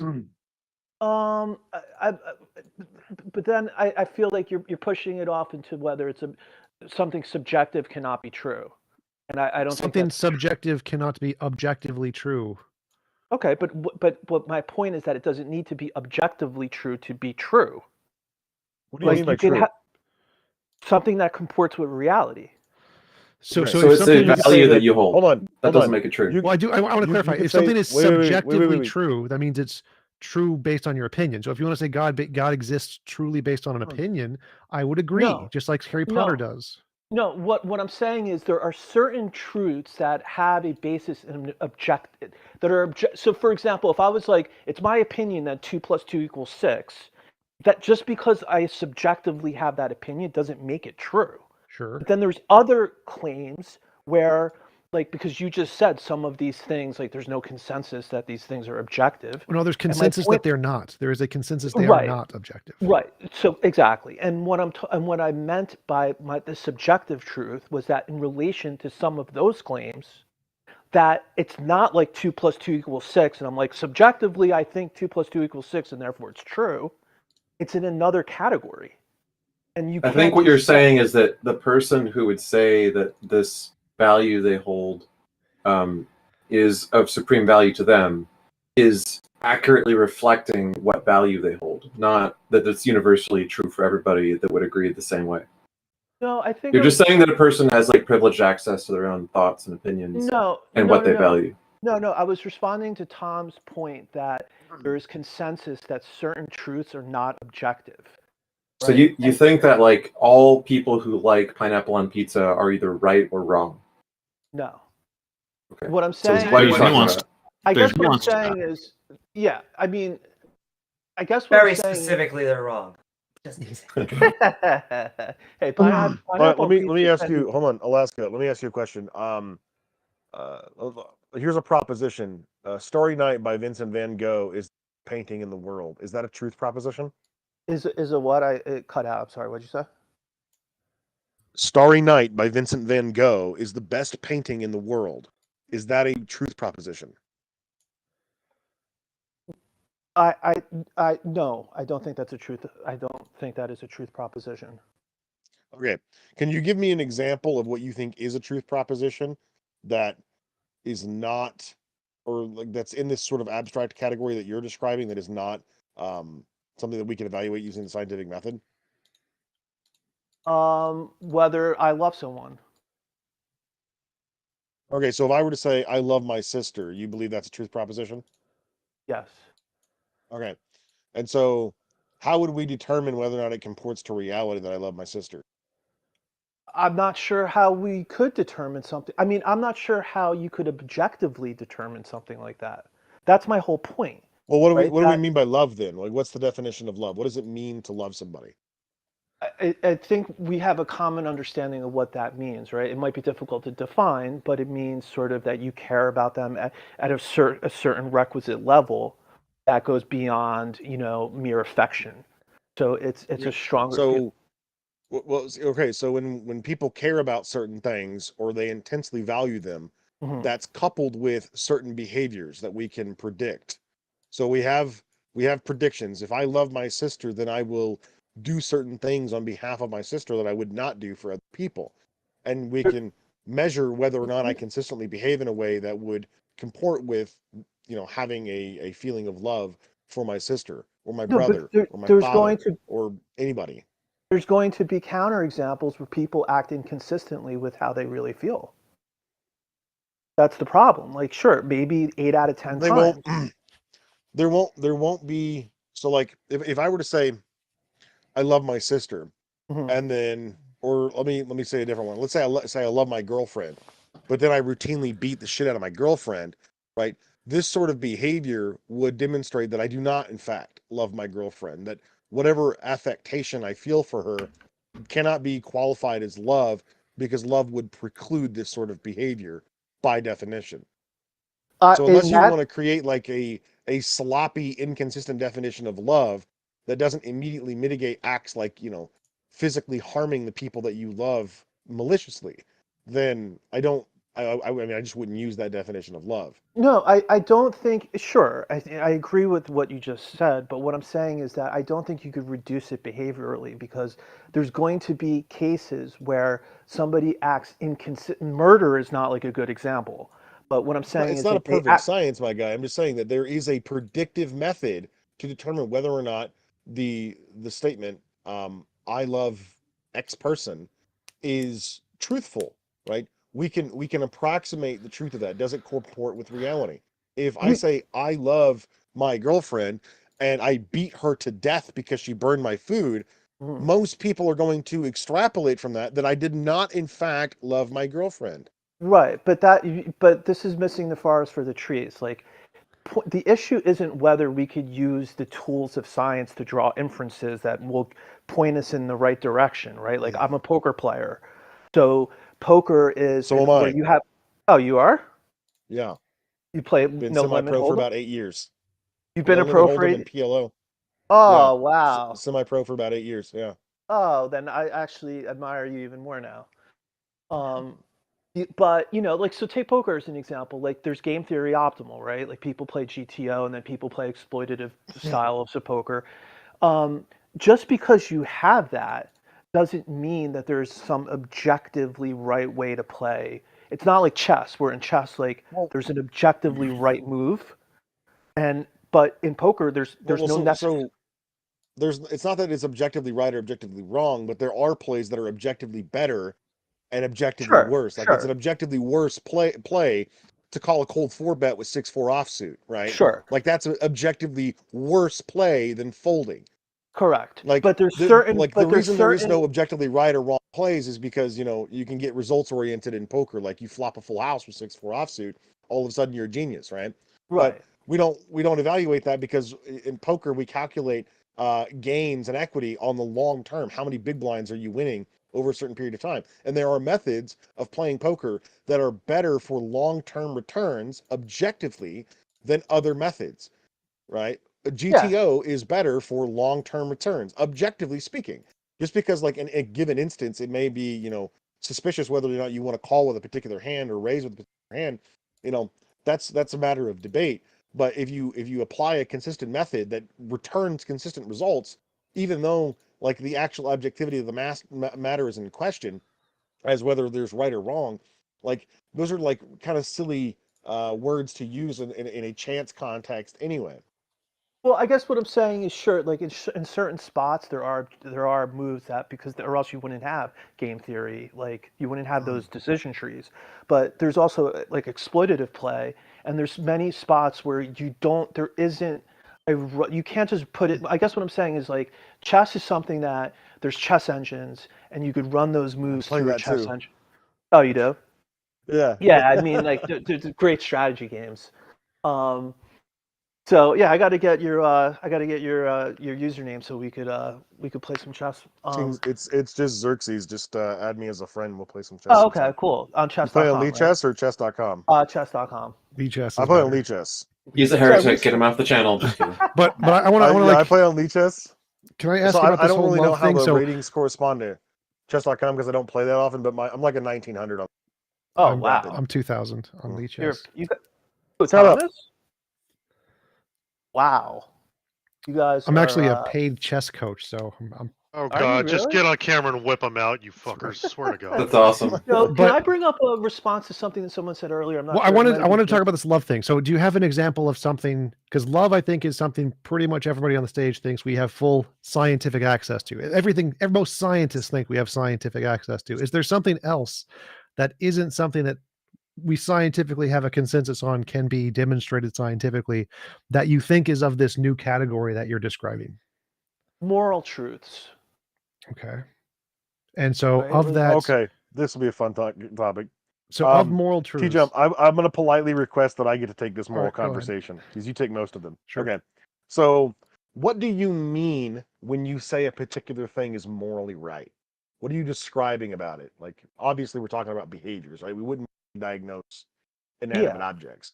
Yeah. So, we're specifically talking about the context of a particular behavior and insofar as it affects other people, because generally we also don't really diagnose behaviors that don't affect other people. Yeah. Yeah. So like So I one person might be able to say like me smoking, which I'm trying to quit actually. I haven't smoked in about a week. Props to me. Me smoking is an unhealthy thing for me to do. But it's not an immoral thing to do so long as I'm not like actively blowing smoke in the face of babies. That would be an immoral thing to do because I'm affecting another person based on my bad. So what are you describing about a thing when you say that the behavior in question is morally right? What are you telling me about that behavior? Well, so I mean, I think the sort of the theistic answer is that like God is the good, and that things that are good are basically like that flow from God's goodness and are consistent with God's goodness, and sort of and evil is like the absence of that good. Well, let's. The reason why we need to understand what we mean by goodness, because if we say that God is the goodness and goodness is God, well, then that's tautological and uninformative. So let's enter the Euthyphro dilemma. Are things good because God commands them, or does God command He is good?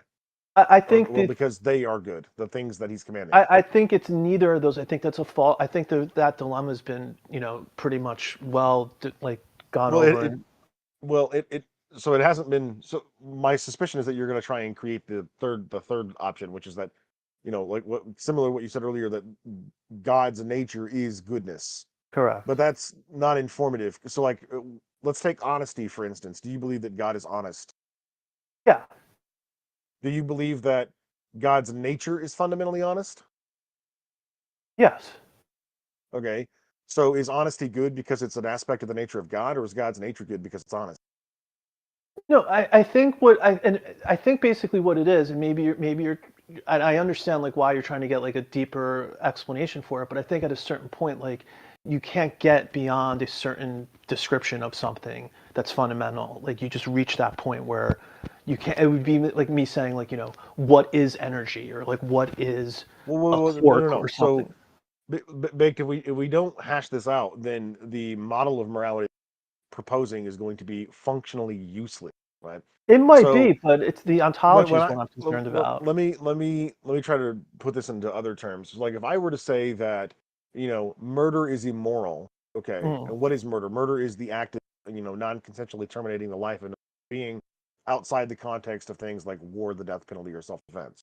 Okay, so those would be the only exceptions to the rule. So if I just wantonly, stab my neighbor in the chest, because I don't, like how high they built their fence, right? That would be immoral. Why I would consider that immoral is because my definition of immoral is a particular action or behavior which promotes unnecessary suffering or harm or diminishes human well-being, health, or happiness. Now, if your definition of immoral is that which does not conform to the nature of God, well, we hit a little bit of a snag there. Depending on which God you perfectly conform with the nature of God, kill people just irritating you. Yeah, no, I mean, look, but that's why we have like I think that's like there's moral epistemology and moral ontology, and I think how we come to know what is moral like is a very complex thing, and we have society and we have this system in democratic societies, where we could reach Do you consensus believe in the on. Christian God? Yeah. Okay. Let's go through a syllogism. Premise one, you tell me where you disagree. Premise one, morality is that which conforms with the nature of God. I agree. Premise two, God's actions always conform with his nature. I agree. Premise three, from one and two, God's actions are always moral. Yes. Premise four, God killed 42 children for making fun of baldness. I'm not familiar with that fact. Okay. Let's go a different route then. God killed the firstborn children of Egypt because Pharaoh refused to release slaves. Okay. Okay.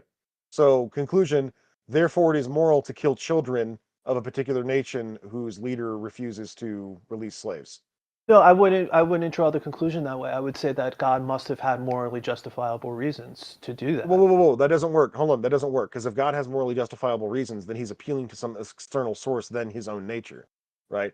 But based on the nature argument, whatever God does is de facto good by definition, right? So if for any reason God can morally do something that we can't do, well, it then necessarily follows that what's moral for us to do to one another is not Right. predicated on God's nature.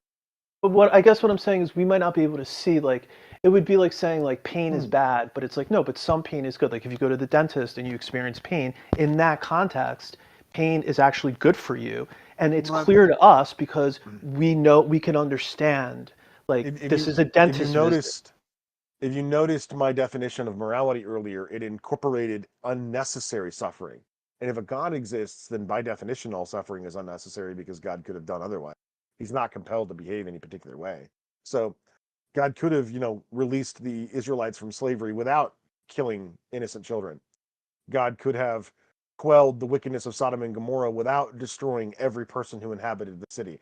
God could have found a different way to keep his chosen people, the Israelites, from complaining without, opening up the ground and swallowing those who protested or allowing the camp to be infested by venomous snakes to kill tens of thousands of them. So there's plenty of ways God could have gone about doing certain things that would have been optimal. I mean, he's omnipotent.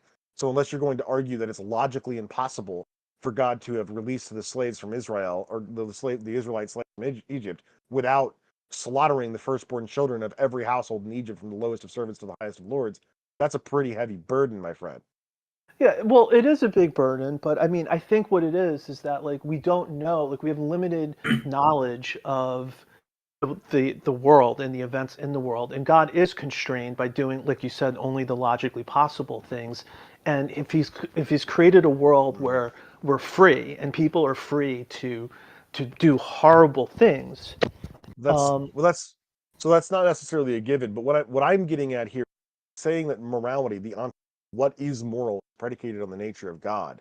Okay, using that system, anything God does is definitionally moral.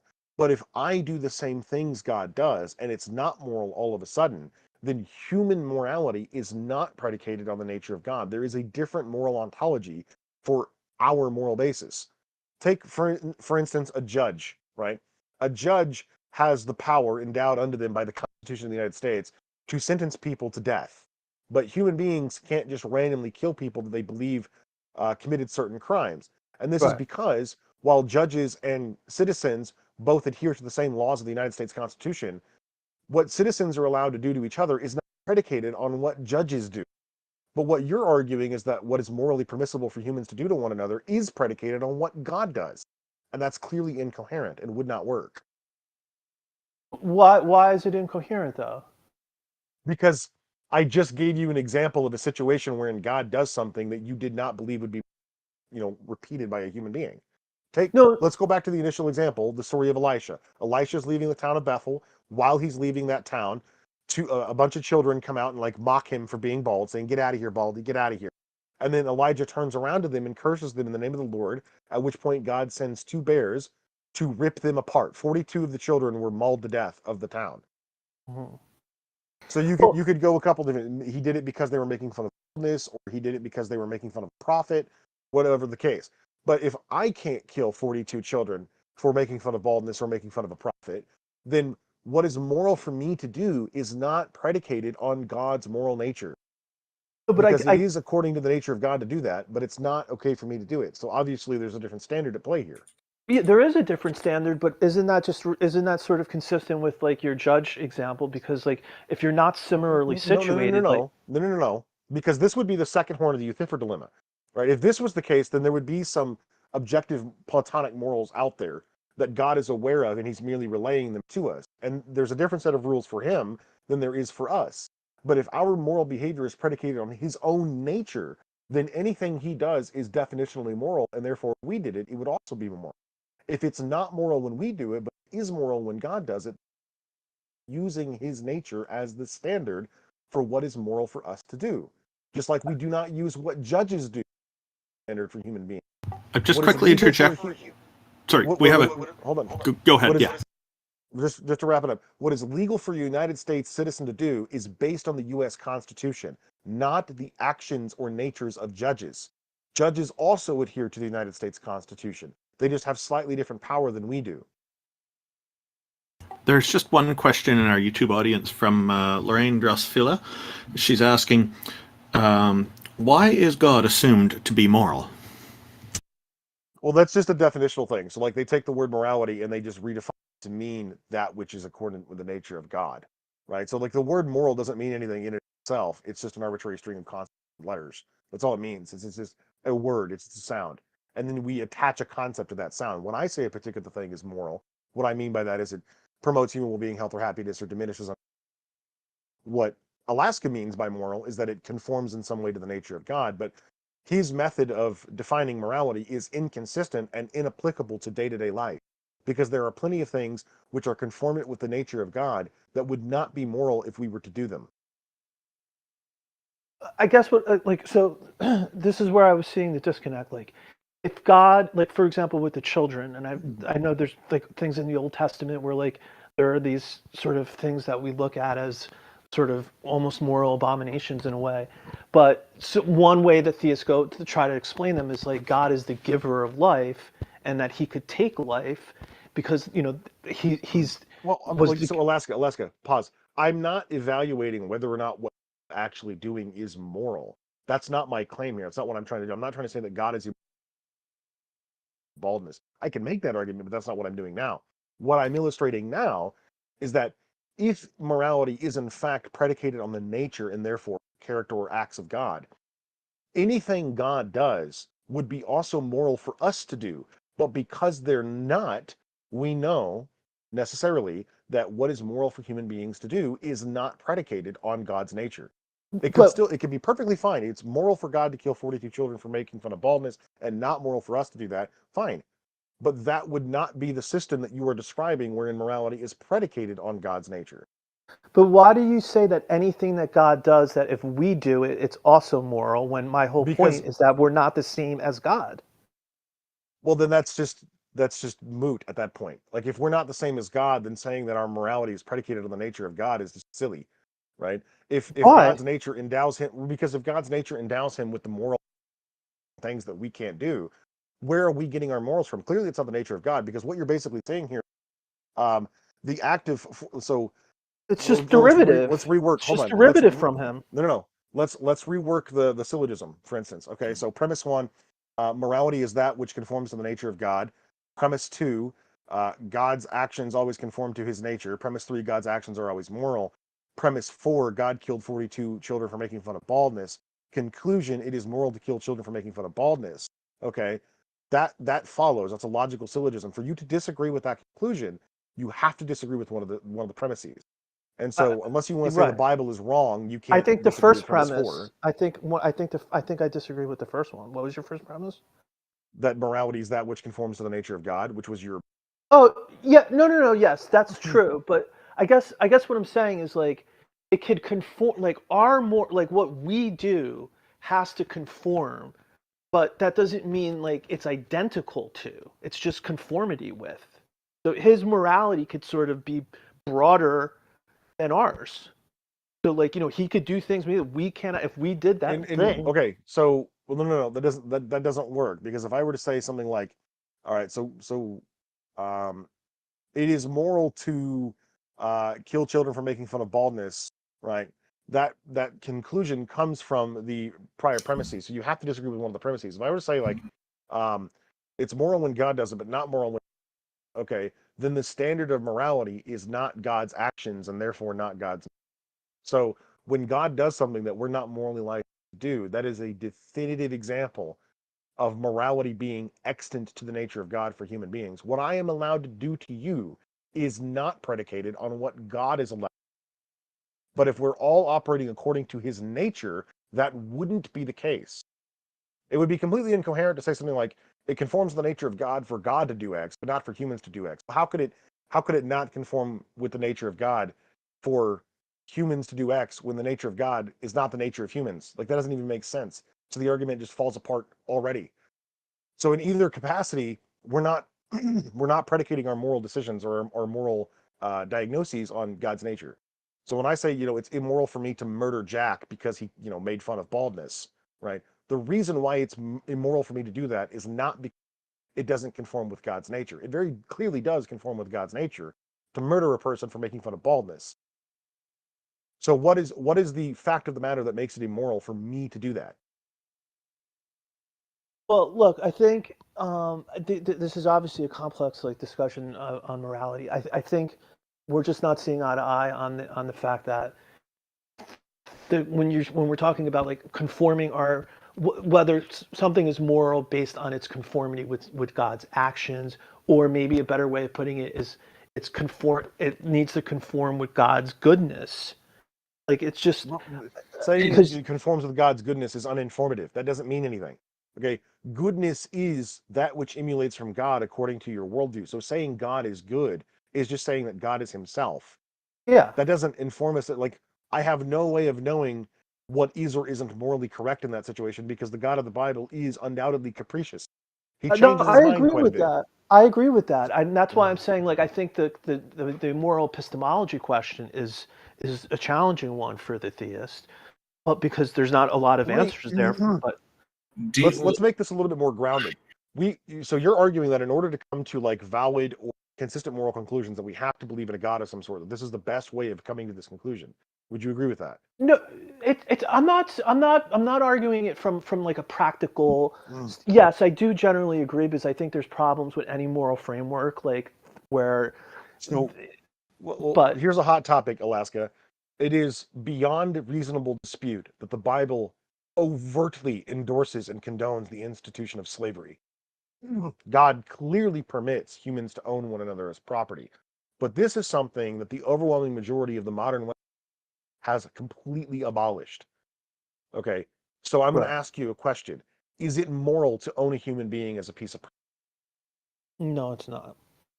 Okay, God clearly allows for this and even commands the Israelites to participate in this institution in certain instances, like in Leviticus and Deuteronomy. So if morality comes from the nature of God and God's nature permits the ownership of human beings as property, where are you getting the information that it is immoral to own human beings? Clearly, it's not from God or the Bible. That this is actually an area of I'm not very well versed in like the Bible, but this is an area that like I was planning on getting more familiar with because I think there is debate like in terms of what was really sanctioned there in the Bible. Was it really more like an indentured servitude type No. thing? So there's two different kinds of slavery that are listed I in don't the know. Bible. There is indentured servitude, right? That is one of the types of slavery. But there's also chattel slavery, just like what we saw in the antebellum. Okay. Leviticus 25:44 through 46 explicitly states in juxtaposition to how you're allowed to treat Hebrew servants. Like the antecedent passage 39 through 43 says, you're not allowed to keep the Israelites as slaves. They are my servants whom I brought out of Egypt. You will not treat them as slaves. But then the very next verse, 44 in Leviticus 25 says, as for the male and female slaves whom you may have, they are to be bought from the nations around you. From them you may purchase male and female slaves, and you may treat them as your property. You may bequeath them to your children as inheritable possessions, and you may make them slaves for life. But over your fellow Israelites you will not rule over harshly this way.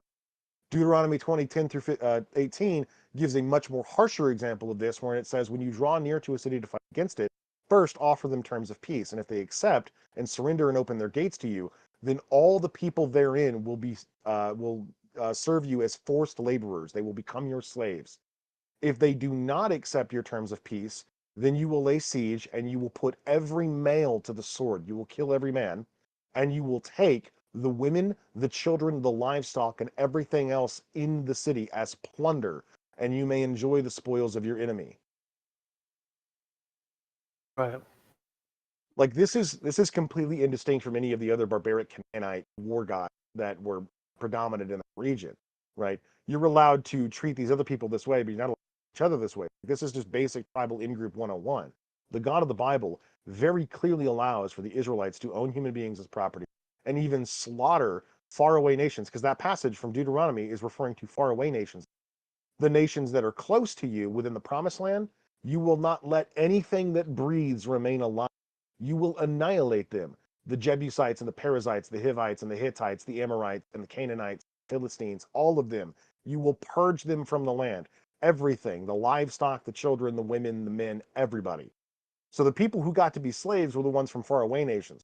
So these Israelites are not acting in self-defense. This is not some self-defense war style. They are actively going out to other nations, other cities, conquering them and taking the women and children and men in slaves, or killing the men if they fight back. So there are no prisoner of war slaves. And the only type of indentured servitude that's allowed is when a Hebrew becomes so poor that they have to sell themselves into servitude.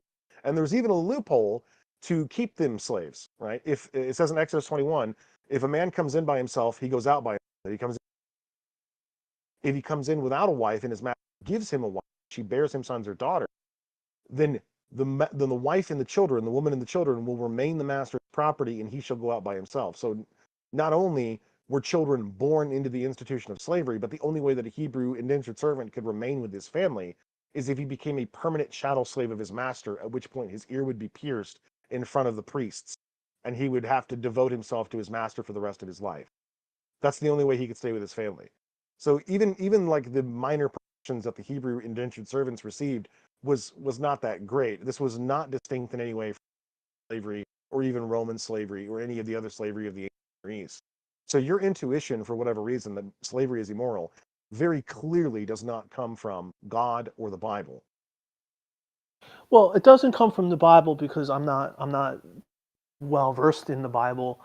I mean, look, I would say a couple of things. Number one, there may be interpretive ways of reading those provisions, those texts, in a way that sort of squares the circle. I don't know. I'm not making that claim.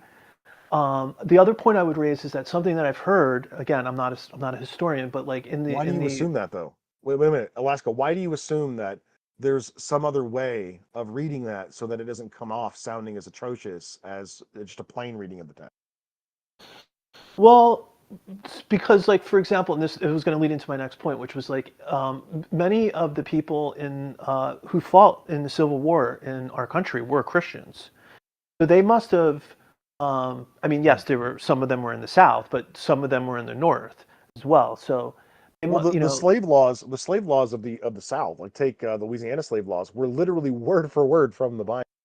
You take a passage like Exodus 21:20, where it says that if a man beats his male or female slave with a rod and he dies at his hand, then the slave master will be fined or punished. And if he doesn't die and gets up after a day or two, then no punishment because the slave is his property. Louisiana Articles of Slavery, Article 173 from the 1847 slavery laws, states exactly the same thing. A slave is completely subject to the will of his master, who may discipline or chastise him, though not through unusual rigor, nor so as to maim him or cause his death. Right? The passage I quoted you earlier about, a woman and children remaining in captivity, children are born in slavery. It says the same thing in Louisiana Slave Article 181.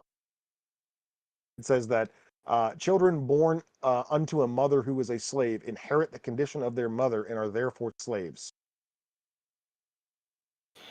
I guess what I'm saying is like, and this is one way I think Christianity differs from Islam, which is there are elements within the Quran which basically say like this has to be interpreted literally. Like there's going to be people who come and tell you this means something else than what it says, and those people have been corrupted. There's nothing like that in Christianity. So there's, I think, room for the person interpreting the Bible. Either one, there could be mistaken verses in the Bible, or they're not to be interpreted literally. And I think the religion has that flexibility. But it's hard for me to. Xerxes, do you mind if I ask a question real quick, Baked? Go ahead, Given jumping around in this whole I have to ask in this topic of morality. Do you believe that human beings that morality is contingent upon a god, or morality is contingent on a god existing? Ontologically, I think it is, because I think the alternative. Yeah. Okay, so you believe that without a god, if no god existed, morality could not exist. I think without a god, like morality would just be like basically what there's like a famous line with I think Michael Roos, who basically says that like morality is just like no different than our hands and our feet. Like it's just a biological adaptation for survival. We're just using the word morality, but it's not. There's just even so with God though, even with God though, like God doesn't solve that problem. Right? Because as you were just very dutifully pointing out a minute ago, Christians can constantly reinterpret the Bible to mean whatever they want it to mean. right? Right. Morality is just equally as subjective. I have had personal conversations recorded on my YouTube channel of Christians saying things to me like, it is moral to have sex with children as long as you're married to them, or God allows little children to be raped because he's punishing them for sin, right? So clearly Christians can come to some extremely depraved moral understandings, right? There's also like the issue of homosexuality. I would argue that a lot of modern Christians don't have a problem with that, but there are still some who do. And they reinterpret the Bible to accommodate their lack of a problem. Things like, well, Leviticus actually refers to pederasty, very clearly doesn't. Or that, Corinthians refers to pederasty. Again, it does not. So they'll reinterpret the Bible not to condemn homosexuality, but rather to condemn something that they already morally condemn themselves. What they're doing is shoehorning the Bible into their own moral codex, which I think is what you're doing, because you think that there's some some way of harmonizing the Bible so it doesn't support the institution of slavery, because you personally don't support the institution of slavery, and you have created a moral system of morals in your mind that you think if a God exists, he would have to emulate these moral beliefs. That's putting the cart before the horse, my friend. Yeah, no, I mean, on some level, practically speaking, I might be doing that. I mean, I'm just looking at it more philosophically. Like when we say that that something is, I think we experience morals. I know some people don't even think we do, but I think we experience them, and we have a sense that something is wrong. That's where I was going with that, Big. Sorry to interrupt, but to kind of finish the point that I was getting to is like, so human beings can make moral determinations. All right. So we know that we can make moral determinations, and we have an evidentiary, an evidence-backed foundation for why we are able to do that. Okay. So human beings ourselves, we have the capacity for empathy. So now it's varied because the traits, the alleles that allow for the trait of empathy to be expressed by the brain is different for everybody. It's a very wide spectrum. Some people have a whole lot of empathy. Some people have very little empathy. Some people have none. Okay. Exactly. Yeah. But human beings are capable of empathy. Empathy is a trait that we evolved. Okay. And we see empathy in many, many other social species. Okay. We see empathy in other primates. We see empathy in the other great apes, the other members of the Homo genus. We see empathy in cetaceans. And there's many species out there that have empathy for each other. All right. Cool.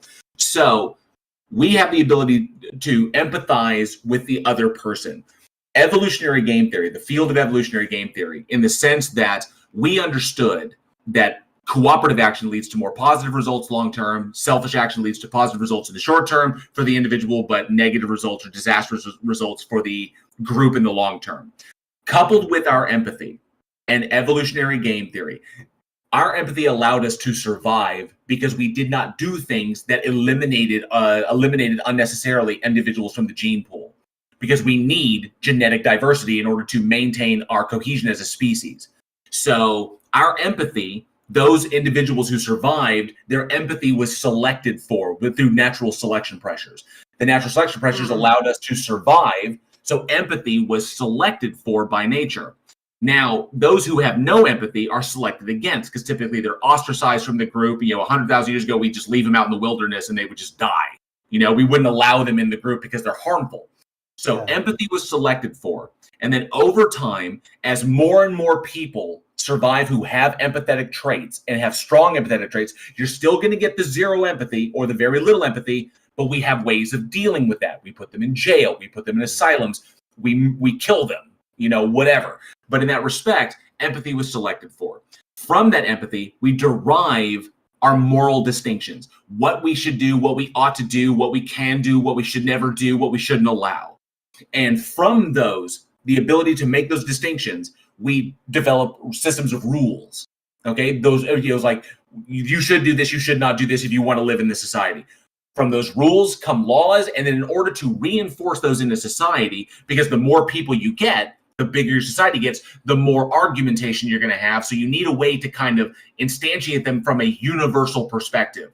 These are universal laws that you cannot disagree with, right? I don't want to interrupt and derail too much, but somebody pinged me and then DM'd me saying that the reason why God allowed things like, murder and slavery was because it was necessary given the economical conditions.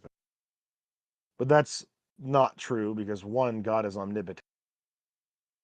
So To prevent these moral atrocities. But not only that, God explicitly says he'll do this in the Bible. In Deuteronomy 15, he explicitly tells the Israelites, do not be afraid that because the year of remission is approaching, i.e. the 7th year, to lend to your neighbor, right? Because don't be afraid that you're not going to get the debt repaid. If you give freely, I will provide, right? God is telling them he's going to supernaturally intervene and bless them so that they will not be in need. So don't hold out on your neighbor because he will intervene in the natural course of events to prevent you from becoming destitute or poor. So no matter how economically devastating the decision to lend money or to your neighbor is, in that particular instance, God will supernaturally intervene and prevent the consequences from happening. So no, the Israelites did not need to go around. TJump, you're hot micing, dude. Oh, really? I see. Yeah, so God is omnipotent. He can control nature. He does not need to let his people go around murder, rape, and that's not necessary. But that's the whole point. None of it is necessary. All suffering which occurs is unnecessary if an omnipotent God exists. And so, by that understanding, God imposes unnecessary suffering on us needlessly, and would, by any definition of that, be immoral.